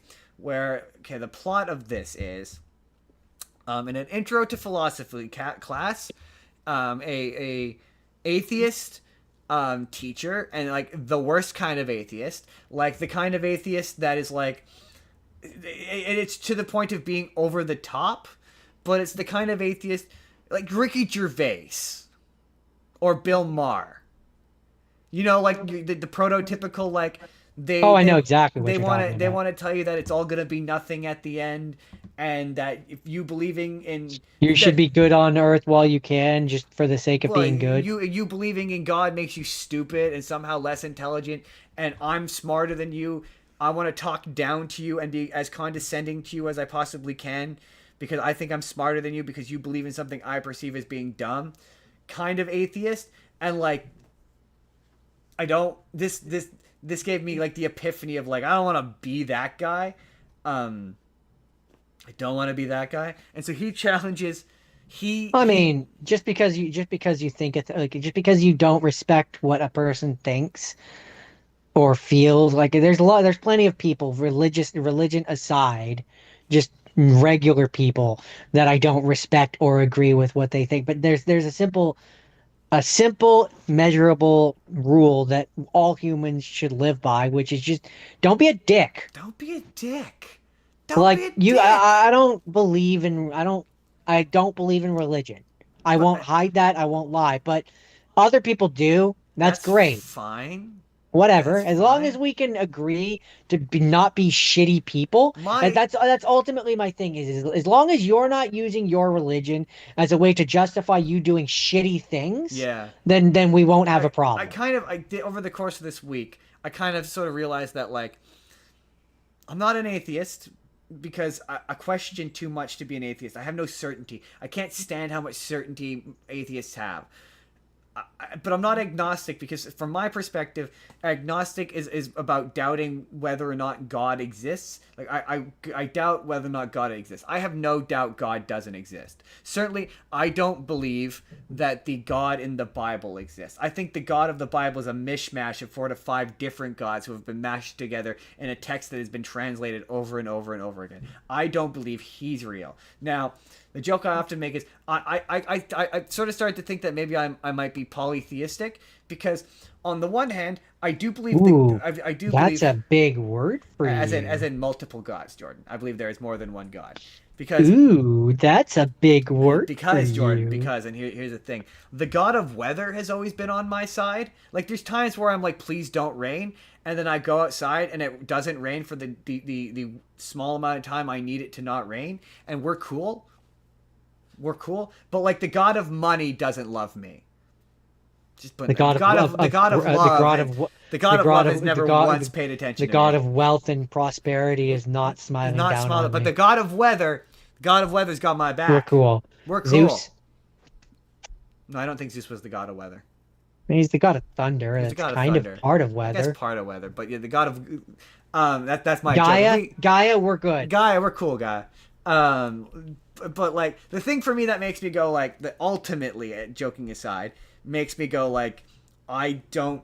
It's consciousness. Consciousness is like anytime I don't understand something, I research it, I read about it, and like there's a scientific explanation for most things in your body. You're like, okay, you're the way you move, your organs working is all bioelectricity, right? But Hmm. nobody can explain where consciousness comes from. Over this is getting philosophical, but there's no scientific explanation for that. And science says that energy cannot be destroyed, I mean, right? yeah. For So me, when for me, it's very simple. Um, I don't know what's out there. Can't explain it. Don't know. The thing that makes the most sense to me, if there are gods, if there are beings, and I even hesitate to call them gods, but if there are beings that are out there that have dominion over certain aspects of the world, sure, that might be possible. There yeah, could be for all I know, I could believe there that. could be a Thor out there who just has the ability to use lightning, but he's not a god. He's just a Yeah, really strong being. I don't know, right? he's just a No guy. idea. Yeah, but Like no idea. There could be beings out there who can control that stuff. I don't know. yeah, that What I can say is I I don't align and don't believe in organized religion. yeah, but my I think that's a book yeah, which was created by men. but my big thing is yeah, I don't think consciousness just disappears and goes into nothing. I think it comes from somewhere, and I think it goes somewhere. And what that is, I don't know. But I don't. I certainly don't think Sky Cloud Man exists. Like I do not believe that. So I don't No, like. if anything, I think the idea of I reincarnation is I way have more believable. The I idea have that where does it come from? It comes from previous humans who are uh, reincarnating into new humans, and it's just an endless cycle. I have yeah. So I have evolved past. So yeah. So that was all my way of being like. So the characters in this movie are fucking agitating because like sorry. The premise of this is that he is a intro to philosophy teacher, and he wants to quote avoid the entire useless what we've been doing today, having a theological debate. And Jake was like, it's a philosophy cast. You would absolutely include discussions of theology. That's dumb. But in order to get past that, he insists that all the people in his class write down on a piece of paper, "God is dead."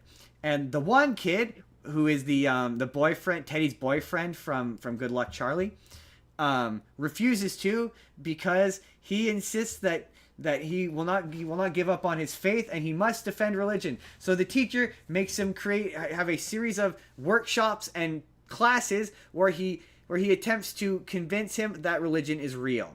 But the kid in all of his arguments, tries to use science to back his faith, which is frustrating. So like he's like these physicists agree that the universe came in existence however many years ago, and it was created by the Big Bang, and they found that the Big Bang, it could be someone saying, "Let there be light." But he's not like, there's audio recordings of it where we can trade. He's like, no, they just assume. He's like, no, and people believe that "Let there be light" was the Big Bang for 1,500 years. So for 1,500 years, people believed that the Bible was right, or science believed that the Bible was right. Like, but no, it didn't. That's not how science worked. We use science to catch up to modern understanding, and then we found out that it didn't align with the Bible. So no, science didn't agree with the Bible. That's a really dumb thing you just said. But the teacher never calls him out on, like, all of his arguments throughout the entire movie is just logical fallacy and false equivalency after logical fallacy and a false equivalency. And all the teacher does is just stand there and cross his arms, like, disapprovingly, and never contradicts anything he says until the end, where when the kid starts to lose the argument, and he just starts yelling at the teacher, "You hate God, don't you? You hate God. Tell me why you hate God. You hate God." It's like, this is the dumbest thing alive. And also, there's a billion secondary characters who all have subplots that go nowhere. So like, there's a character who, she's a girl who, she's Muslim, and she's pretending to be, or she's secretly converted to Christian, and so she's pretending to be Muslim while her dad's around, and so she's like putting on the headscarf when he's around and like taking it off, and like secretly listening to sermons on MP3 on her phone in secret. That has nothing to do with the kid debating the atheism in the movie. Nothing to do with that. It is completely disconnected.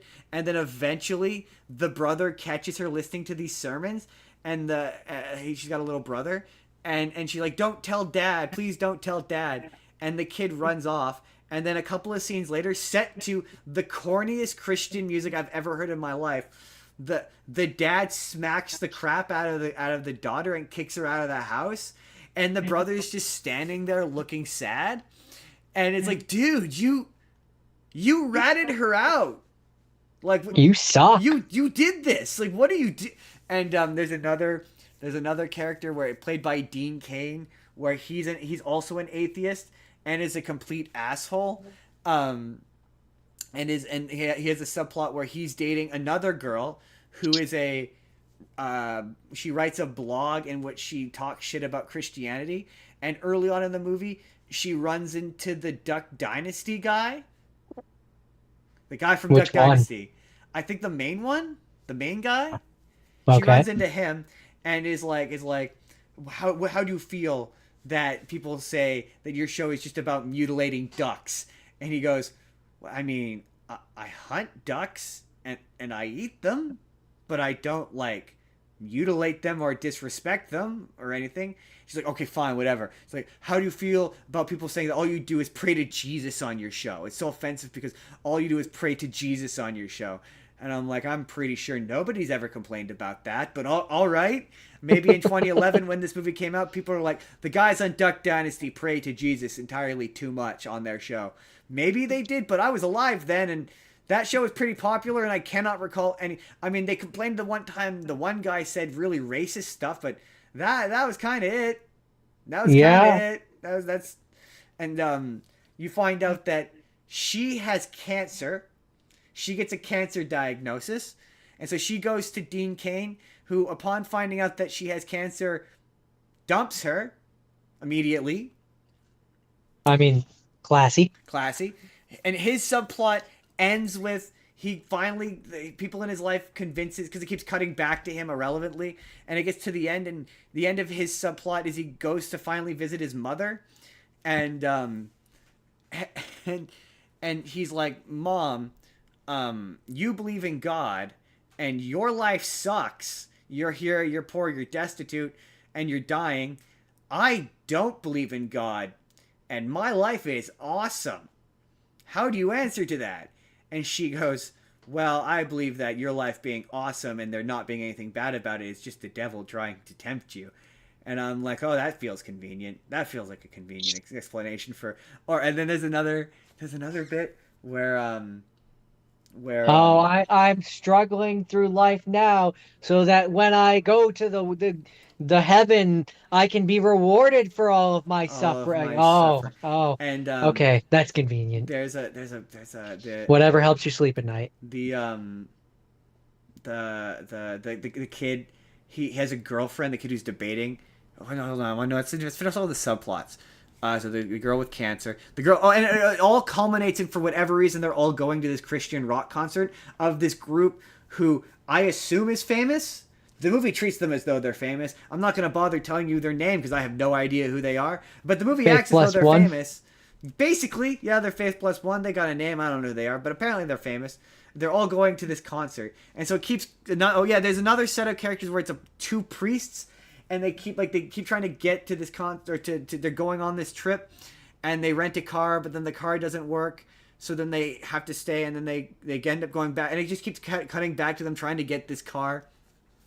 And then yeah, Kevin Sorbo is the teacher. He's dating a student, which feels gross in and of itself, and the power dynamic feels weird, because he's much older than her, and they're dating, and he constantly talks down to her. There's a scene where she's over for dinner at with his friends, and they all condescendingly talk down to her and treat her like shit. And it's like, break up with him. Break up with him immediately. Break up with him yesterday. He sucks. He sucks. You should break up with him. You should dump him. He sucks. And throughout the movie, there's the one kid who's debating Kevin Sorbo over whether or not God exists. People keep being like, dude, just drop this class. It's not worth it. And at one point, his girlfriend's like, you can't go and debate as to whether a God exists. It's going to affect your future, Dave. And he's like, I have to defend God. God needs me to defend him. I don't think God needs you to defend him. He's doing all right. He's doing okay. He'll be fine. He'll be fine without you. They're like, it'll totally destroy your future if you go and you do the big debate about whether God is real. And she ends up dumping him because he refuses to not do the debate about whether God is real. And he finally gets out of Kevin Sorbo that the reason why he hates God, he's not really an atheist because he believes in God and he hates God, because God gave his mother died of cancer, and so that's why he hates God. His mother died of something, and that's why he hates God. And he finds a letter from his mom that is basically like, you shouldn't hate God. And so his faith comes back, and he realizes that he needs to get the girl back, and so he goes to run after and go get the girl. And the girl who has cancer has also gone to this show. And the people who are there are like, hey, we know you're dying of cancer. You should get right with God. And then she ends up reconverting back to Christianity because she's dying of cancer. And That's predatory. It felt predatory to me, but I try not to think that way because I'm like, those guys they think they're doing the right thing. They mean well. They mean well. So it's hard for me to be upset with people like that because it's like, it feels predatory to me, but it's not because they don't see it as that. But they see it as they're a shepherd guiding their flock. Pretty much, yeah. Or well, they're helping guide. Yeah, exactly. So anyway, so that's all happening. They're all at this concert, and Kevin Sorbo is running after the girl, and just out of nowhere, he gets hit by a car. Oh boy, that escalated quickly. Yeah, it did, Jordan. It did escalate quickly. And if you're like, it came out of nowhere. Yeah, that car came out of nowhere, Jordan. I was trying not to make it, but okay. He gets hit by the car and he's on the ground dying, I suppose you could say that the plot comes to a very sudden and abrupt halt. It absolutely does. Yeah. He's dying. He's dying, and the priests from earlier who are trying to get the car. Hell. No, Jordan, it gets better. The priests who are there, who are the ones who they kept cutting back to, are trying to get the car. They just happen to be there, and they they find Kevin Sorbo on the ground as And he's they take him to a dying. hospital, right? No, Jordan. They don't take him to a hospital. They proselytize to him. They call an ambulance. No, absolutely not, Jordan. They send one of them to do something to get some sort of No, help, Jordan, right? absolutely not. They proselytize to him while he's on the ground and guilt him as he's lying there dying into reconverting to Christianity and making him pray to save his soul for Jesus. Well, it was clearly all part of God's plan. And Kevin Sorbo's lying there going like, I don't know. I just feel like if you drove me to a hospital, I would probably be fine. This feels like a very prophetic. I would be fine if one of you would just put me. If in one fact, you of could you- do the praying for Jesus thing. Just drive me to a hospital, please. I'm begging you, please drive me to a hospital. No, you don't want to do that? Okay, well, you're going to hell then. And then it cuts back to the concert. Oh, and all while the Christian rock band is singing the song, the title song of the movie, "God's Not Dead," and the Duck God's Dynasty. not dead, but he sure is. God's not dead, but that guy sure is. And so then it cuts back. It cuts back to I'm going to hell, It Justin. cuts back to the concert, and out of nowhere, the Duck Dynasty guy appears on the screen. And I guess I must have missed this, but I guess this concert's taking place at this school. Because he's like, I heard one of your teachers say that God's dead. Well, he's wrong, and so what I want you all to do is to pull out your cell phone and text "God's not dead" to your friends and family. And it's like, yeah, that teacher's dead. That teacher who said that is now dead. And it cuts to the two preachers. One of them is a black South African preacher, and they pull out their phone and they're getting the message, "God's not dead." And the preacher's like, he looks down and he looks at the phone and he's like, we did a good thing here. And I'm just sitting watching this movie screaming at the television being like, a man is dead! A man is dead! What do you mean we did a good thing? You could have saved him! No, I mean literally physically saved him!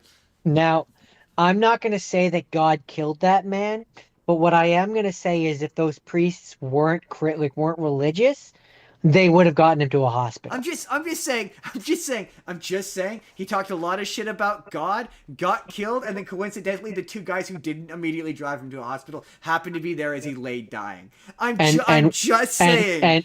And were members of said religion that he had been bashing. I'm not saying it was intentional, but I'm definitely do we know who was driving the car? No, I don't. I'm not completely unsure that it wasn't the priest. For all we know, it could have been one of the priests. I honestly, I don't remember. I don't remember if it was the priest who hit him. All I know is they're there immediately, and it's their priest from earlier in the movie. But it's a horrible movie, Jordan. And to be entirely fair, it's badly reviewed too, and nobody likes it. It's one of the worst movies I've ever seen. But when I realized, I kept being like, this movie's horrible. Like, the dialogue's bad, the acting's bad, the writing is bad. All of these characters have subplots that go nowhere. Like, the arguments of is God real versus is God real are neither compelling or interesting enough. I'm not inherently against the discussion of is God real and as being the central thematic point of a movie, but this doesn't do that well. Again, it really is the movie equivalent of that person who found God and just wants to tell you how much they love God, and you're like, oh my God, stop, please stop. That's what this movie is. When you're like, what is it, Bible thumping, whatever, 10 out of 10. 11 out of 12 for 12 apostles out of 10. I felt preached to. This feels like a Sunday school sermon of a movie. This sucks. This is bad. But I had the sort of epiphany of being I can't say it's the worst movie I've ever seen anymore, because what does that even mean? Is it worse than Cats? No, not really. It certainly doesn't contain any Cronenbergian nightmares, but it's bad. For me, the ones on my list where I'm they're quote unquote bad, they're not bad necessarily, but they're very boring. This is incredibly boring. I guess if David is good for what it is, this is bad for what it is. This is the worst example of what this is. Like I again, hopefully Jake will drop by because he has vowed to come to us with like good Bible movies. So I would I like don't to see. think I think that's a very hard task. I will say there were ones on here I like. Like Sure, but like if I watched 9 movies and I thought maybe 3 of them were good. yeah. Oddly, same. Three. I think three of them were good. Well, yeah. And I feel like I'm being generous But for it's some but of like them. but okay. But like I think they're good and they're actually good are different things though. Yes. Yes, like like that's very true. like I think And Noah is that's where like phenomenal, I'm but like that movie's that terrible. that's where I'm like a lot of the ones that I think are boring, you would probably like, or if not like, I don't would think know. are would be fit more kind than I am, if Yeah, you prefer. maybe. My Because like yeah you would derive enjoyment from them from the historical sense. yeah fair enough. Yeah. I don't even find that I don't derive that. I It's like, don't yeah. I'm at the point where it's like when something kind of becomes a history lesson, there's at least something to like take away from it. get from it. This is just like this is not fun. This was not. I had a bad time. I was like, oh, I hate this. I hate this so much. But also to wrap this up, there are 4 sequels, and Oh I shit. don't understand. No, it might not be 4. It might be 3. But there's multiple sequels, and I don't understand how or why. And I hear the next one is worse. So Jordan, I'm gonna I'm gonna have to. I don't think I have a choice.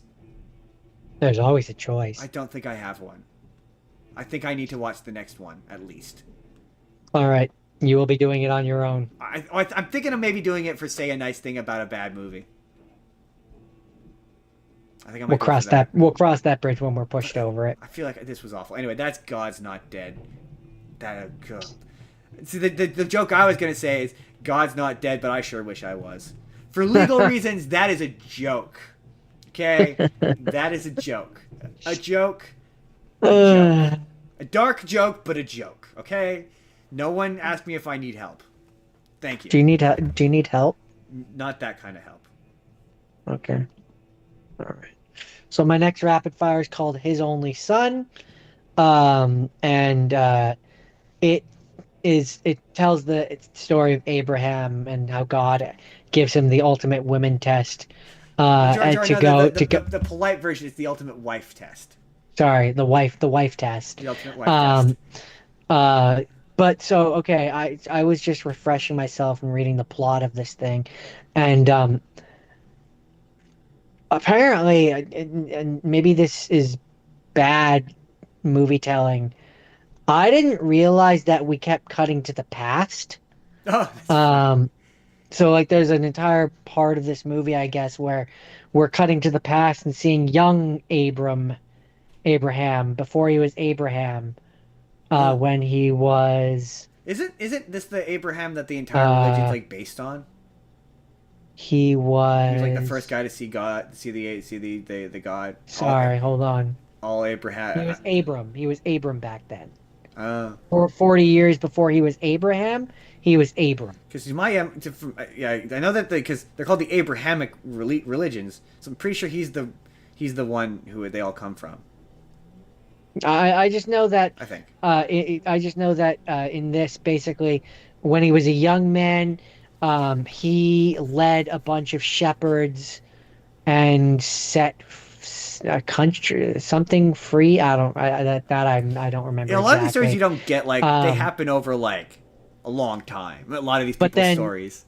we jump cut or whatever. The point of this movie is God is like, yeah, so I know that you and your people historically have sacrificed lambs, but I'm going to need you to go to this mountain and sacrifice your son. Yeah, that Jake said that's an example of like, especially because it's an Old Testament story, of like you need to convey the strongest thing possible. So like you need to tell the people that they have to stop sacrificing stuff. How do you do that? It was the thing that they would want to sacrifice the least. A child. A child, a literal child. Because Their child. apparently back then, Except like except in sacrificing this children was not an uncommon thing back then as well. except in this version, his son is at least comes across like he's like 19 or 20. Yeah, that's usually most versions. He's not. He's not a child. He's a He's young not a adult. That's child. most versions Also, of the story are that. Yeah.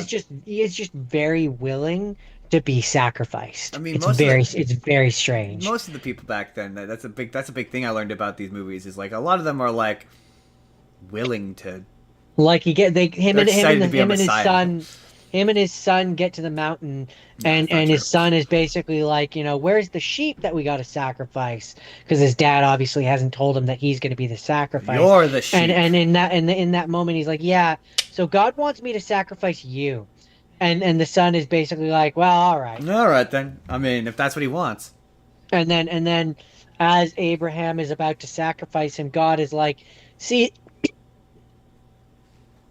the thing is that I didn't actually want you to sacrifice him. I just wanted you to prove to me that you would sacrifice him in my name, but don't actually do it. Yeah. I just wanted to know that you would do it. I just wanted to know. I just wanted to know that wanted you to ask me to go to the movies. I didn't actually want to go to the movies. And other than that, there's a lot of crap that happens in between. There's a scene where Abraham's wife is like, I gave you my I think it was her handmaid or something. I gave you my handmaid to go lay with because I didn't think that I was good enough. But like, you weren't supposed to actually do it. You failed the test. And now she's pregnant, probably definitely with your child, and she's walking around like she owns my household, and I'm just like, okay. Yeah, that's an example of like a modern-ish. What year did this come out? I will say modern. A modern movie.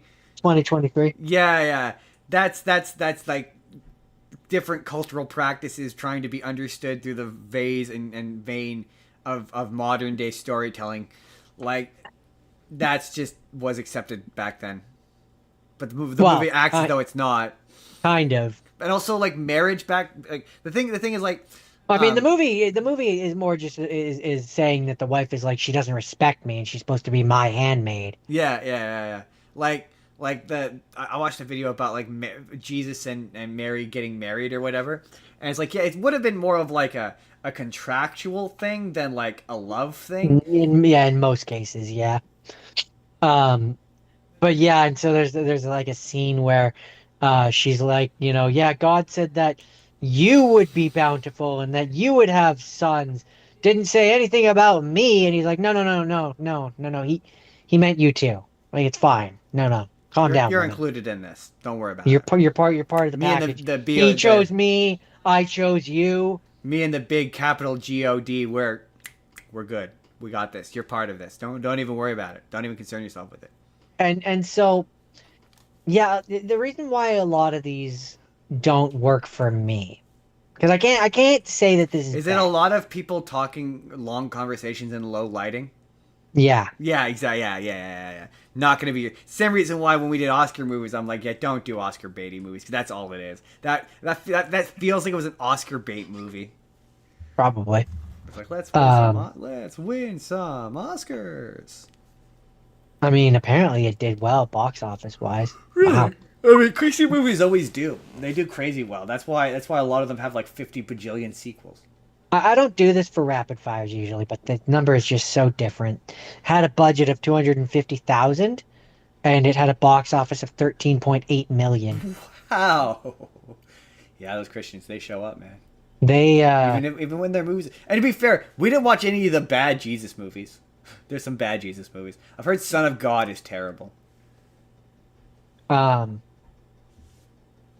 I don't really have much more to say about this one. It was kind of boring. Yeah.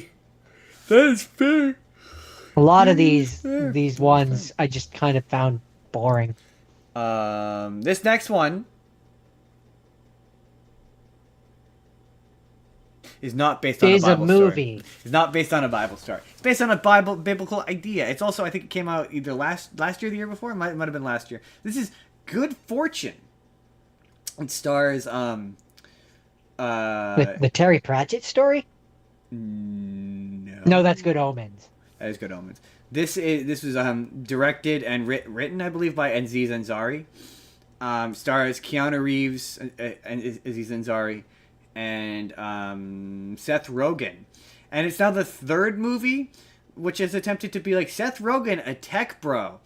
And like I love Seth Rogen, but like a big part of this movie is they try to make him out to be a tech bro, rich, out of touch asshole. And for the most part, I believe he is that. Zuckerberg. But yeah, or I would have said Elon Musk, but yeah, Same thing. And it's just not it's not believable for him. He's too nice, and even when he's trying to be that, he comes across as nice, and it just doesn't work. But anyway, this is the plot of this is Keanu Reeves plays an angel named Gabriel, who is the angel in charge of making sure you don't crash your car when you're texting and driving. So it is his job to like gently nudge you when you're texting and driving so that you don't crash into another car. And there's various there's real big of them. Yeah. And so it's real funny because there's the in terms of like a lot of old school gods back in the ancient world days in the Bible got demoted to being angels. So like that's kind of what this reminded me of, where there's a bunch of different angels of different random things. Like this is the angel of lost souls. This is the angel of fashion. This is the angel of this. This is the angel of that. And they're all of like random little specific things. And so while saving Aziz Ansari, who is playing like he makes documentary films, but he is on the downswing where he is basically poor and he's working the gig economy. So he's doing work from what is basically like, it's like Uber, but it's for doing random chores for people. And he's doing that. And he happens to... Where does the religion come in? Well, he happens to meet... I never said religion. I said Bible. I said related to the Bible. Gabriel's an angel. It's related to the Bible. Never said it had anything to do. You conflate the idea of a Bible related story and religion. They're not. Because they're the same thing. They're not the same thing. They are. They're not the same thing. So, Aziz Ansari meets Seth Rogen, and he becomes his assistant, and he is really good at it initially, and then Seth Rogen gives him a credit card, which he spends on a really expensive date because Seth Rogen recommends he go to a really expensive restaurant. So then Seth Rogen fires him, and Gabriel, in order to Aziz Ansari is like, my life's not living or whatever, and so then Gabriel does It's a Wonderful Life on him, where he swaps Seth Rogen and Aziz Ansari. So Aziz Ansari now has Seth Rogen's life, and Seth Rogen has Aziz Ansari's life. And this has caused a bunch of things to go off the rails and a bunch of things, ripple effects to have caused it. And the idea being that Keanu Reeves is trying to teach him about walking a mile in another person's moccasins. He wants to be like, oh, Seth Rogen may be rich and successful, but his life isn't as awesome as you think. And Jordan, it turns out his life is just as awesome as you think. There's no problems. And he's like I wanted to teach him that all of his problems could be solved without money.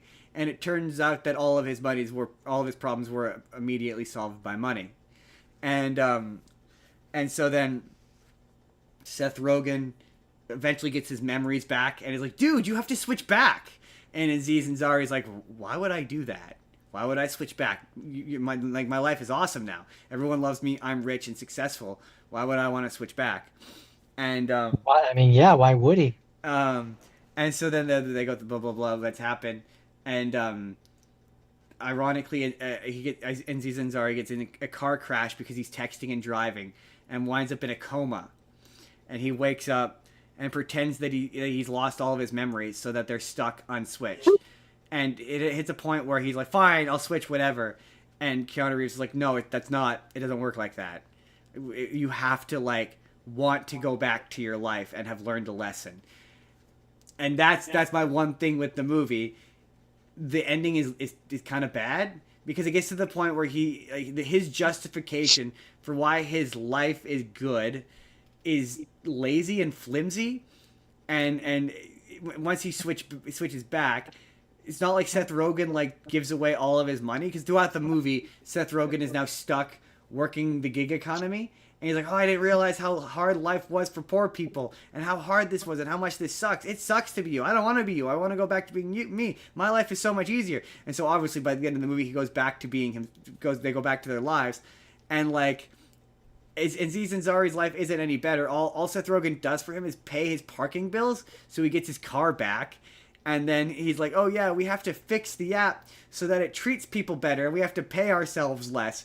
And she's kind of like, "Oh, it's the all you need to get through in life is one benevolent rich person."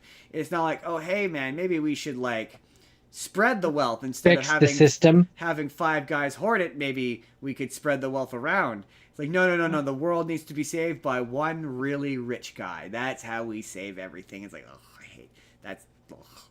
Ugh, hate that. Hate it. Disingenuous. Yeah, it's dumb. Especially coming from like a couple of millionaires making a movie about million. It's the same thing how I don't find movies about celebrities relatable. Where I'm like, "Oh, pity the poor rich person. I feel so bad for you. Like, you don't know what real life is. You guys don't understand. Like, I don't believe that Aziz Ansari has ever drove an Uber, like, or drove skip the dishes, or you know what I mean. Like, you guys don't know what it's like to work the gig economy. That's why you've made up a fake app that doesn't exist. But it is funny. Keanu Reeves is great. The chemistry between the three of them is so good. The chemistry between Seth Rogen and Keanu Reeves is great. It's John Wick Keanu Reeves, so he's got that kind of slow cadence where he talks like this.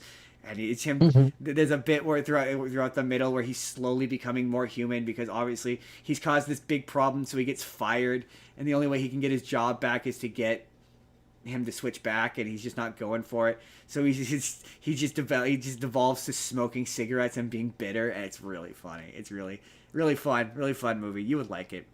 I don't know if I think it's on. Pretty sure it's on Amazon Prime. It's pretty good. Sounds way more enjoyable than like most of the things I watched this week. It was honestly probably the best movie I watched. Ish, Jordan. That's it. That's good fortune. So my last rapid fire is Mary Magdalene, which is, telling the story that we've already watched like 3 times, but this time from Mary Magdalene's point of view. From the perspective of Mary Magdalene. So it's just a lot of shots of her face as she watches Jesus get whipped. I mean, that's not all that there is. Oh, there's more. There's more to her story than that. Oh, all right. Okay, that's fine. Is this one of the ones where it's like she's a prostitute who has sex for money? No. Although we start off and she's in Magda, wherever she's from. Yeah, she was the thing that a lot of people don't get about Mary Magdalene is she was rich. She was actually, fun fact, funding Jesus. Yeah, she was fairly wealthy. Yeah. And her dad wants her to get married. She doesn't want to get married. Young Jesus of Nazareth comes along to her that was it. Her town is Magdala. Surnames didn't really exist. So that's why he's Jesus of Nazareth. She's Mary from the small town of Magdala, which is why she's Mary Magdalene. Yeah, that's where it comes from. But she doesn't want to become a wife, and so she leaves her family to follow Jesus as one of his apostles. And the rest of his apostles don't really want her there because she's a woman. Get that Yoko out of here. Pretty much. She's the original Yoko. Especially because she is like the closest with Jesus in terms of like understanding his philosophy, for lack of a better term. And then yeah, we see the she follows all the Jesus all the way to the crucifixion and his resurrection. She tries to tell the sorry, I died there for a second. Um, she tries to tell the other apostles or the disciples rather of his resurrection, but they dismiss her, and Peter says that she weakened the group and Jesus. And they part ways with Mary vowing to carry on the message with her own voice. And then this is kind of cool. In the closing captions, Mary is first identified as having been wrongly called a common prostitute by the early church in the first millennium. And in the third millennium, the Pope recognized her and accepted her as one of the followers of Jesus, who was among the 12 apostles. Interesting.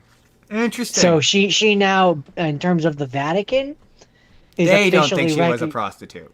she is officially recognized as one of Jesus's apostles. Right. Well, it was because of them that everyone thinks she is a prostitute. It's true. It's true, yeah. And so they officially were like, No, she's not a prostitute. She wasn't a prostitute. She was one of his apostles. She was not a prostitute. But people sure thought she was, but she wasn't. yeah, this one was, I don't know. I mean, you had Joaquin Phoenix as Jesus. So, that's a thing. You had Rooney Mara as Mary Magdalene. Forgive them, Father, for they know not what they do. She was in something that we've seen. I'm too busy to, or too lazy to look it up. And technically, she was. I don't know. She was on The Social Network. I think she's the girl that breaks up with. Smash. Yeah, she's the girl that breaks up with Mark Zuckerberg at the beginning. I can't. Also, I think she was in Fantastic as well. I'm too lazy to look it up. I think she was. Yeah, I don't know. This one was just another one of those ones where it's a lot of standing around talking in low lighting and softly. In low to mid lighting. Yeah.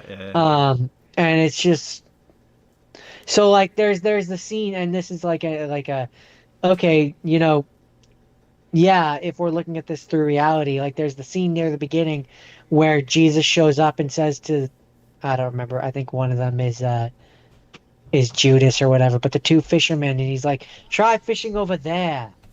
And then all of a sudden, like there's like and they're like, oh, people never fish over there, and they go over there, and all of a sudden there's a bunch of fish. I'm just saying, maybe Jesus just saw that there was a lot of fish over there. I noticed that nobody's fishing over there, and there's a lot of fish over there. It's not necessarily like a miracle. Like he didn't like necessarily make the fish multiply there. Like maybe he just was a good fisherman. Well, yeah, in a lot of these movies, it kind of devolves to them being like, that guy said that you did a thing, and it was like, I didn't say. I never said that I did. You guys have been saying that. I never said that. I'm not necessarily disputing it because it means that I'm getting all kind of puss. but I'm not saying it. I'm not. If you guys wanna say it and help me get laid, if you want to be really good wingmen, my 12 wingmen, then and the 12 wingmen. Then I won't tell you not to do that. But I'm not going to say it. Oh, God, we're going to get in so much trouble, Jordan. Jordan, you said an offensive thing. No. What? No. Jesus was like, and let there be women. And Jesus was like, I like the ladies. I like the ladies. I like the ladies. He liked the ladies.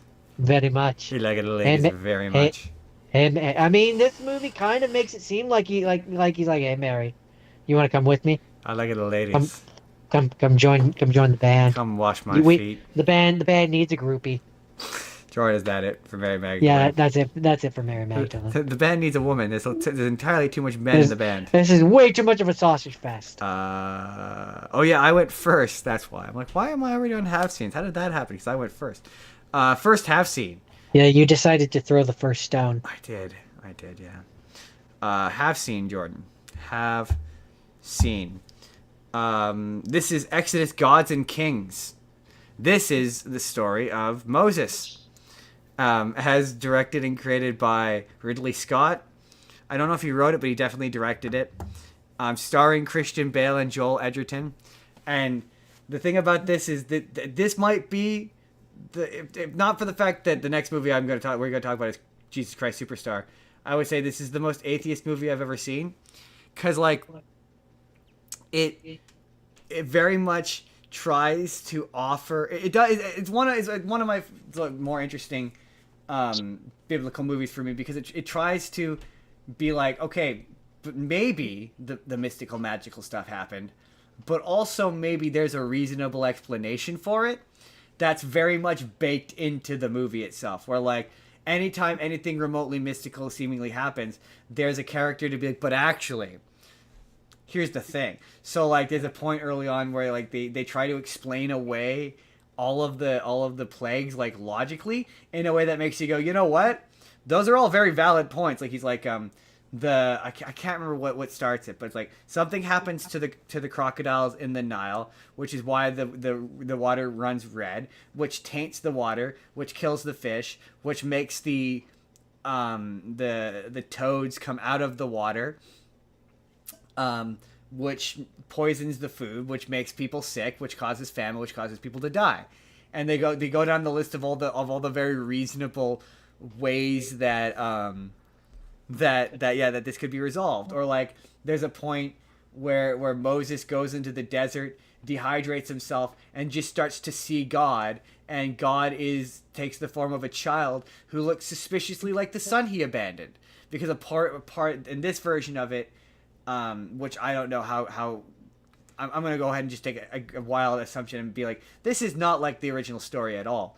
But in this version of it, he meets the girl he meets in Prince of Egypt.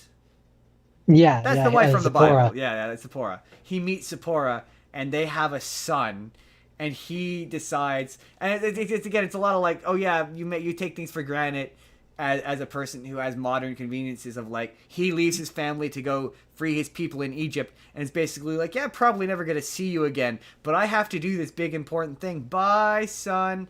And you kind of realize that like, oh yeah, he might die on the way there from like illness or like something, or like weather, or he might not even make it to Egypt. Like this is kind of a treacherous ordeal or whatever.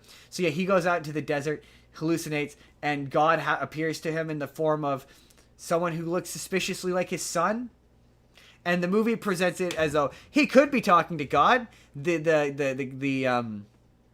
The kid could be God, or it's just as likely as he's just seeing things, and God and all these things are a coincidence. Equal, like the part where they go to the Red Sea, and the Red Sea part's like, okay, we have to wait for a particular part of the day where the tide is lowest, and it presents all of the things, all of the events as like not real necessarily, but in a way where it's like, oh yeah, I could buy that this would happen kind of way. And it's a Ridley Scott movie. It's the guy who made Gladiator, so it has the Are you not entertained? Yeah, it has I don't know, the not the scale, I guess, of that kind of movie. Epic. It's got like the epic scale of a movie like that. The magnitude. It's funny because I remember when that movie came out, everyone made fun of Christian Bale. Oh yeah, every major character in that movie is white. Is it a person of color in it? It's very bizarre considering they're all supposed to be Egyptian. It's super weird. And I remember when it came out, everyone made fun of Christian Bale, being like, Christian Bale is the whitest thing in that movie. Christian Bale as Moses, as though I think it's Charlton Heston didn't play Moses, but the worst one in this is Joel Edgerton, who number one is wearing brown face. Number two, he does a bunch of quippy one-liners at randomly inappropriate moments, where like there's like more than one moment where he looks into the camera and does a quippy one-liner, and you're like, this feels inappropriate. It also you can tell it's made by an atheist, because I remember it being Moses getting disheartened by God and being like, you're a murderer. But I guess it was Ramses that did it. But Ramses comes up at a point after they do the death of the firstborn thing, and he's basically like, what kind of God kills kids? Like, that's fucked up. And you're kind of like, kind of fucked up. You can tell it's definitely made by a person who little fucked kind up. of fucked up. But it's always wide. Like that's another example. Like I've seen so many different. This is the first because I've seen so many different versions of the story. Like I remember when the Rugrats did the Passover or the story of Moses, and they Prince of Egypt. We're gonna talk about that. They always skip over death of the firstborn. There's a real focus on the wind and the locusts and the frogs, but everyone skips over death of the firstborn child and how that's kind of fucked up. That's Prince of Egypt doesn't. But it doesn't. It doesn't not do it, but it definitely de-emphasizes it. Where you do see the kid die, whereas in this he goes up to Moses and he's like, "Why would you do this? This is fucked up." This is kind of the first one to like actively address it. That to be fair, I've never seen the Ten Commandments. Perhaps the Ten Commandments does as well. But to be fair, that is the difference between a kids movie. Yeah, it's fair. And not a kids movie. But this was definitely the one that made me go, yeah, like, what is more believable to you? And this is where the Jewish people would say it doesn't matter. Like, this is the point of the story is about a subjugated people being freed. Like, the details of it don't really matter. But, like, again, what's more believable? That boulder-sized ice fell from the sky upon Egypt? Or baseball-sized hail fell during an out-of-season hailstorm? A size which was unprecedented in an area of the world that would maybe in their lifetime they had never seen it. In the part of the world that would not recognize an out of season snowstorm or hailstorm, like that would be a temperate climate that wouldn't understand what snow or ice is. Like it could be a case of like these inexplicable events of mass famine and casualty didn't happen within a week. They happened over the course of several months. Yeah. Where it's like, oh, it's weird that all these things happened one after each other, but they probably didn't happen one after the other, and it's just been condensed story-wise to be one after the other, to be like, look at all these things that happened. Well, we'll touch on my version of that, but yeah. I appreciate that this movie kind of went, hey, perhaps there's a reasonable explanation for all this shit. But also it felt, at the same time, kind of heavy-handed a little bit. Because you're like, oh, yeah, this is clearly a guy who doesn't believe this, trying to make a... But, like, yeah, I don't know. I was like, oh, what's stopping us from making more mainstream movies based on biblical stories and removing the whatever from it and approaching it and doing something different with it? I'm like, this is why. This is why. Movies like this are why. Movies like this and this movie reminded me of Noah. That's my way to end this and put a pin in it for when we do Noah later, because this reminded me of Noah. Which is a nice button point for us to unbutton that point and talk about the Prince of Egypt, which is just the same story. No, I mean it isn't. The Prince of Egypt really the Prince of Egypt changes quite a bit. The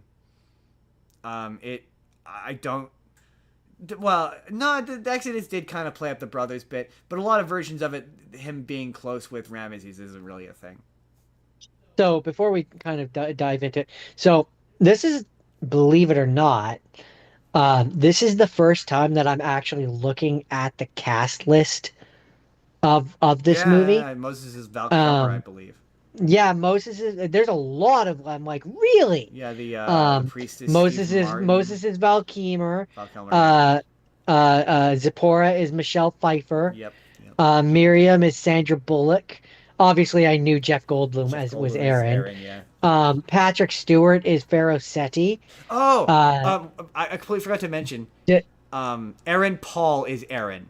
In the is the brother of Moses. It's super weird. That's weird. It's super distracting. It pulled me out immediately. Sorry, continue.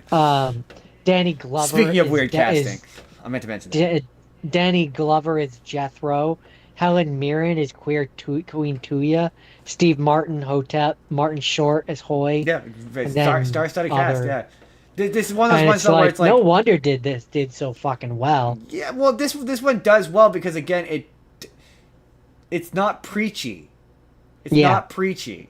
Like having now Also, the watched, animation is it's beautiful. beautifully animated, but more than anything, you could show this to non-religious people, and it's still a good movie. Absolutely. Like it's still a good And movie. and and I I think that's the key. Just make a good movie. yeah. Like the thing is that it's already a good story. It's just you fluff out some of the details, which is what this does, right? Yeah, yeah. Um, and that's why I think in terms of I can't I can't speak for every Bible story. I can't speak for what Bible stories in Old Testament versus New Testament, but from what it appears, to my uneducated opinion, um, the Old Testament makes better movies because they're more metaphorical. Yeah, I would say so. But to be fair, I don't. This is where you're right. I don't know of any. I how I could tell you a ton of Old Testament stories. I can't really say other than like Sodom and Gomorrah, the tale of Sodom and Gomorrah. But to be fair, a lot of New Testament stories are just they seem to be. Recycled old ones. No, I was gonna say seem to be way more violent, like in their nature. It's usually about murdering or killing someone or hurting someone or like taking over something or people fighting another people or like stopping people from taking over another people or that seems to be what it's Yeah, about. So you're like, well, yeah, you're right. The because the Old Testament stories are more allegorical. Yeah, they lend themselves better to. Well, certainly they lend themselves better to kids movies. um so that was just an observation that I kind of Yeah, yeah, yeah, that yeah, that that I makes sense. had. But I really like this movie. I have watched this movie quite a number of times. Yeah, it's one of um my favorite. I like the music. It does a really good job of being Disney, Yes, yes, it does. even though it's It not really Disney. wants to be Disney. Um, and apparently, I was reading something here about how, oh, yeah, here it is. Um, it was the first animated feature not released by Walt Disney Pictures to gross over 1 million in the United States. Interesting. It had a budget of 70 million, and it had a box office of, I think that's 218 million. Oh yeah. Two one 218 613 188. I mean, I know it did well enough that they made that David movie. Not So David, so a lot. Joseph and It made a lot of money. Is the Joseph point? King of Dreams. They made that movie off the back of Um. it. Oh, also in terms of voice cast, apparently the voice of God. I mean, as well as a lot of there was a bunch of voices that were overlaid, Yes. but one of the voices is Kilmer. That makes sense. Yeah, because it's supposed to be a reflection of basically God is a part of your. It's a metaphor. But it's also a bunch of the people, like the production cast, voiced it. Like it was like Yeah. five or six Well, or yeah, seven people that all talking at once. the big thing with the Old Testament is I saw this in a video once where a person was like, "You ever notice how like in the Old Testament, it really seems like God is in terms of the in terms of narrative, is wild and inconsistent. In some cases, he's angry and vengeful, and in other cases, he is loving and compassionate. And these ideas do not square. It's because very likely that there was more than one God. I mean, As described in the Bible, there is more than one God. yeah. I mean, So especially when you look at the day and age of when this comes from, there were a lot of pantheons. There was the yeah. Egyptian pantheon, there was the Greek pantheon, there was the Norse Uh, pantheon. So the idea that this would also have been a pantheon Yeah, kind of just there's makes one of the sense. verses in modern context. One of the verses where it's like "Thou shalt not put God, another god in front of me" tends to be stripped down to being allegorical, in that like, oh, prized possessions are a god that you should not be, or like the god of whatever, like television, movies, whatever. You shouldn't put that before God. But no, it was literal. Like there was more than one God. You shouldn't worship that God. You should worship my God. Um, Yeah. and that kind of I was watching one of those movies once and I went, oh yeah, that explains the recontextualizes so much for me, where I'm like, oh yeah, right, that yeah, they don't believe in the same God, so why would they would obviously be skeptical of what he's saying. And it's one of those, oh, that makes sense. It's also just one of those like, yeah, in terms of this movie, this is where the quote unquote propaganda comes in, where the Egyptian Hotep or whatever, the two advisors are like, now see the power of our God, and like they're doing like charlatan type stuff, Yeah, yeah, yeah, and yeah. and it's like, I mean, if I'm looking at this clinically, Yeah, exactly. Yeah, yeah. you Exactly. Yeah, exactly. I get what you're saying. know, I don't want to say it, It's but certainly possible that one of these guys just knew some sleight of hand. you know, Maybe, maybe. maybe, perhaps. But again, they would argue that's not the point, though. That the point is the lesson, not how the lesson happens. Which is why I appreciate that approach to I it. I'm like, appreciate that about like the I can't talk. With the Old Testament in particular, that's why I appreciate that they recognize that it's more about the metaphor yeah, yeah, yeah, same, than it is about the same. As literal. soon as Jake said that, I was like, oh, Um, I appreciate that because yeah, yeah, because because it's the most it, sensible explanation out there for a lot of this stuff. not even just that, but it also just kind of lines up with how I feel about the Bible, which is there are great stories in there, and Yeah. there are great lessons to be learned from those Every stories. time Jesus It said doesn't something, I was like, it doesn't mean that it literally happened. right? There's times when they would show the stuff Jesus would say in these movies, and I'd be like, you know what? Man didn't have some bad ideas. Just saying. Anyways, But read that's the Prince of Egypt. that is indeed the Prince of Egypt. Do you have It's a good one. do you have another half scene? Of course I do. What's the other Noah. one? Noah. Interesting. Interesting. Interesting. Because I have one. I may have messed this up. I should have maybe let you go first. Uh, Aren't we ending on the King of Kings together? and Jesus Christ Superstar. And Jesus Christ Superstar? Okay. So, So you do yours and then I do well, mine my and next then one we is my next one is Jesus Christ Superstar. So if we do Jesus Christ Oh, Superstar, then you do Noah, then I do Last Temptation of Christ, and then you do King of Kings, and then we do King of well Kings just together. you just do the last temptation of Christ now. Well, I know. I'm just trying to think of if we do Jesus Christ Superstar together now. That's one of your have not scenes, and then we do Noah. I do Last Temptation of Christ, and then we do King of Kings together. Yeah, yeah, that lines up, right? And I'm not missing one of yours in there. That's the No, last thing. I have three left. Noah, Jesus Christ Superstar, and the King of Kings. Okay, okay. So yeah, I can do. Okay, yeah, yeah. Okay, so yeah, I can do Jesus Christ Superstar now. So you just after we do Noah, I'll do Last Temptation of Christ, and then we'll just do King of Kings, and we will end one early. Sure. It'll make sense. What I so? mean, we're both gonna talk about Jesus Christ Yeah, Superstar, yeah, and so then we're both doing it. yeah, It's fine. exactly. And then we'll do Noah. I'll do Last Temptation of Christ, and then we'll do King of Kings, and then Yeah. that will be the end.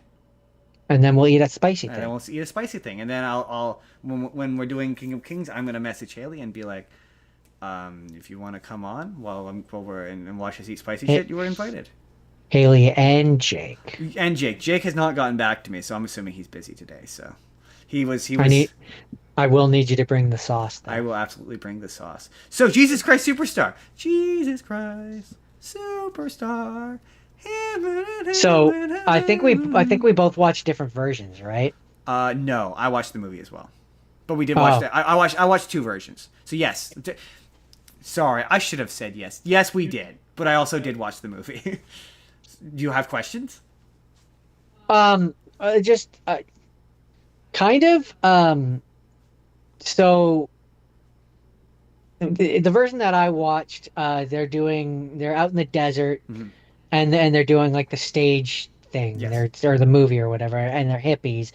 Um, but like we start off and Judas is already Judas, he's already in character. and Yeah. and it's just there's a lot of stuff that happens in it, and it's hard to follow because it's singing. So the number one thing about Jesus Christ Superstar, because Jake came at it in kind of a similar way of being like, so much of this doesn't make any sense and it drives me crazy. Like at one point, Jesus or Judas is singing about how sad he is, and there's just randomly tanks in the background. Like Yeah. the anachronisms are the point.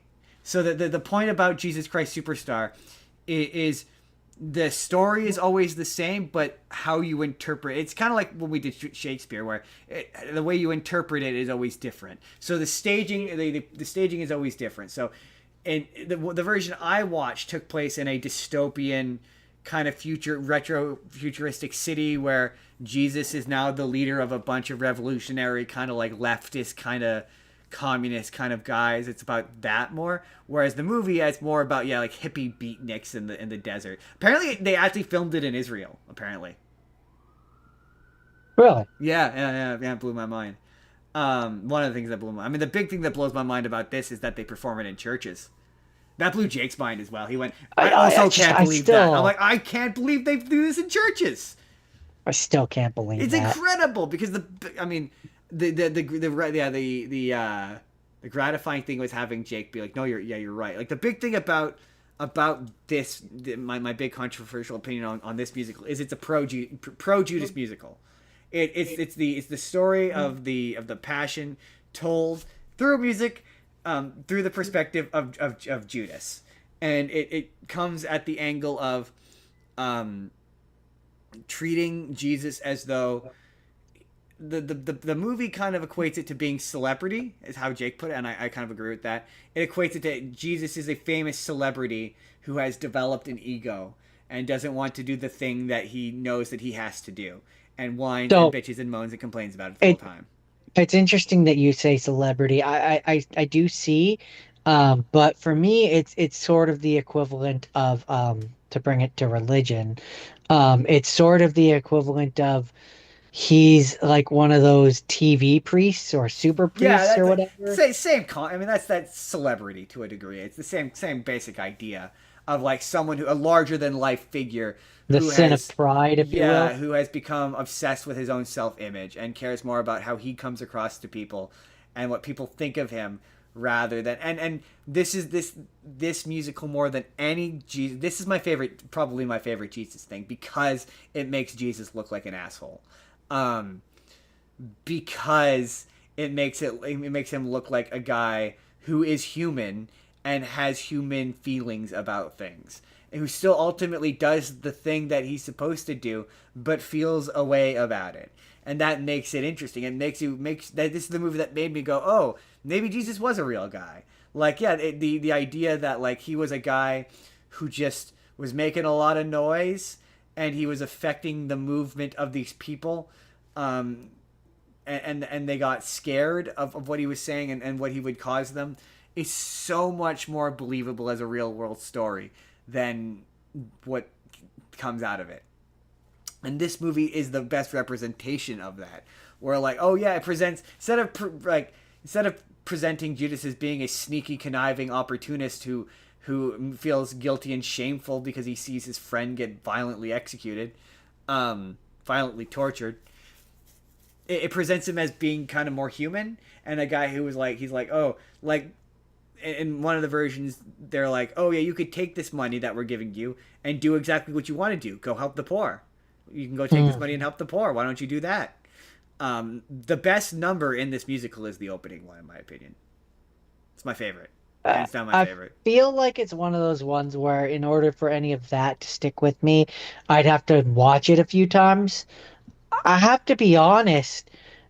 Pretty much as soon as I finished watching it, it washed from my mind. What's interesting is, I enjoyed it the first time I watched it, I only liked the opener. The opener is my favorite song in that musical. I think it's the best song. I think it conveys the theme of the play the best. I don't think any of the best character in that musical is, like you said about the other one, it's Judas. Judas absolutely carries that movie, and by the time, like when he leaves, it kind of loses its luster a little bit. It just felt really, really long for me. Also, in terms of the movie version, I don't think the movie's the best version of that musical. I don't think that's the best version of Herod. I don't think this is going to be blasphemous for musical theater nerds. I don't think it's the best version of Judas. I think you would probably enjoy the other version, the concert version. I think you would probably get behind that more because I think, again, I'm going to share it with, now that you've seen it, I'm going to share with you Tim Minchin's version of that song, of the opening song again, because I think you might actually get behind it a bit more, because his vocal style is kind of a bit, my thing with the 70s version is it's so 70s. Like they Yeah. like scream sing a lot of the music. Like they It really made me think of the elongate. Beatles. Yes. They elongate along of the vocals. So like I don't like the way he sings Heaven on Your Mind. I don't like the way it sounds. It's just Like I believe when I was watching it, I even made a joke when I saw Jesus. I think I even made a joke about how Paul showed up. yeah. I mean there's the note he hits because his pants are so tight. What? Your mic did not pick that up. It might have. My mic typically picks up when I do that. This time it might not though. I didn't hear it. No, If it Zoom did. didn't. Zoom didn't. The stream might have heard it. But yeah, there's a really funny montage where it's Lin-Manuel Miranda trying to hit that note. That's really funny. I think I sent it to you. You It's did. like it's the meanest thing anyone's ever done to Lin-Manuel Miranda. Um. So yeah, this had a budget of 3.5 million, made 24.5 It did million. all right. I It did all honestly, right. this is one of those musicals where this is another one where I would like for them to do a remake of this, but I want them to do it straight, like no anachronisms, make it 100% like look historically accurate as much as you can, but still do the music. I think you And could, I would cut out the framing device too.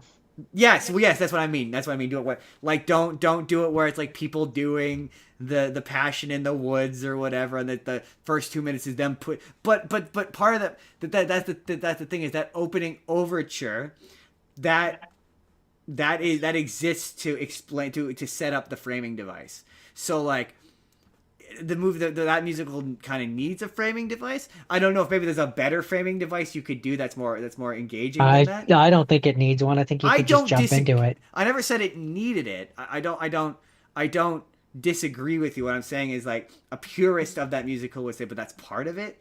I think they should do it 100% Sure, straight. it's part of it. It's an unnecessary part I of don't it. I don't disagree. I would absolutely. I'm with you. It Do it. just it just adds another 20 minutes onto this thing, and again, it already feels long. I mean, 20 minutes is an exaggeration. It's probably more like 2-3 minutes, but Well, if you're doing the beginning and the end, and again, well, no, it ends with him getting crucified, and then yeah, the last like 2-3 minutes is the wrap up of them putting all the costumes and taking the costumes and off. they notice that the actor who plays Jesus Jesus is isn't there. gone because he's actually been Jesus the whole time. I guess I don't get what the point in that was, but no, I don't disagree with you. But again, you know me, I have a weird sense of humor. I think if they did this straight, it would be way funnier. Like if they did it 100% authentic, all of the costumes are authentic. Everyone Yeah, looks I mean, I would just authentic. call it Jesus the Musical. Well, no, you still call it Jesus Christ Superstar. It's still Jesus. Whatever. But yeah, I think that would be I think that would be funny. But yeah, this one, this musical, this will always probably be one of my favorite Jesus movies because it is what sent me down the rabbit hole of being like, Jesus is a real guy. He's not like Santa Claus and fictional. Like there's a chance that he's real, and like made me learn all the historical backing for all this stuff. And yeah, I became really interested in this subject off the back of this movie. So I'm always gonna have like a healthy respect for it. Yeah. See, by comparison, um, I watched this second to last, and at this point was so religious out I think what I would maybe consider that doing. it just I was I don't think I enjoyed it as much as you wanted me to. I mean, I didn't want you to. I wanted you to tell me that it was a pro Judas musical. That's what I wanted. Yeah, which I did. Which it is. Yeah. No. I got what I wanted. But you agreed with me on everything I said about it. So I got what I wanted. No, it's a sung I through just musical. I never expected you to like this because you're like me. You don't like sung through musicals. So it's like just they're so hard to they're follow. hard to follow. The only reason why this wasn't hard for me is because by this point this was the fourth retelling of the Passion of the Christ that I had seen, and so I was already familiar with it. And then it became about Yeah. okay, But by that same token, it was the fourth retelling of the story of Jesus and his death. well, And my brain was just like you've seen this four That's the times. difference between me and you is I then become interested in like it helps me understand because at the beginning of this I'm like I don't understand what the beef is. But then by the end of it, by the fourth or fifth person explaining it in like plain language, I'm like, oh, okay, I get what the beef is because yeah, up until this week, I always was like, yeah, they killed, he died on the cross for our sins. Like I saw that in Ted. One of the characters was like, Jesus died on the cross for our sins. That's why they crucified him. And I went, no, that's not why they crucified him. Yeah, he died on the cross for our sins, but that's not why they crucified him. They didn't crucify him to die. That's not why the mortal men crucified him. That's why God let him be crucified. Yeah, that's why God let him be crucified. Big difference. Big difference. Yeah, big difference. Jordan, do you have anything else you want to say about Jesus Christ? No, not really. It was fine, I guess. Yeah, no, it wasn't. It was like a 5 in terms of preachiness. Hey man, at least it wasn't. See, I don't think it. I think it was a 1. It's a 1. It absolutely does not preach at all. It's 5. It's doing the story of Jesus. No, but that's what gives it a 1. The 1 gives it, but it's if anything, it's the anti-Jesus movie. It explicitly characterizes and makes Jesus look like a dick. Like it makes Judas look like a good guy. Like they think he's the betrayer. He's the ultimate betrayer, and this makes him look like he's a nice guy who had a good point.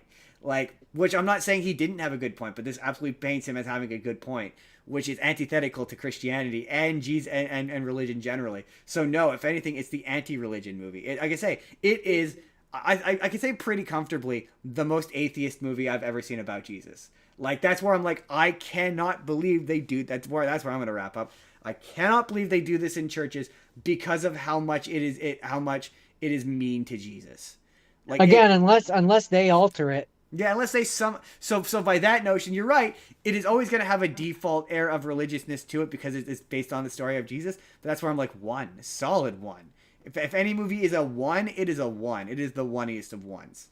I will maybe go 2. I stand by what I said. I don't think it's a 5. 5 is way too high. I respectfully disagree. That is way too high.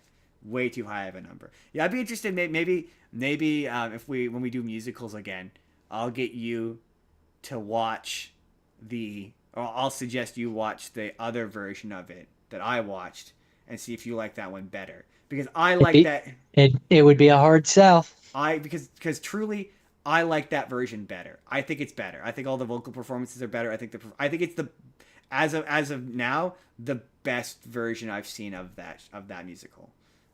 Yeah, I'm gonna send it to you afterwards. I'm gonna send you the. It'd be a hard sell. I don't know. This feels like one of those musicals where a couple weeks from now, or a month from now, one of the songs is on your playlist. I'm not saying all of them, but certainly one of them. That's where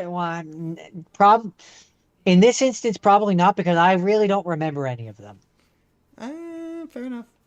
But like they didn't stick in my brain enough to make me go like, ooh, that's in my head. I need to go and listen to that. So like if we're in a car, if you and I are in a car a lot and like you're playing it and I hear it and it gets stuck in my head, I played it a couple then times maybe. But no, I mean going forward. Oh.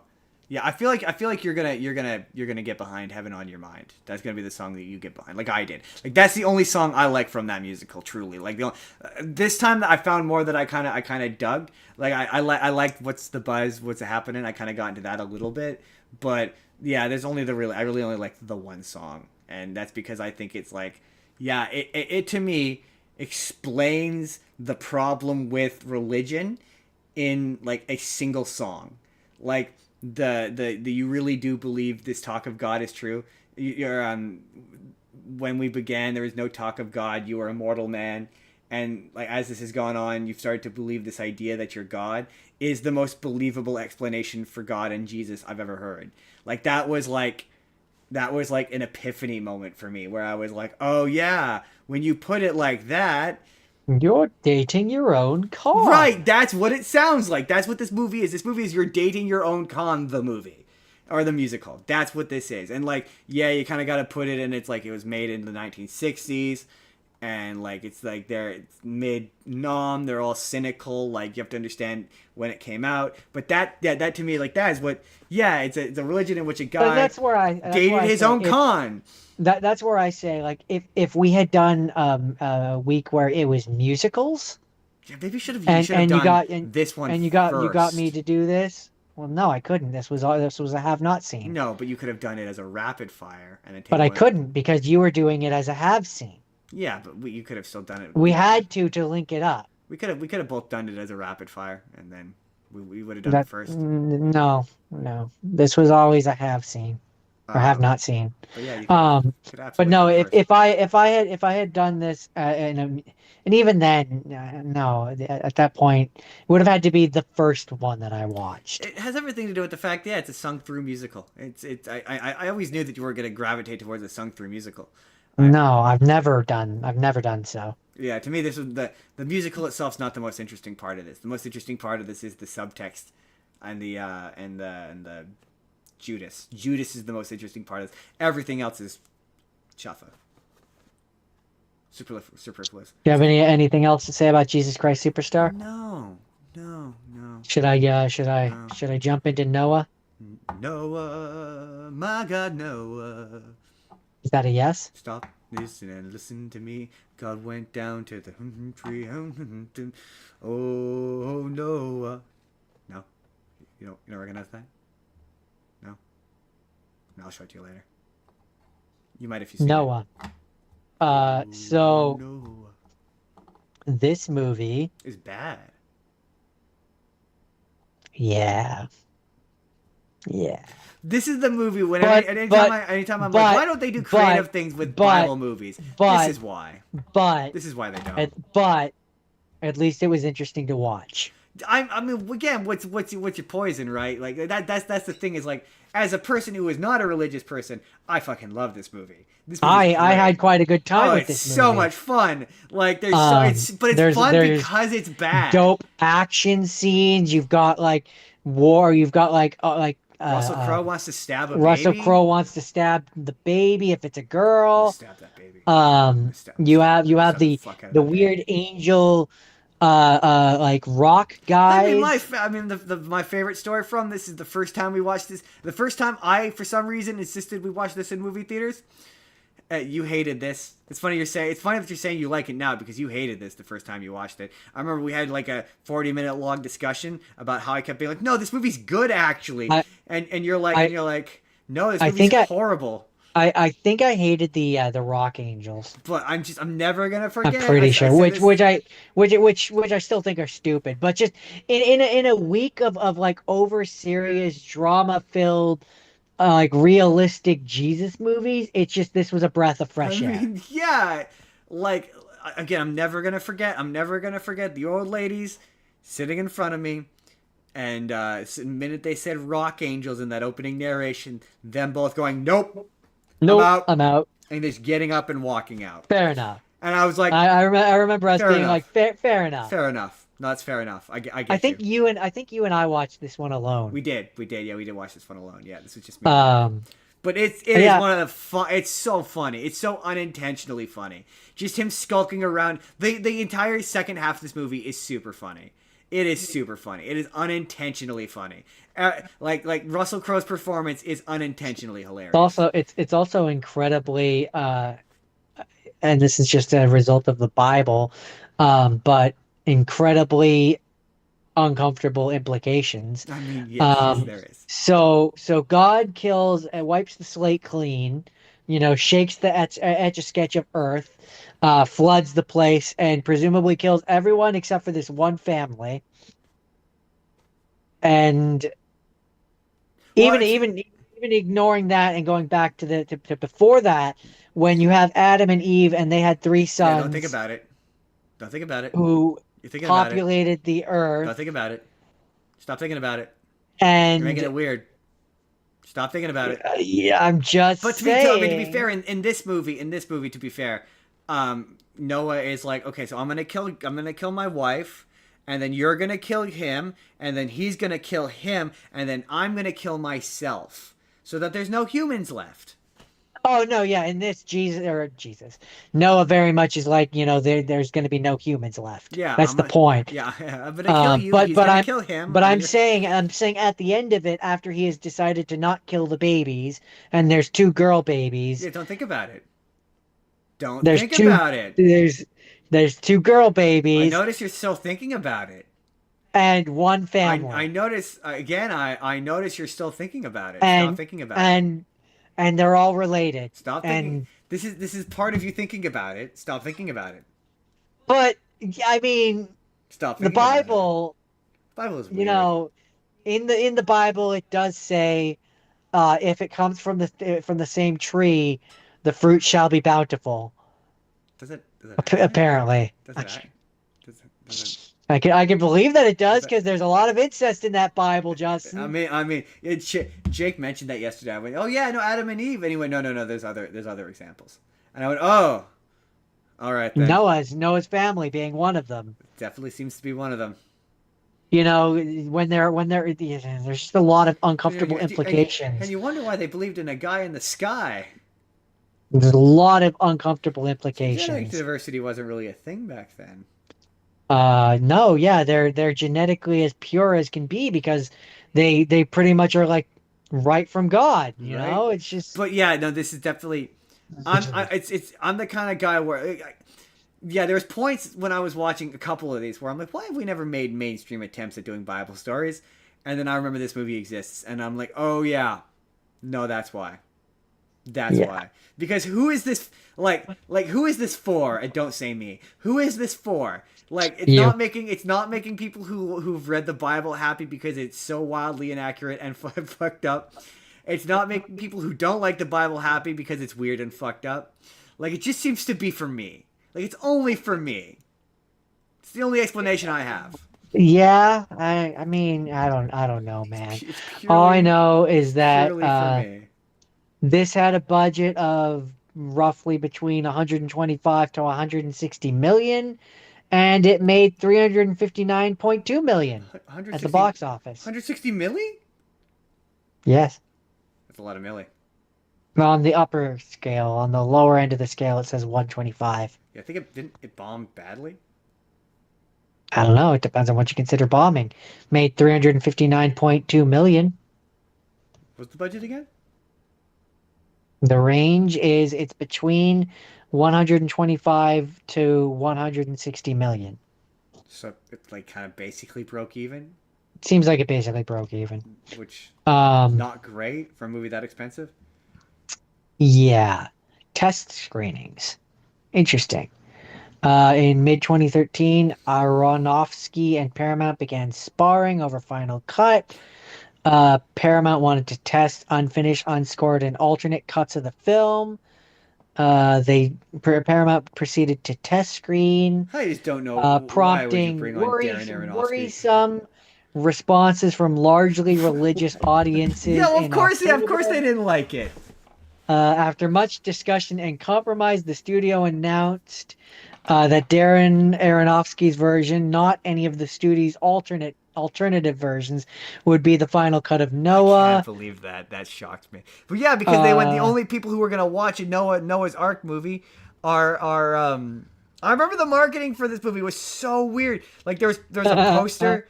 There's a poster of so apparently, under pressure from Christian religious groups, Paramount Pictures added a disclaimer to marketing materials in February 2014, which read, "The film is inspired by the story of Noah. While an artistic license has been taken, we believe that this film is true to the essence, value, and um. integrity of a story that is a cornerstone of faith for millions of people worldwide. I Biblical story can be found in the Book of I Genesis." remember when this movie, when they were marketing this movie, because there was a point where I was driving around downtown, and one of the posters was like Russell Crowe with an axe, and you're just like, what is this?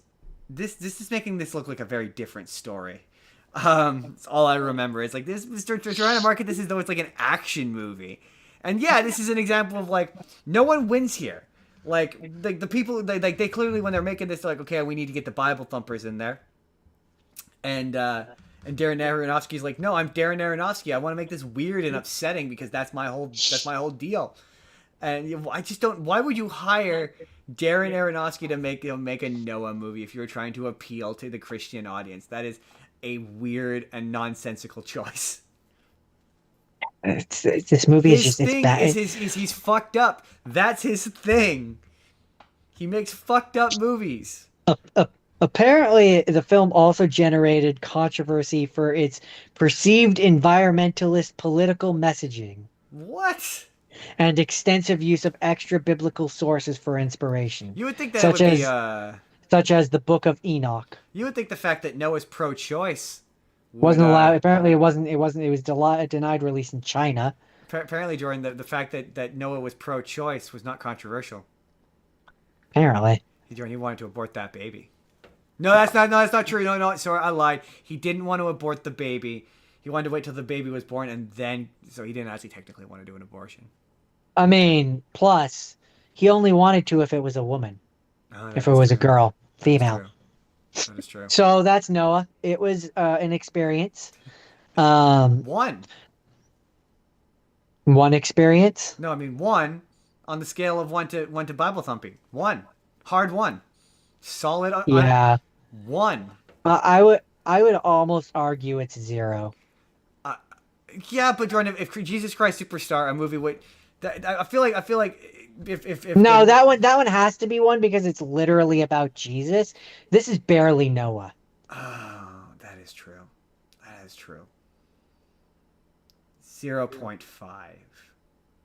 All right, I'll give it to you. Because it is technically a biblical story. It's technically, by the loosest sense of the definition. Story from the Bible.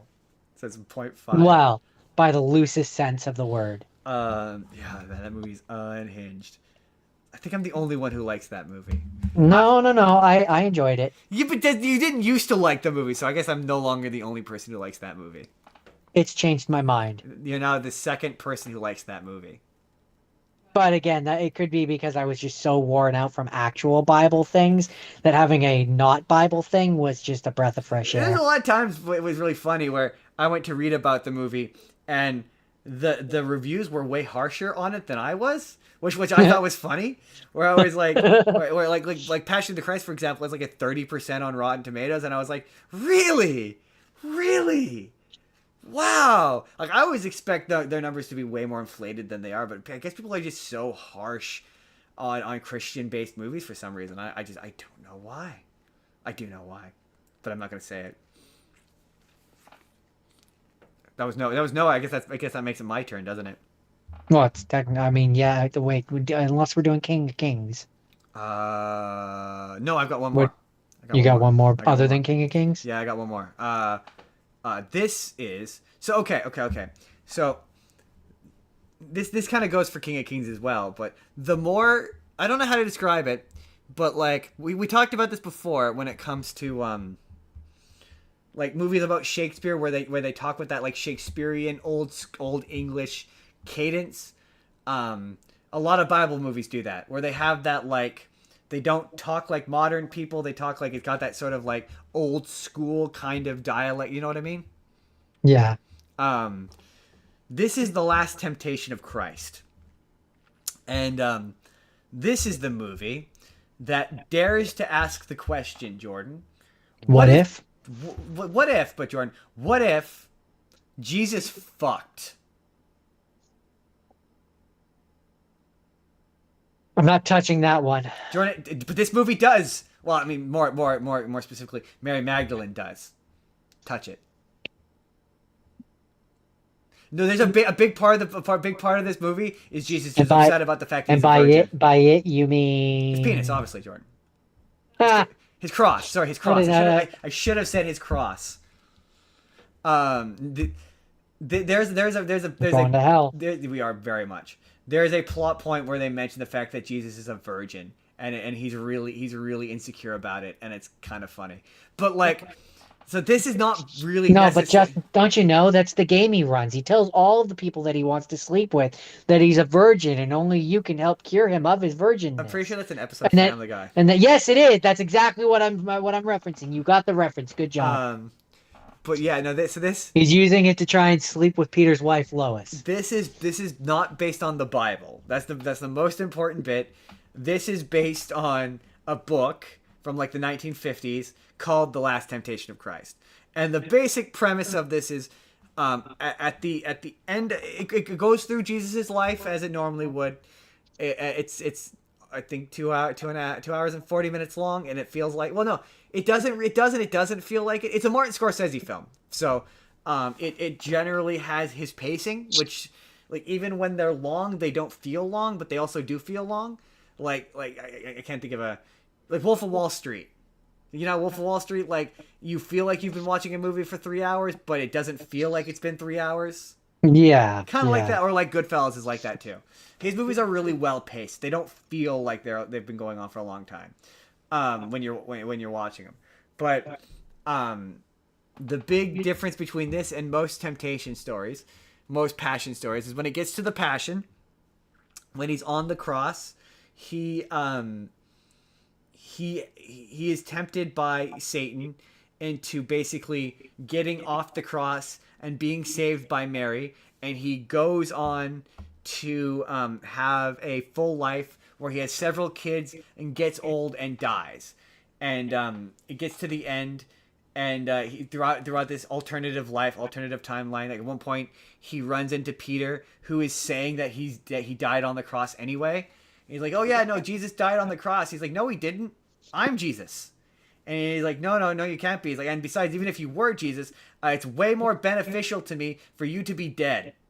So I'm gonna keep doing this. Bye. And it gets to the point where he's about to die of being an old man, and they're like, "Hey, you could die of an old man and doom humanity to hell, or you can go back and do the Jesus thing like you're supposed to." And he still inevitably does the Jesus thing, and dies on the cross, and then he saves the world. And so that's the only deviation. And this movie is highly controversial because it shows Mary Magdalene and Jesus having sex for a brief 20 seconds. That feels sacrilegious. Well, according to a bunch of Christians, it is. But what this is Not probably not the act of them doing it necessarily, because sexuality is perfectly healthy and but normal. it's the showing it. Yeah. But the showing of Jesus fucking. Well, what's not funny? Funny is not the right word. But what's interesting is like when they show him on all the people, the two thieves and him on the cross, they be naked, and I kept being like, so is being naked part of it? And hold on, I don't want that to keep doing that. Sorry, hold that thought. Go away. Shh, stop. In terms of the you can't hear that noise. the Audience. the Come on. in terms of the Romans and stuff, yeah, probably it's probably supposed to be like shameful. Well, okay, sorry, that was distracting. Sorry, audience. Is being naked part of it? And what I thought was interesting, I could believe it. Strip you completely of everything that holds any value to you. I could believe it. But what was interesting is I rewatched The Passion after I'd watched Jesus Christ Superstar, because I was like, oh, I kind of want to go back and now rewatch the serious stuff with the silly stuff as context. You did Passion of the Christ twice? What are you, a masochist? Evidently, because I wanted to see these moments re-explored that I'd seen the silly versions of seriously again. Pardon the appropriateness of this comment, but Jesus Christ! But what was interesting is when he's on the cross in that movie, despite the fact that he is beat up to hell, he's still wearing underwear. He still has bottoms on. So like, apparently Mel Gibson felt enough to give him modesty to not show him naked. His wang. No. Yeah, most of the versions that I saw, he heaps breeches on or underwear. Right. But I mean, to be fair, they don't show his wang, but he's very definitely naked. So I don't know why Martin Scorsese went, him being nude is part of it. But what I appreciated about this movie is they use plain regular English for a lot of, so like when he's doing like the Jesus sermons, he's saying them as though it were like modern English. So he's like, yeah, if you throw that don't throw that stone unless you have sin. Or like when it shows the Pharisees are like doing the like, oh, he's saying he's this and he's saying this and it's blasphemous and he's doing this for that reason and this for this reason. And that was the moment where watching this one, I finally started to get what the beef was, because that was being explained to me in plain, easy to understand English. And I was like, oh, okay, what the hell? And I was like, okay, yeah, no, this makes sense. I'm understanding this. And it made it more palatable. Yeah, it made following it more. I could understand what was happening in the story a bit more. It's also substantially less. Funny, because for the longest time, this was characterized as being the most upsetting Jesus movie. It's not? Oh, that's the bit. Um, you are no doubt not familiar with the Gospel of Judas, right? Um, I know that all of his disciples had gospels. Well, Mary Judas, Magdalene had one. yes, but hers is also, I believe, non-canonical as well. I think they say that that's a reference to the Da Vinci Code, and I'm pretty sure he says it's non-canonical in that book. Well, it depends on what you consider. Like, there's ones which are officially recognized by like the church and or by the Pope and the Vatican and Yeah, stuff. but they're But still what non-canonical. what is non-canonical? I mean, In that it's not in the actual Bible. That's what it means. which But again was written and curated by men. but What is not the point. The canonical? point. The scripture, the Gospel of Judas is non-canonical, so it is not in the Bible. It was found. The reason why it's not in the Bible is not for any lack of authenticity. It was just because it was found way later and translated and whatever. But I think you described Jesus Christ Superstar, or I think you said it was Judas Propaganda. But I think a more modern version would be it's Judas fan fiction. And you want to talk Judas fan fiction. Judas is Judas. The Gospel of Judas basically turns Judas into, like, I don't know what Martyr? well, I want to say Mary Sue, but like basically Jordan, the Gospel of Judas says that Judas in fact did not betray Jesus. That prior to him declaring that he would betray him, Jesus secretly came to Judas and said, "Judas, you are super special awesome, and I have this big important plan for you. I need you to betray me to the Romans so that I can sacrifice myself so that I can become God. Now, only you know this, Judas, because you're the most special, awesome one of us. And you can't tell anyone this. This is going to be a secret between bros. But I need you to do this for me, okay, bro? Fist bump? Come on." I'm letting you in on the secret. Right? I'm letting you in on the scam here at the ground level. And so the whole idea behind, there's more to it than that, but the whole idea basically is that Judas didn't actually betray Jesus. Jesus asked him to look like he was betraying Jesus. Judas was in on it. Yeah, he was in on it the whole time, yeah. And so this movie does that. I think this movie came out before they discovered the Gospel of Judas. I think, I could be wrong. Someone correct me if I'm wrong. But so in this movie, it does the Gospel of Judas, where Jesus goes to Judas before the Last Supper and he's like, "Yeah, I need you to betray me to the Romans so I can die." And he's like, why would I do that? He's like, "Because I need to die so I can become super Jesus." He doesn't say it, but he's basically saying it. So I can so I can become the best, whatever, yada yada. And he's like, why do I need to do that? He's like, "I need to die. That's part of it." And he actually says the words, "That's part of it. I need to die. That's part of it. And I need to sacrifice myself. That's the whole deal. I have to do that." And so after he gives into temptation and comes down off the cross, it gets to the end where all of the disciples come to visit him, and he's all old now, and they're all old.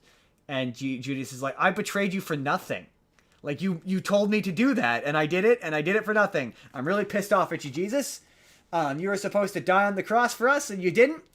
And and the other thing that's funny about this movie is he's got a weird compulsion to be on the cross. Like, he's got this weird, like, he just has this weird need to be in the, so the movie opens and he's just making crosses for the Romans, and Judas is like, "Yeah, you," and it's before he meets all the other disciples. And Judas is like, "Bro, you just make crosses all day." And it keeps cutting to him, like, going up on various crosses, because he just has this thing about this compulsion about being on the cross. Like, all he wants to do is be put on a cross. It's like his thing. He's like, I don't know why. Jesus is just really into being on the cross for some reason. He just really likes it. He really wants to be put up on the cross for. I don't know why. I don't know why. Don't ask me to explain it. He For just some really, reason. really likes it. But yeah, it was I or like when it does the bit where Peter pretends like he doesn't know Jesus. Like, yeah, whenever I saw that described as being like, "Oh, Peter, you will deny me 3 times," I never understood what that meant until I saw it in like these movies where it's Peter basically, or not, I think it was Peter. Yeah, Peter basically like, yeah, I don't know that guy. And like you No, kind of you're one of his disciples, aren't you? No, I don't know him. I don't know him. uh, Sorry. I don't know that guy. I don't know him. And Stop saying when you that. see it like in context, you're like, oh, I kind of get why he did that. I kind of get why I don't know that guy. Yeah, mob Because mentality. yeah, because being like I know that guy would have got the shit kicked out of him. And No, more even than that. Saying that he knew that guy might have gotten him killed. that too, yeah, yeah, absolutely. In the I guess depending on the movie, in the moment it would like in the passion it would have got the because in that scene Jesus is getting the shit stomped out of him, and Peter's like I don't want the shit stomped out of me, and so he's like yeah I don't know that guy. Why would I know that guy? And yeah, the idea of your relationships to people being kind of more secretive is just not something we're really all that familiar with today. Like, oh yeah, the disciples. We think the disciples as being famous, but they weren't. Like they were kind of like closer to the They were more famous after the fact than they were exactly in the in the moment. moment. Exactly. And yeah, this I Kind of the equivalent of like, that's their year one Batman story. They're still in year one where they're yeah learning how to beat the shit out of Gotham. It's not year four Batman where people know who they are and they're well established. exactly yeah. It also has a weird amount of boobs. Like I will say, this Jesus movie. This is the Jesus movies with the most boobs. Sounds like Like the best Jesus movie. there's a lot of that. Like the first scene you see Mary Magdalene, she's naked. This one very much is she's a prostitute and she's naked and she's laying with another man and you see I mean, everything. she's not a It is. prostitute. I would say it's arguably one of the more sexually graphic Martin Scorsese films. But there's boobs. There's the Boobs. most boobs in any of these Jesus movies. There's the most boobs. There's a lot of boobs. But yeah, that's not the reason why it's my favorite. One of my favorite. It's definitely some of my top because it's my top 5 Jesus movies. Top 5, yeah, is Jesus Christ Superstar my favorite. The Passion or the Last Temptation of Christ second favorite. Passion third favorite. I think I just have a top 3 because I did not care for King of Kings. That's it. That's the Last Temptation of Jesus Christ. Let's talk about King of Kings. I did not care for King of Kings. I hmm. Did not care for it. I would hesitate to say I liked it, but like I don't know, it was fine. It was at least visually interesting to watch. It is the very definition of indoctrinating children. Like it bothers Yeah, me. It bothers me because it's like yeah, this is trying to make this story, which is in my opinion not for children, appealing to children. Like it very much glosses over all of the messy shit. I found the inclusion of Charles Dickens. This and is his son. this is where I'm like these religious movies are too afraid to do anything that would be interesting. But it feels like at one point it was like Charles Dickens and the kid being there is weird and dumb and adds nothing. They're just there. They don't impact the narrative. They don't change the story. But they act as though they can. Like there's a point where like Charles Dickens looks at Jesus and then it looks like Jesus looks at him.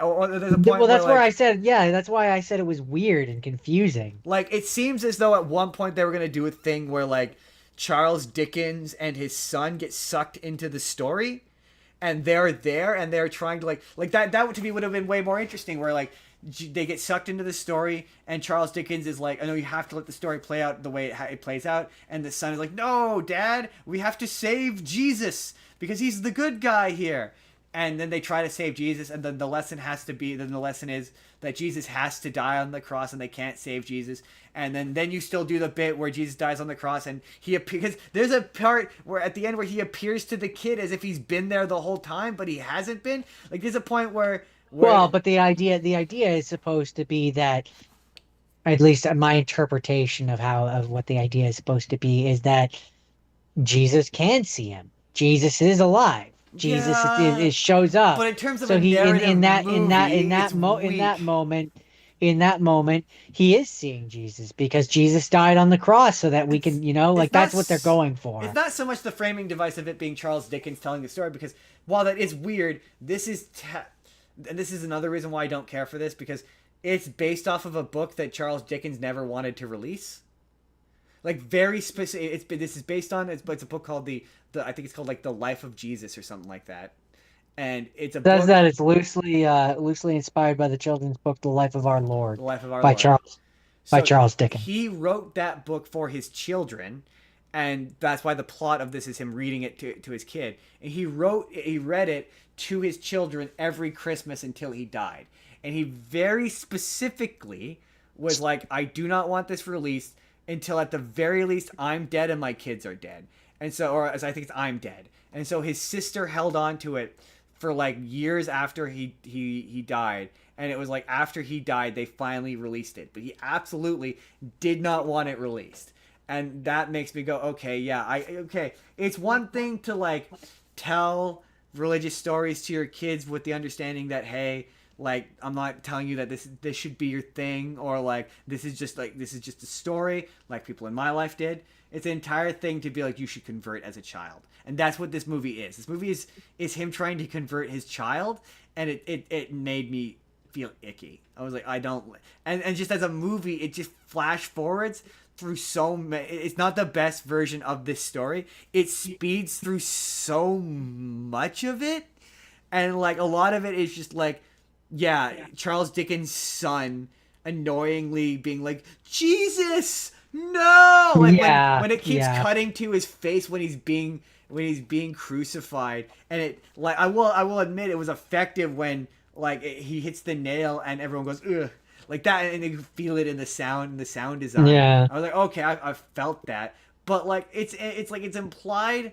Like there's a point where Charles Dickens like is like, don't run off, son. I'm like, but Charles Dickens, you're literally standing in your living room. Well, that's where it's confusing too, because like I don't, because there's a point where like they're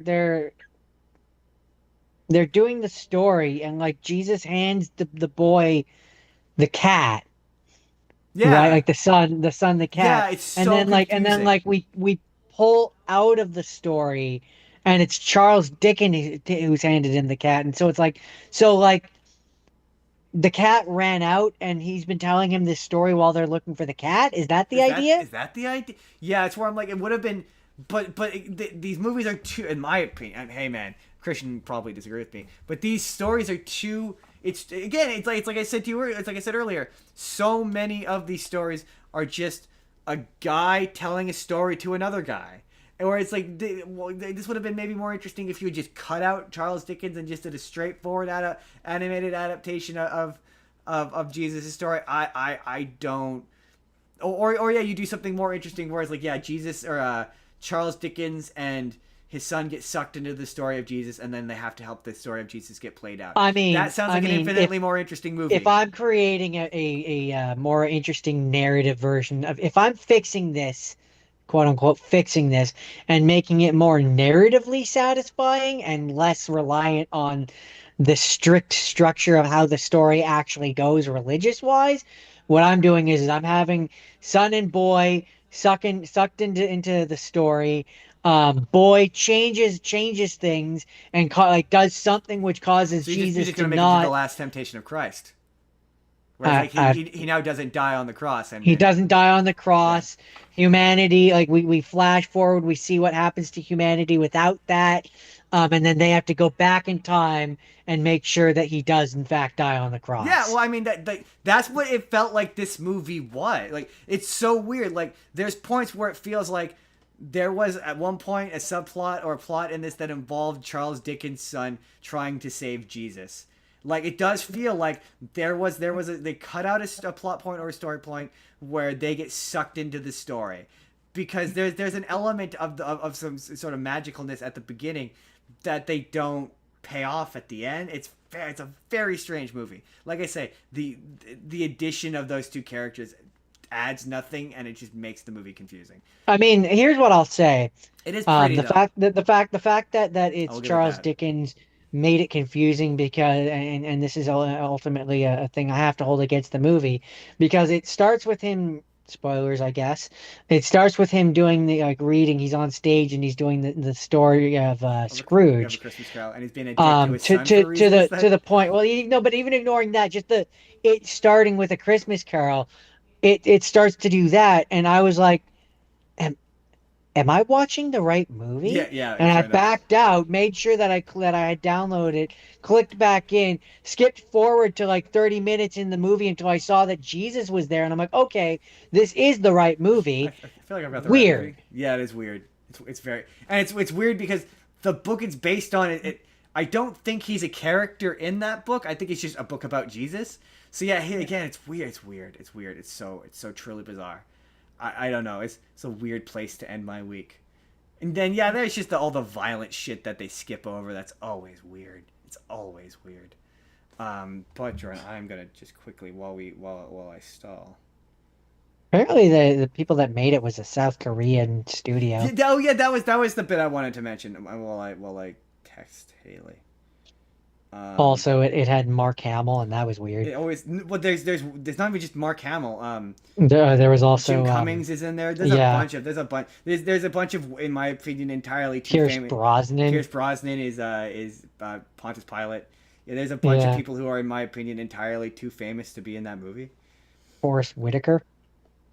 You're like, oh, what are you doing in this Bible in this Jesus movie? But no, that's what always makes me laugh about when religious people are racist, um, because it's like, And yeah, um, Jim Cummings. It's funny, Jim Cummings too, because there was a point there where I was like, I heard him, and immediately I was like, that's Jim Cummings. that's definitely Jim Cummings. Um, um, what was I saying before that? Jim Cummings. What was I saying? Racist. Oh yeah, that's what makes it ironic that people who are religious are racist, because yeah, this was very much made by Korean people. Don't bother Korean Jesus with stuff. He's busy. He ain't got time for your shit. He's busy with religious shit. Uh, And I think that's it for this week. Other than now, we got to do the hot we're stuff. gonna do the hot stuff. Unless you have something else to say about King of Kings. It was not. It was It fine. was all right. It was not the worst thing I It's not watched. the best thing for what it is. That's still David. David was probably the best one I can't speak. I didn't see that. uh, of mine. Best one of mine. That. And, I mean, I really Oh, I like mean, the Jesus best Christ thing that I Superstar. watched, the Last best Temptation of thing that Christ I was all right. watched, best thing that I watched, hands down, had to be Prince of I Egypt. mean, yeah. Hands down, like no question, zero doubt.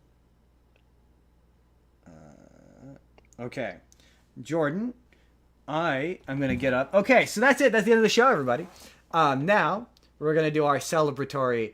We're gonna eat spicy stuff while we thank everybody and wrap up this season of the show, because this is the season finale. Everybody, we're gonna be gone for 2 weeks. We're not gonna do a full show. We're gonna have some stuff for you that's gonna come up. There will be a video every single day while we're gone. We are going to do bonus episodes on Sunday like we do every time we take time off. And we will be back with anime in 2 weeks. I'm going to go grab the spicy shit. Jordan, I've sent Haley the link. I'm going to get up and I'm going to distribute it, and then maybe she'll get back to me while I do that. Jordan, Vamp. Put a couple, put a couple chips in there. Vamp. I'm gonna also just text Jake as well. So yeah, this week was difficult. I really struggled. Uh, and this hot ones will be hot and spicy. It's gonna be spicy. Okay. And then we will. I have to quickly use the toilet, Jordan. So I will be a moment. Just give me 1 second. So Jordan, vamp for a bit while I quickly duck into the bathroom, and then I'll bring you your shit. 2 seconds, everybody. Yeah, we would have done the hot one thing, hot spicy thing last week, but I just was not feeling up to having anything spicy in my stomach. But this week we're gonna do it, and yeah, then we're soon gonna be sailing away to Mexico, which I'm looking forward to. And before you know it, we'll be back and we'll be doing anime. And then after we do anime, it's tokusatsu, which, as an aside, is proving to be difficult because downloading things is just. But so you know, you know how these things go. We rock, we roll. And so the thing that I'm going to be doing is it's like a hot honey mustard, and It's still just you? yeah, it's just me. That's okay. I'll see you. Here we are. 3 minutes until we done. What? Okay. I can't show it apparently.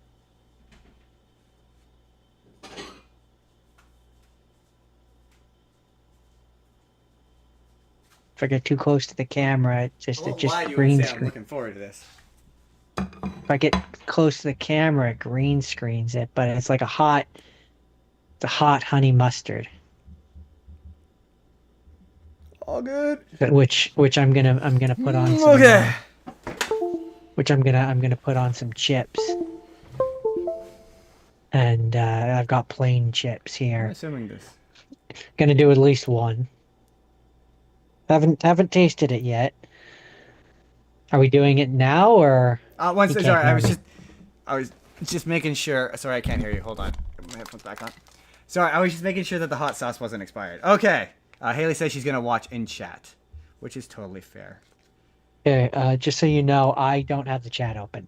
I do now. Is this open? Okay. You know what I didn't do? Let's just switch over to this account. Okay.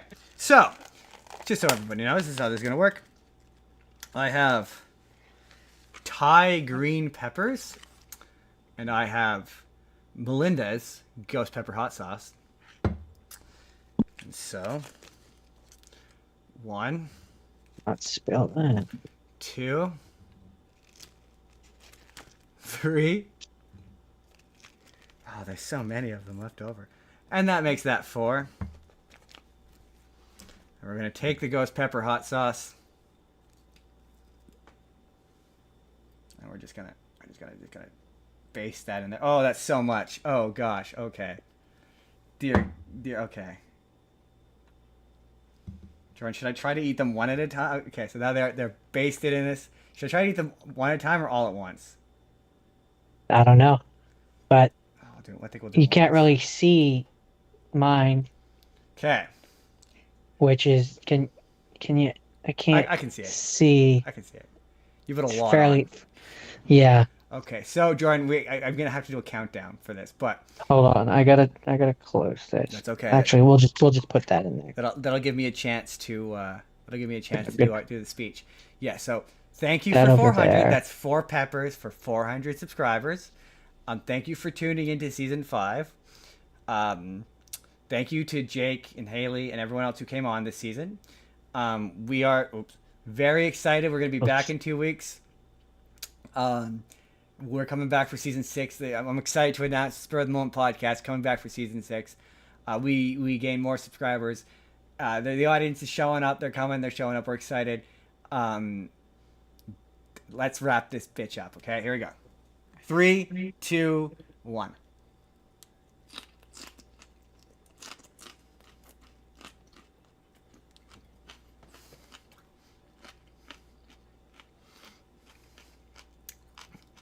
Oh. Oh. Oh. Oh my god. Oh, that hit hard. Oh my god. Oh my god. Oh my god, that really bite. That really Oh.